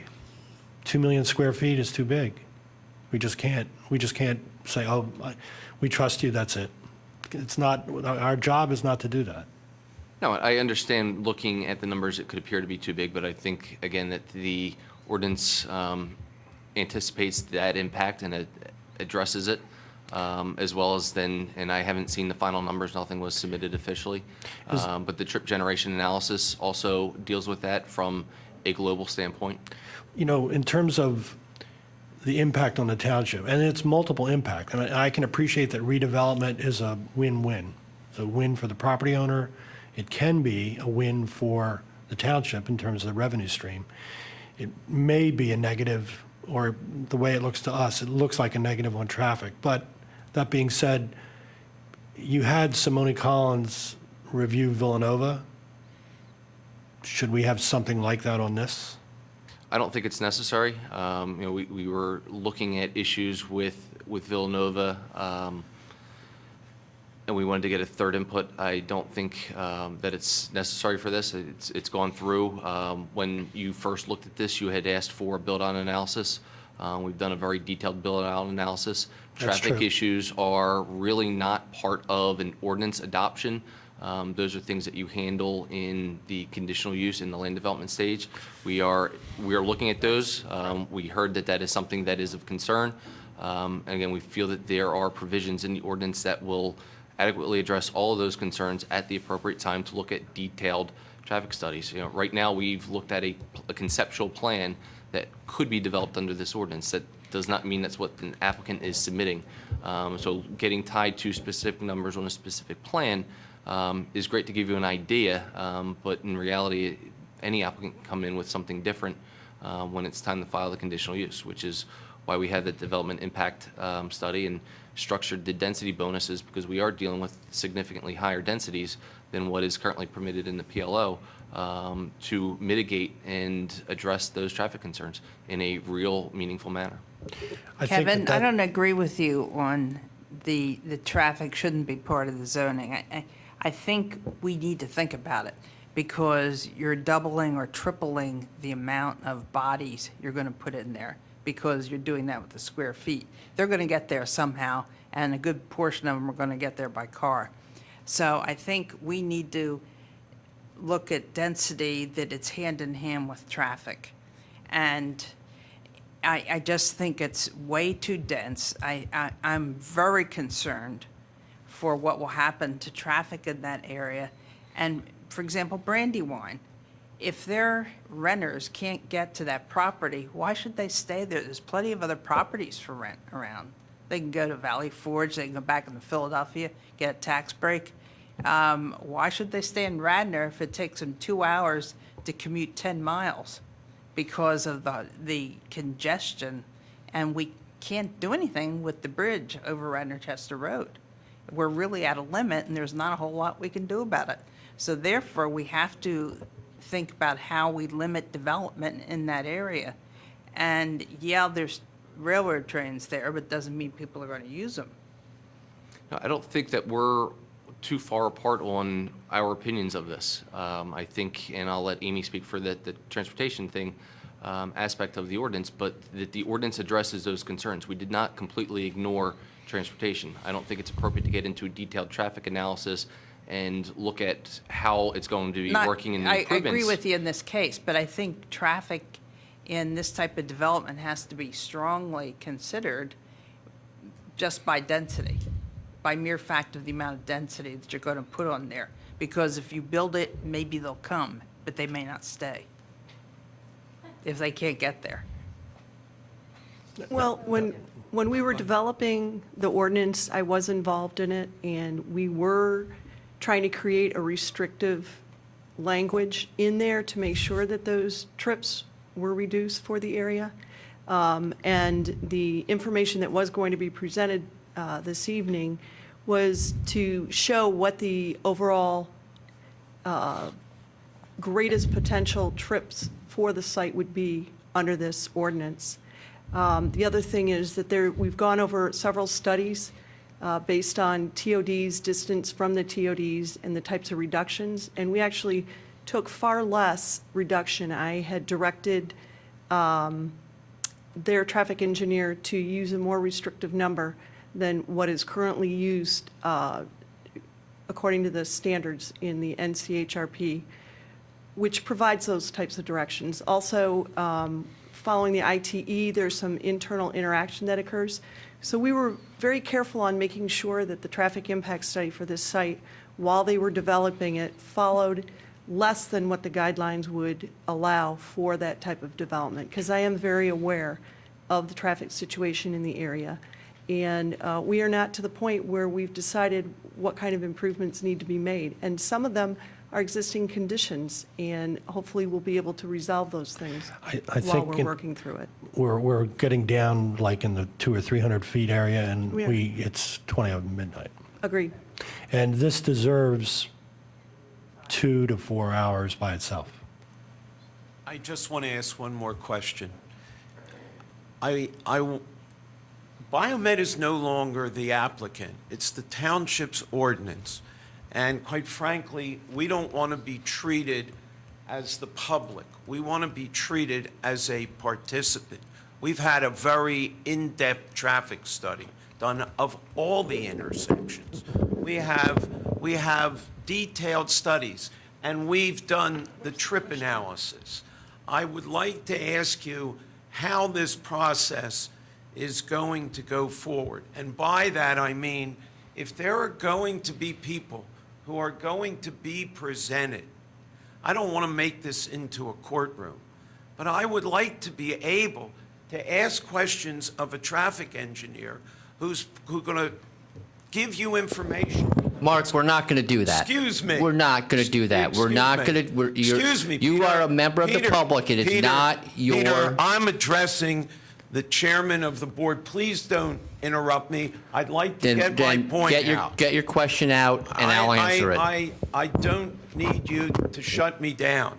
I am saying to this board, we have as big a stake as anybody in this, and we don't want to be treated as a bystander. We want the information in advance. It is obvious from the comments that we've heard that there's been a dialogue between the township's traffic engineer and BioMed's engineer, and we haven't been a party to it. Excuse me, we don't know but there what- has we been don't no know- submissions made. Those were comments that were made to and directed to the applicant. When you prepare your traffic impact study, these are the things that you need to be aware of and to make sure that you address. Amy, you've And- known Excuse that me, we've Mark. been involved, and you didn't share them with us. Share me, what Mark. with Didn't you? share those We There have- we No, need no. a Wait, process. everybody, I'm going to pretend that I'm in charge for a moment. It is not productive to do this now. It is, you are a bit like Mr. Honorado. You can comment at length, but I don't think that it can be a back and forth dialogue. I don't think it works in this meeting format. Okay, then But- give us the information in advance so that we can have it analyzed and instruct the township people to give us whatever input that they've given the BioMed. If that is what they've done with Mr. Honorado, and that is legal and lawful and transparent, that would be good. If that's not something that's appropriate because it has to be revealed at a public meeting, then you'll have to tell me on that. To a certain extent, Mark, I have to be guided by staff. They're going to be here next year, and you might not be in the room at the same time. I need to do this the proper and correct way. I don't think that the courtroom, even if you don't want it to become a courtroom event, it will become a courtroom event. All I want is what we're entitled to, which is due process. And if... Mark, you're not entitled to due process. It's not a hearing. I am. No, it's not a hearing. You're entitled to what the public is entitled, and that's what the chairman is telling you, and that's what the township will provide you. It is not your application. It is not your submission. It is BioMed's. And No, that submission's been rejected. Mr. Chairman, this has moved way beyond our brief. Yeah. And this is being turned into a courtroom, and we've got a lawyer squabble going on. I've been through many of them myself personally, and I move that we adjourn this meeting. I'm at that point where I'm looking for a second then. All in favor? Aye. Aye.